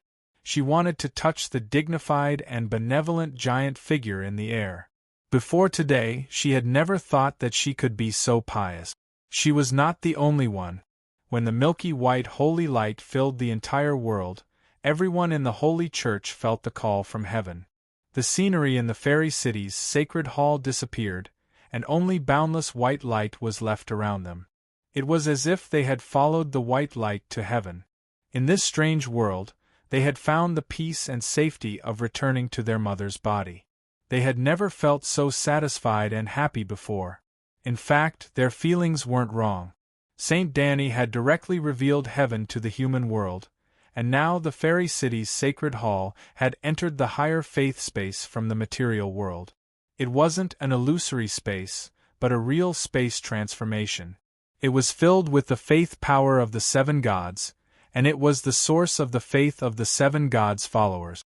They had found the most primitive sense of belonging here, and it was as if they had returned to their mother's embrace. In the faith space, Danny's consciousness, which contained millions of followers' souls, was heaven's main body, and it took the form of the Holy Mother. It was as tall as Mount Everest in front of mortals, and its appearance couldn't be seen clearly because it was too big. However, its dignified aura was like a solid entity, and it was so oppressive that people couldn't breathe. If there was a god in the world, then it must be one. Compared to it, they felt that they were as lowly as ants. This wasn't an illusion, and in front of that consciousness, even Saint Danny was as small as a brick next to a building. It was the combination of millions of souls, and mortals couldn't even compare to ants in front of it. In addition to its dignified aura, the followers also saw a pair of eyes as bright as the sun. They were as gentle as a lake in summer, and boundless love and compassion rippled within them. It was the Holy Mother. The rain is vast, but it doesn't moisten the rootless grass. The sacred gate is vast, but it doesn't save those who are not fated. The Holy Mother's voice rumbled, and it was like a clap of thunder ringing in people's ears.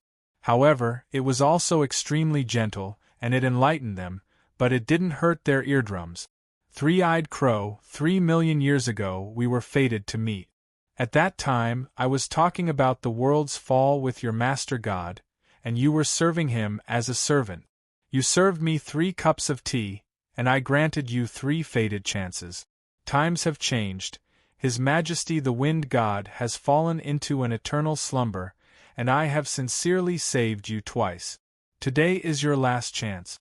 Ask your soul, are you willing to give up all of the three-eyed crow's divine abilities and glory, and follow me to cultivate the Tao of compassion? The many excited believers were startled. So, the Holy Mother and the three-eyed crow were old acquaintances. 10,000 years ago, what kind of pretentious act was that? They were terrified and in awe. However, the three-eyed crow had only poured 3 cups of tea for the Holy Mother. Their relationship couldn't be considered close, right? To serve tea and water, wasn't he just a servant? It turned out that the three-eyed crow was the wind god's servant. This meant that the wind god should be an old god. The Holy Mother was truly benevolent. Because of the 3 cups of tea, she had converted the three-eyed crow 3 times.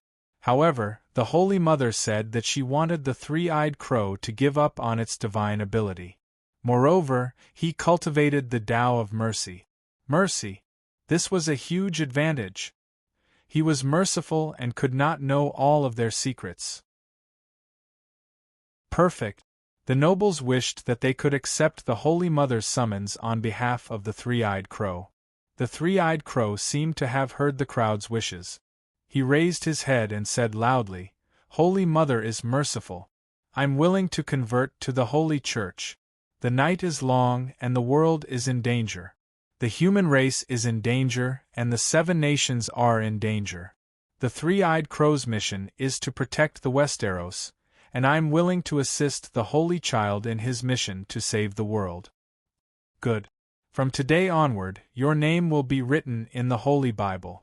After you finish your mission in the mortal world, you will shed your mortal body and enter the heavenly kingdom. You will become a wise crow angel. As the Holy Mother waved her hand, a golden light beam descended from the sky and engulfed the Bran's body. The believers saw in surprise that a white armor and a white cloak formed by light appeared on the body of the short Bran. There was also a 7-pointed golden star between his eyebrows that was formed by mysterious golden symbols. A powerful aura similar to the heavenly kingdom's aura spread out from his body. Thank you for your reward, Holy Mother. The Three-Eyed Crow is already a thing of the past. From today onward, there won't be any three-eyed crows in the world, and there will only be a crow angel. The Bran knelt on the ground. He was so emotional that his voice trembled, and it seemed like he was about to cry. He was also a great actor. The Holy Mother's descent shook the whole city. On that afternoon, it wasn't just the nobles in the Holy Church who saw the heavenly kingdom and the Holy Mother.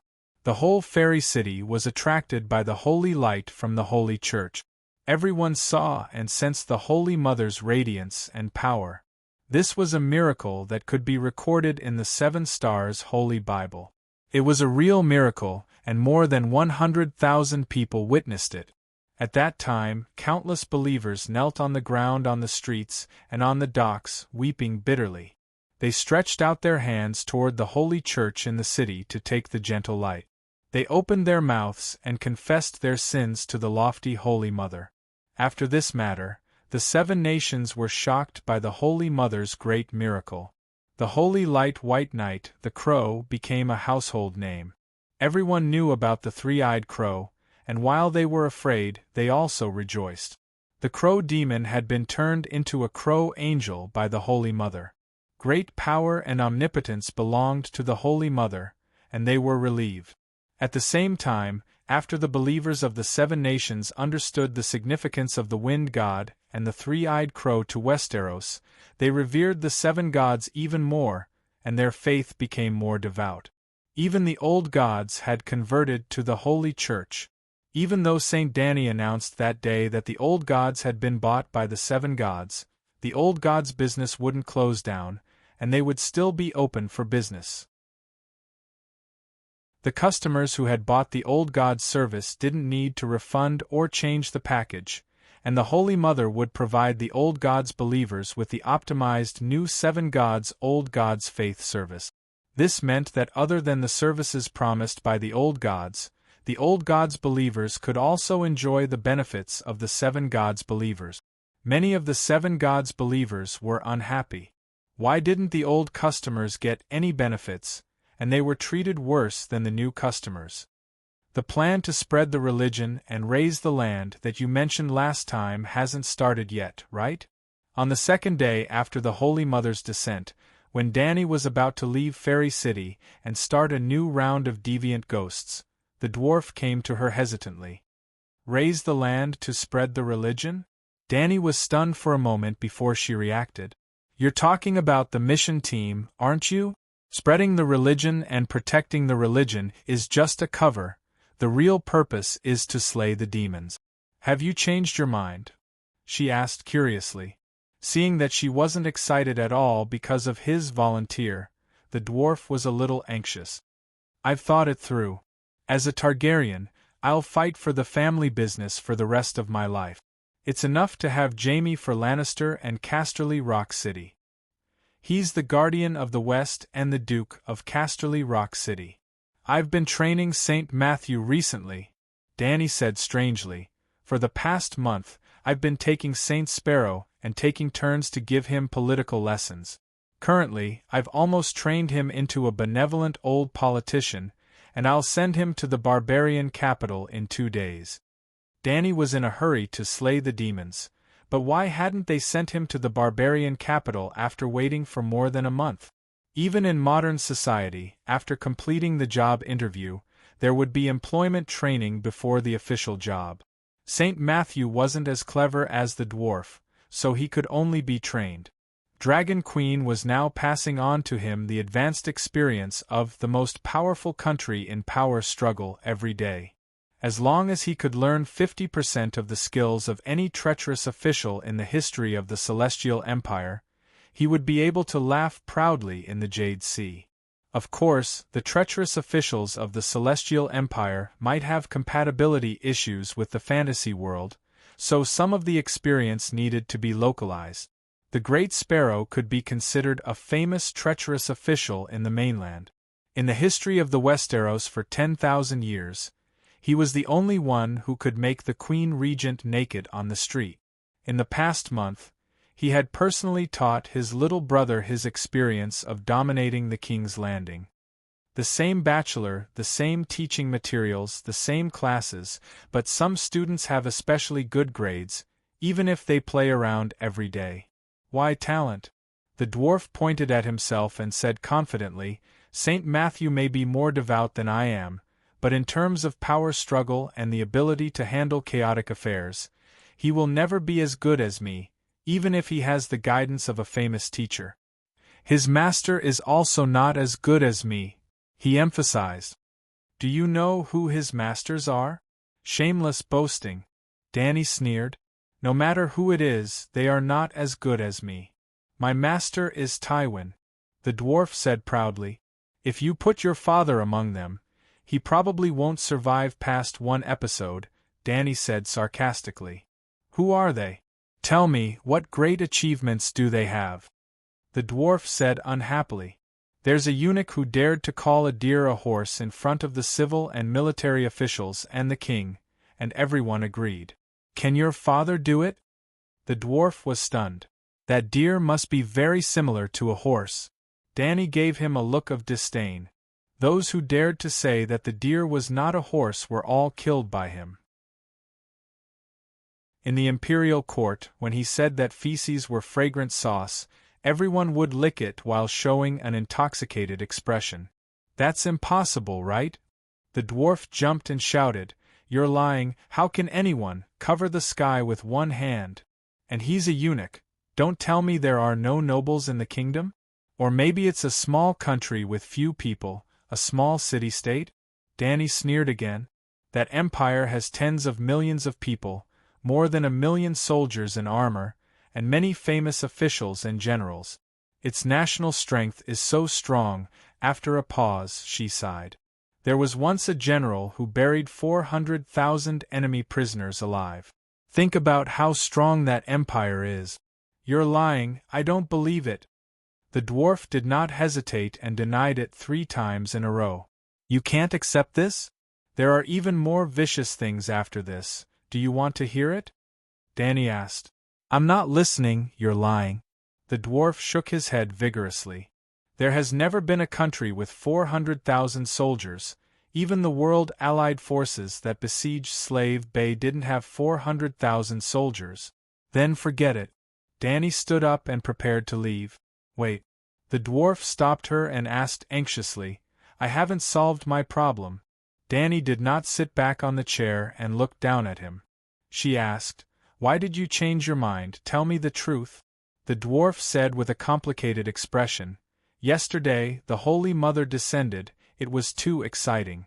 That was a real god. The huge pressure of the soul made me feel like I was a maggot beside the megalosaurus. I never thought that a person could be so strong. I never thought that the gap between humans would be so big that it made me despair.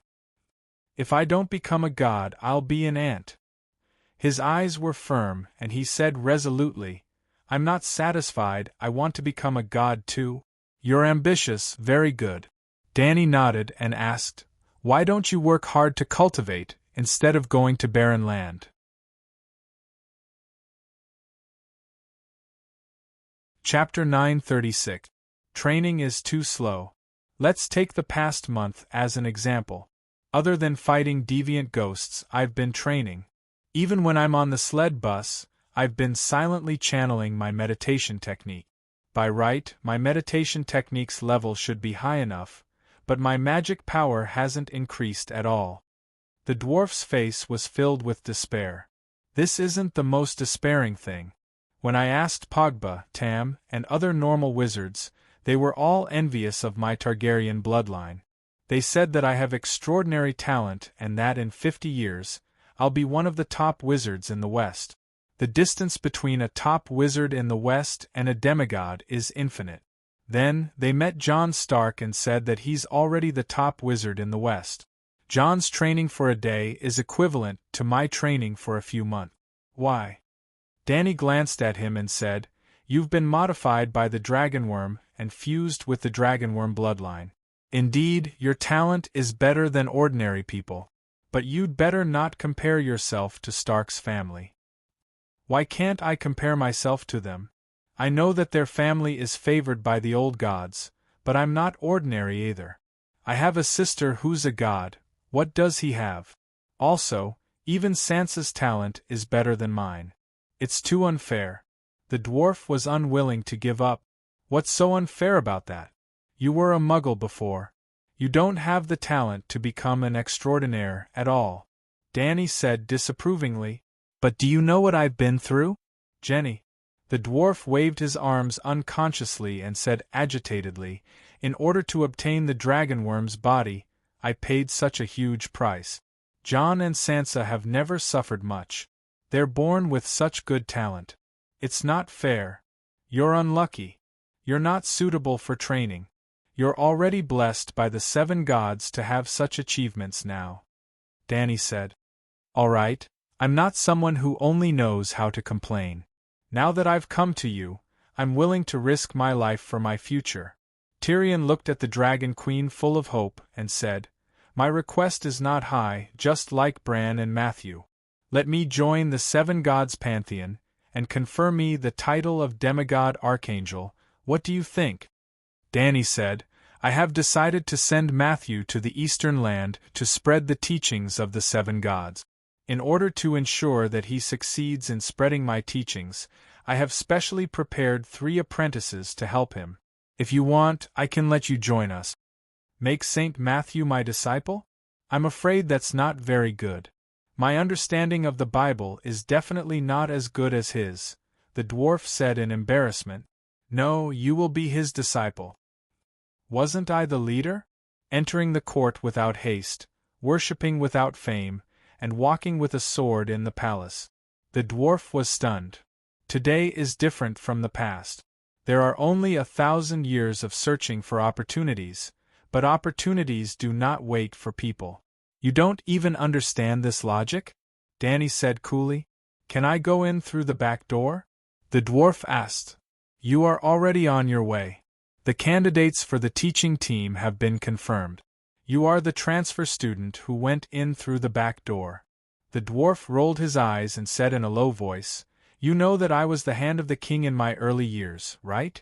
I spent a lot of effort to rope in Tyrell and Martell, appease Lisa in the valley, and in order to protect the king's landing, I even put on my armor and went to the battlefield myself. I almost died in the Blackwater River. Such outstanding achievements, but in the end, my father took the fruits of my peaches.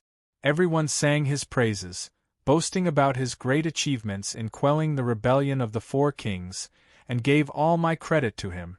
But I lay alone in a dark corner, quietly recovering from my injuries, forgotten by everyone." Dany understood his unspoken words and said coldly, "You want to be the Tywin of the teaching team? No, you don't have to be so exaggerated. It's just—" The dwarf smiled awkwardly. "Can you give me more credit? I look down on you more and more now. Greedy for life, afraid of death, unrighteous in the face of profit, without integrity, without honor. You are gradually living the life you used to hate the most." Dany sighed. Tyrion was stunned for a long time, and sighed. "Compared to before I killed my father, I have indeed changed a lot. But someone who can even kill my father, how noble do you expect him to be? Didn't you choose me to go to the barbarian land to preside over the situation because of my shamelessness? You are shameless and reasonable? How shameless? All right, pretend I didn't say anything. You distribute according to your contributions. The dwarf took a deep breath and asked, Who is in the teaching team? The dwarf met the first person who came to seek the scriptures. Oh no, it was the teaching team in the cultivation room in the backyard of the Holy Church in the fairy city. The stone tower was built with white marble, and the square room was 30 square meters. There were no furnishings inside, and the entire stone room only had a bowl-sized skylight on the wall 2 meters above the ground. This place was darker than darkness. Stepping into it, it was as if he had entered another world. It was a grayish-black, and the space was unstable. The air was so strange that the dwarf felt suffocated. Everything in front of him was grayish-black, as if he was standing on the surface of the sea, moving with the waves. He could not breathe through his nose and mouth, as if the air had frozen. It was uncomfortable to be suffocated, but he could smell the stench of rotting corpses. Perhaps it was not the smell of his nose, but the touch of his soul. Where is this? He closed his mouth and shouted. His soul was separated from his body, but they overlapped. His body was muddled, and his soul was looking left and right, shouting loudly. It was a very strange state. This is the shadow of the real world. Because after a person dies, their soul will slowly decay here, so it is also called the world of death. Danny appeared beside him. The surroundings were still grayish, but there was no longer the feeling of standing on the wave. His soul and body were separated into two. Other than the smell of decay in the air, he no longer had difficulty breathing, and there was no longer the stench of rotting corpses. Actually, the world of death is a very subjective name, she said as she led him forward.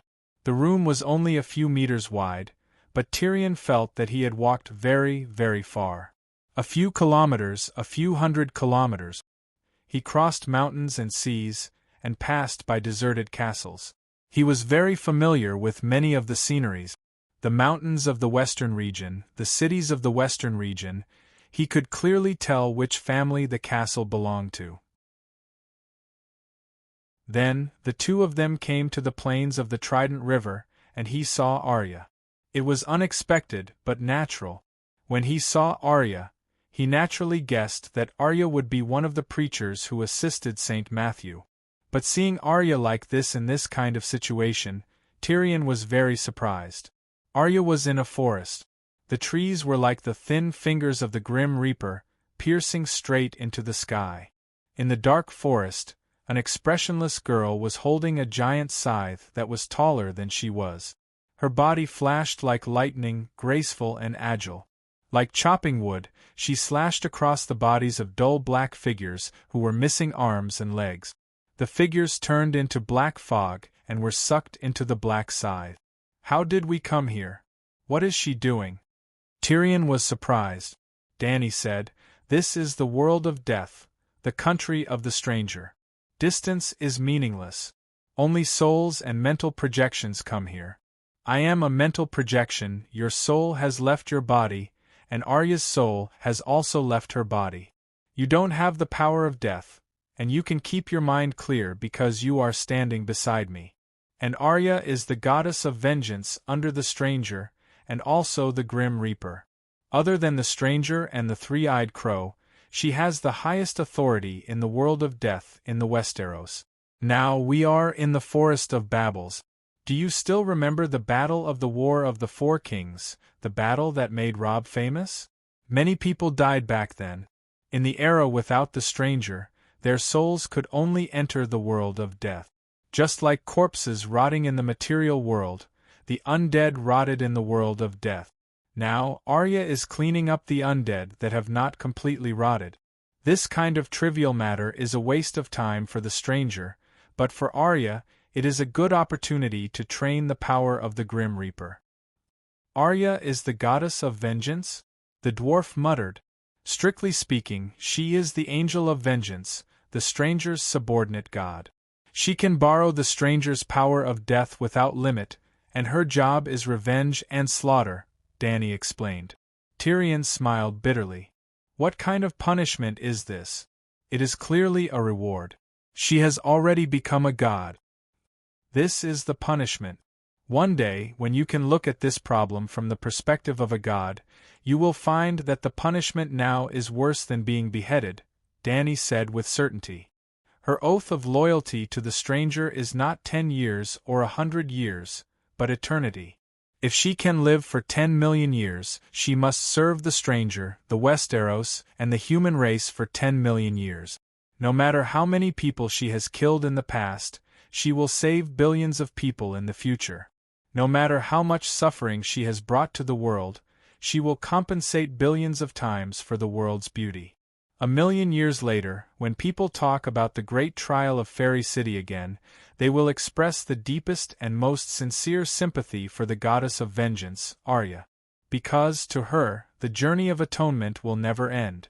You may say that there is something wrong with being a god, but she is not a god with independent will. She has no freedom and no hope of transcendence. How about this? I will tell you a story. A long time ago, there was a goblin called Wukong. He was the leader of the barbarians in a wild area with beautiful mountains and rivers, and he was free and unfettered. The world's strongest god, Tathagata, noticed Wukong and felt that this goblin could be cultivated. Through a series of schemes, he made him commit a serious crime, used absolute power to suppress him, and forced him to help spread the teachings of the Bible. In the end, Wukong completed his mission and spread the Bible to the eastern lands. Tathagata was delighted. Not only did he confer him the title of the strongest battle god under his command, he also made him the Grand Duke of the world empire. But all the gods, and even mortals, pitied Wukong's experience. They felt that he had received the greatest punishment in the world, living like a dog. "Do you understand?" she asked. The dwarf shook his head and said in disbelief, "From a goblin to the strongest battle god under the strongest god, from a barbarian tribe leader to the Grand Duke of the world empire, how is this punishment? I want as many such punishments as there are, the more the better." "You don't have enough foresight. Use your brain. Would the main god, Tathagata, make a losing deal?" Dany shook her head and sighed softly. The dwarf's expression froze. He glanced at Arya, who was killing hundreds of undead, and nodded. "Indeed, I don't have enough foresight. The main god, Tathagata, must have a request. What can you get?" What did she lose? She lost her future, she lost the chance to transcend. "I got her, just like Stark got the direwolf," Dany said. "She's your dog." Tyrion's face twisted. "A dog?" Dany sneered. "Don't you know the difference between Sansa without a wolf and Stark with a wolf?" The dwarf seemed to understand something and asked again, "What's the chance to transcend?" "Wukong's cultivation potential is as strong as the main god, Tathagata, or even stronger. He originally had the chance to surpass Tathagata. But once he becomes Tathagata's vassal god, even if he creates a new song of laws, the glory will still belong to the main god. It's like a general fighting bloody battles on the battlefield, opening up new territory, and finally conquering the entire enemy country, but the newly opened land belongs to the king. The general can only receive an uncertain amount of rewards based on the king's wisdom and kindness, or in other words, leftovers." Tyrion was horrified and looked at Dany with fear. "Have you been plotting against Arya all this time? Just like how Tathagata plotted against Wukong, is Casterly Rock City a sin prepared for her?" Dany sneered. "If she's Wukong, then I'm Tathagata's grandmaster. If I have the time to plot against her, I might as well use that time and energy on my own cultivation.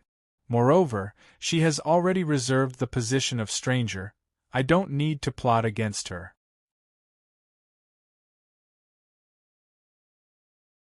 Chapter 937. She reserved the position of stranger god? Tyrion was shocked again. When did this happen? "Before the Battle of Winterfell, Bran took the initiative to bring her to serve me," Dany said calmly. "Why?" Tyrion was puzzled. After becoming a stranger god, Arya lost the chance to transcend. Like Wukong, she lived like a pitiful dog. What's so good about that? Actually, there's a prequel to Wukong's story, Danny said slowly. My talent is strong enough, right? But before I received the inheritance of great wizard Valeglia, even the little wizard Queers dared to scheme against me. Talent needs the inheritance of the sect to materialize into true strength. Wukong could become the heavenly battle god because he was protected by the main god, Tathagata, since he was born. From a nameless fairy to Wukong who learned the Tathagata meditation technique, how many benefits did he get from Tathagata? Tyrion looked at Arya in the forest and muttered, "She has indeed received many benefits from Stranger God. Wukong has a brother who is as talented as him. He seems to be even luckier and didn't fall into Tathagata's trap. But Tathagata isn't the only main god in the world.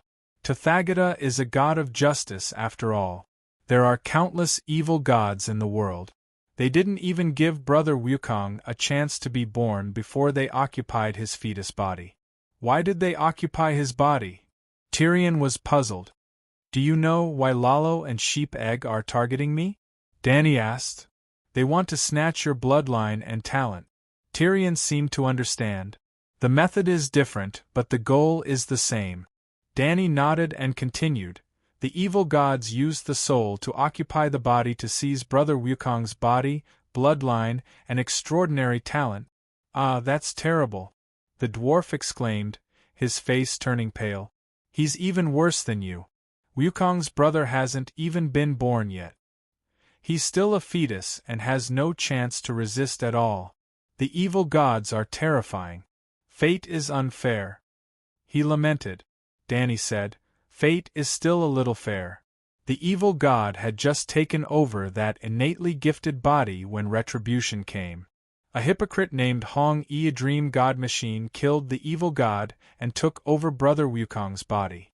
In the end, by relying on that extremely talented fleshly body, Hong Yi really did surpass the sovereign god, Tathagata, and become a creator god." "This," the dwarf's face contorted. "How is this fair? Goku's brother died unjustly." "That's right. Hong Yi helped him take revenge, and then obtained his physical body in return. Hong Yi is a hypocrite. A hypocrite is still a hypocrite, much better than an evil god.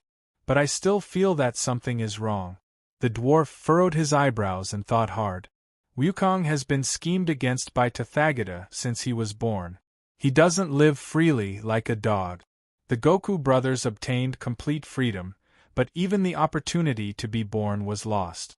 Isn't this kind of world a bit too cruel?" "Do you know why I'm telling you this?"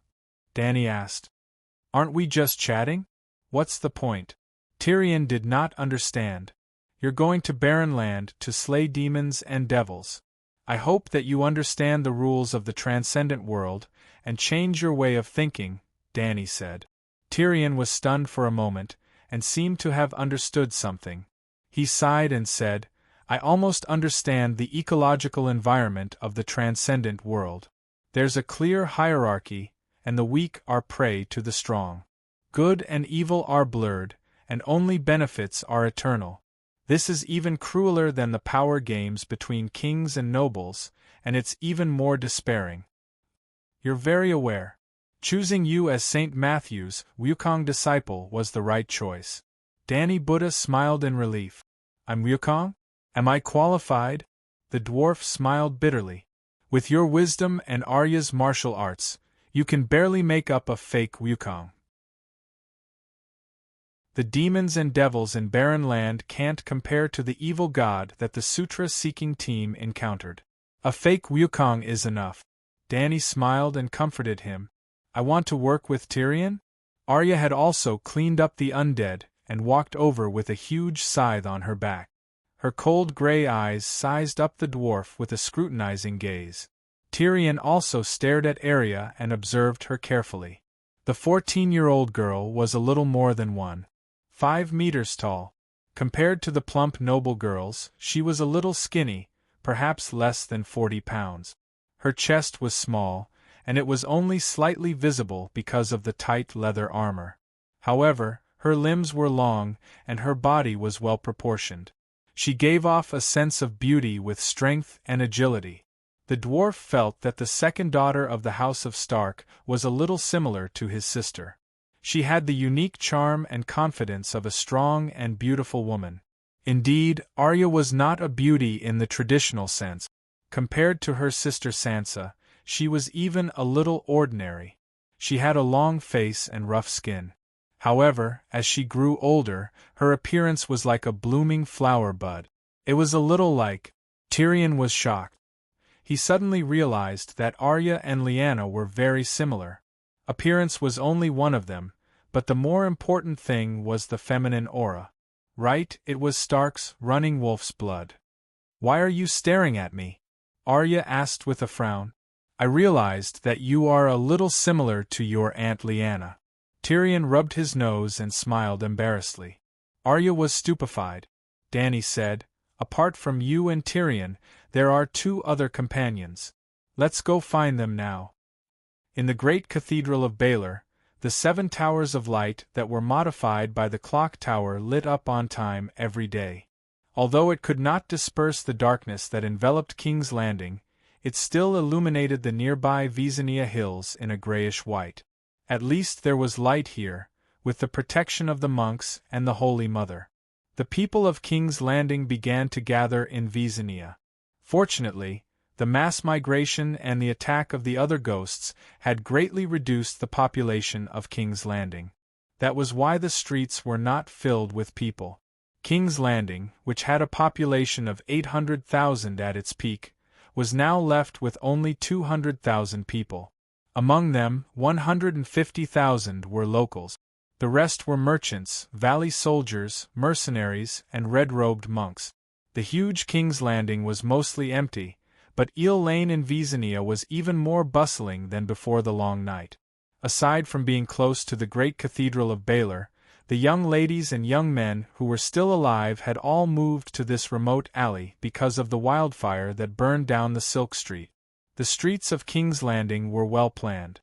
Shops of the same kind of goods were often gathered in one street. For example, on Silk Street, the whole street was filled with brothels, and on Flower Street, the whole street was filled with bakeries. The Eel Lane was the same.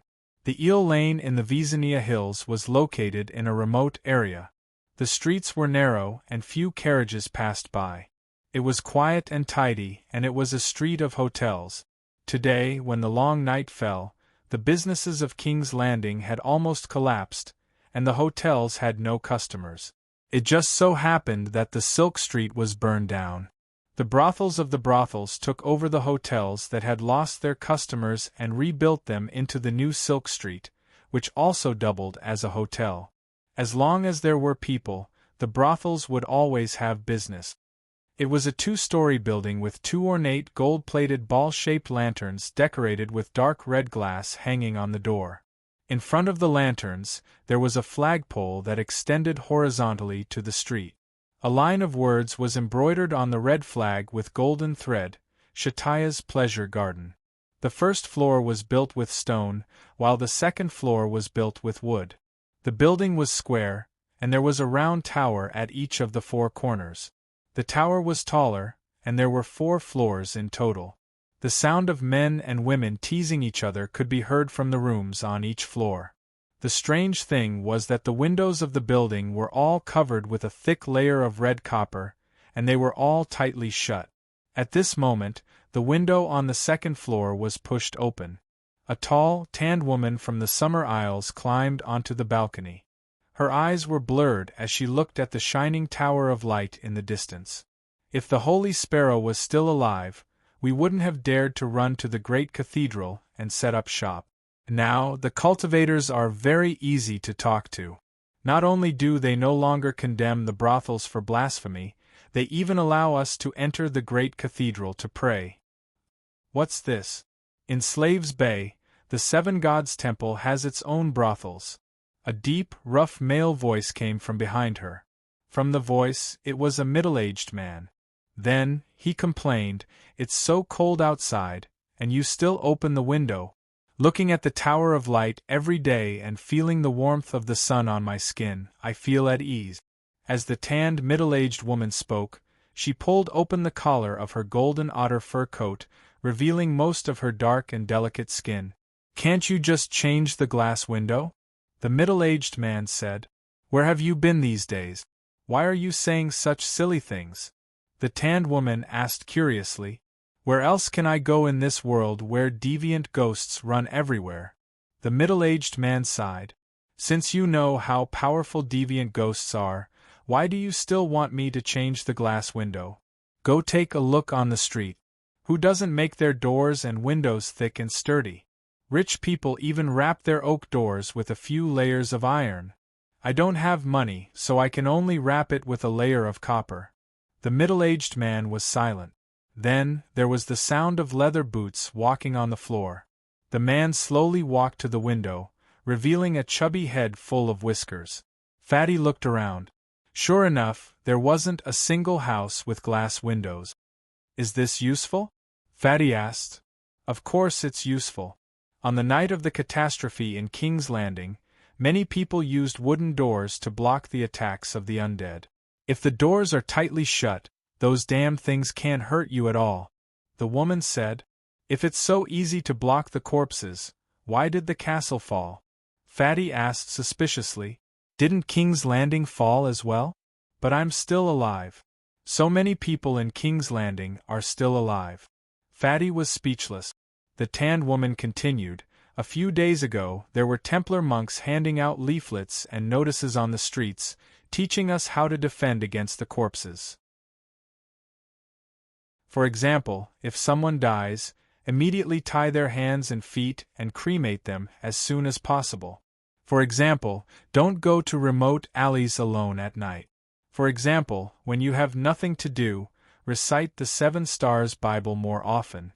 The more devout the believers, the stronger the Holy Mother's power, and the safer King's Landing will be. For example, remove the glass windows and directly seal the windows, or replace them with thick oak windows.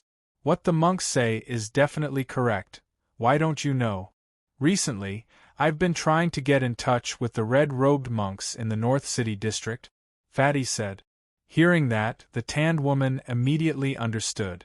King's Landing was square, diagonally drawn from the Red Castle, dividing King's Landing into 2. The upper part was the North City district where Rainey's Hills was the main, while the lower part was the South City district where Visania Hills was the main. The great Cathedral of Baylor was in the center of Visania Hills, so the red-robed monks were all gathered in the North City district. And the monks wouldn't go to the North City district to hand out leaflets and notices. "What are those red-robed monks doing?" the tanned woman curiously asked. "Building a red god temple. What else?" the fat man sneered.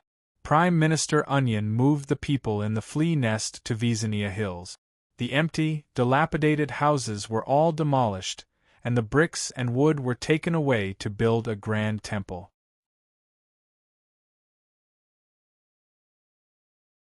Chapter 938.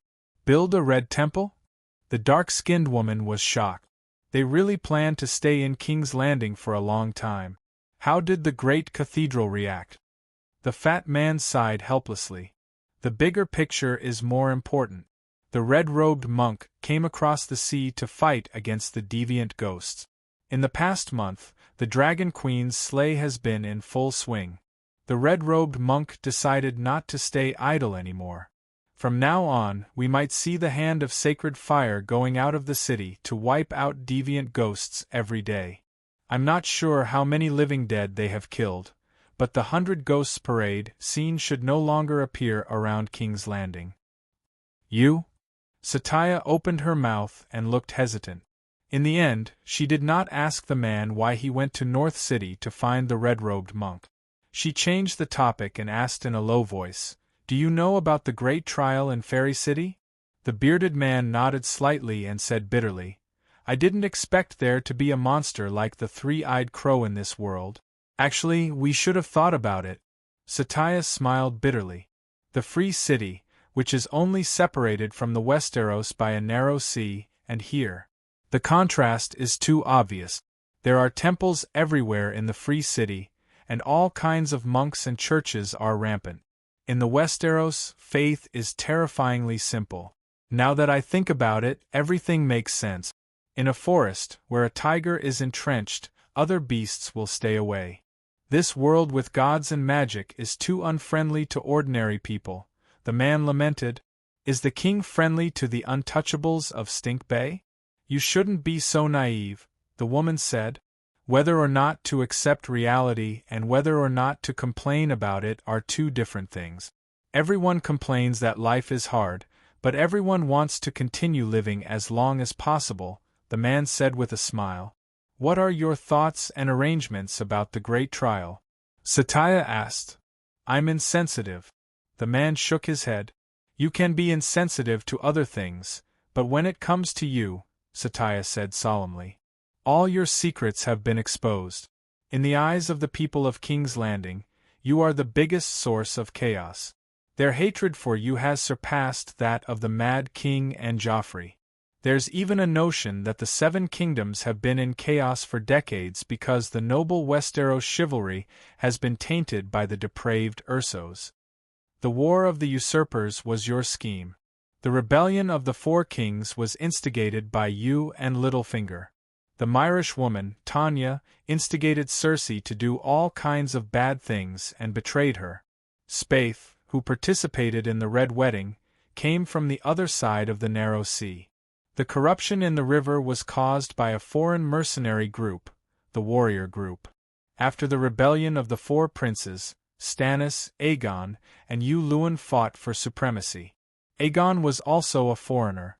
Stannis was originally an old-fashioned and upright good man, but under the temptation of the foreign red-robed woman, he gradually fell and eventually betrayed his faith, committing many crimes of kinslaying. P.S.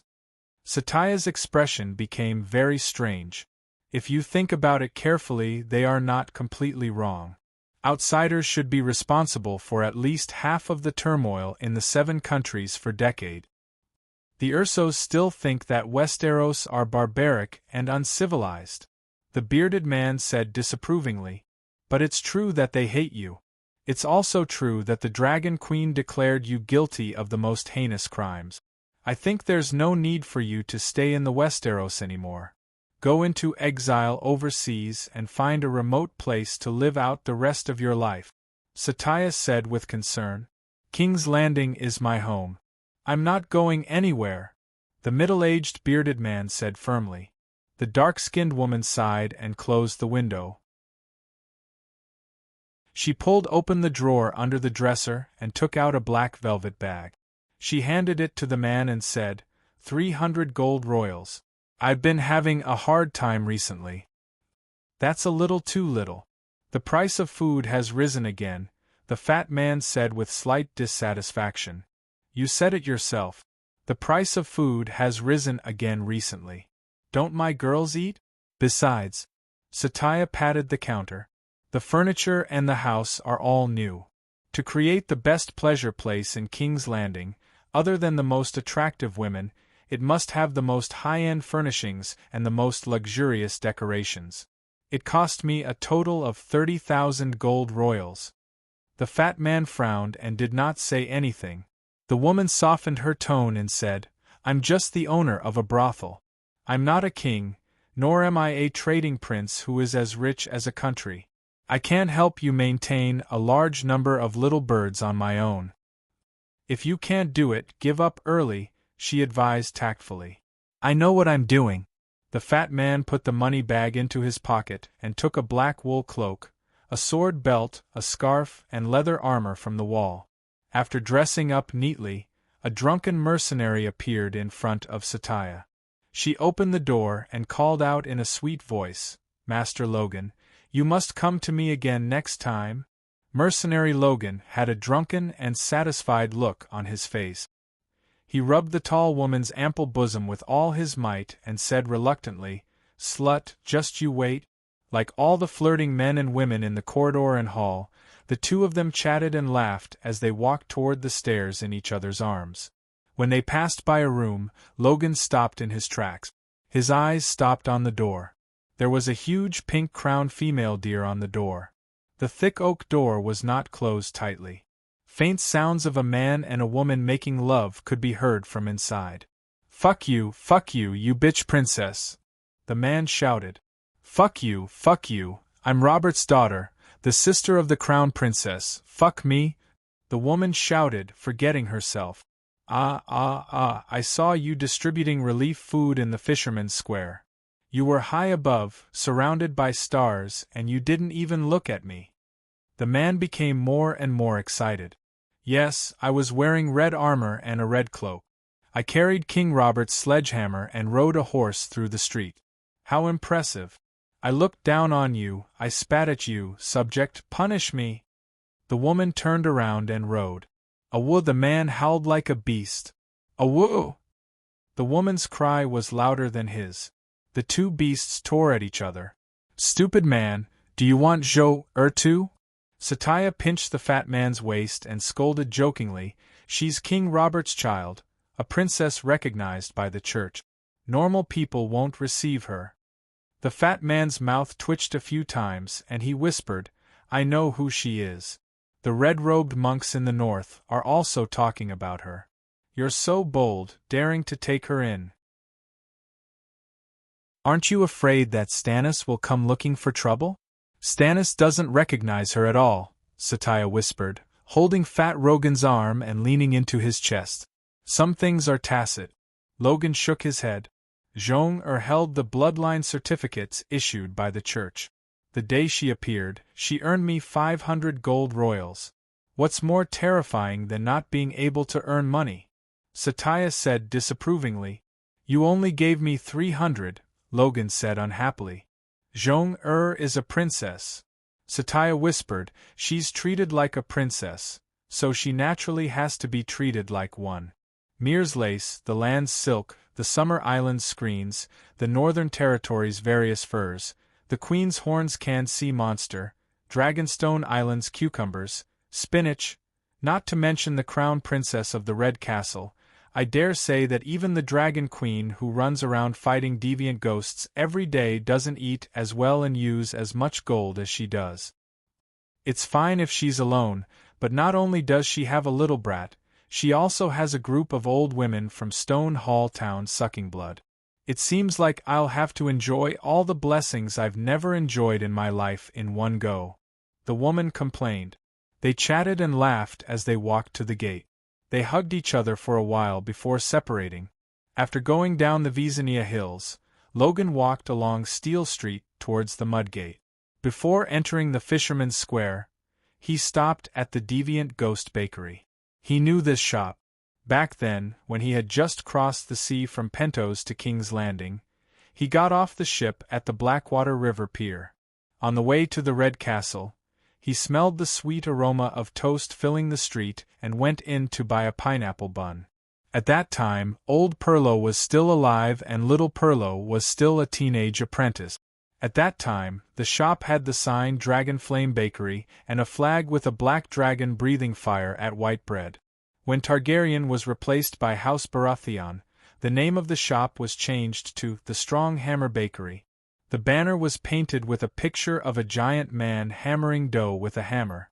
The old Perlo with a big belly and a red face had already died long ago, and the young Perlo with a face full of pimples had become the old Perlo with a big belly and an oily face. The shop's name and flag changed again. It was changed to Deviant Ghost Bakery.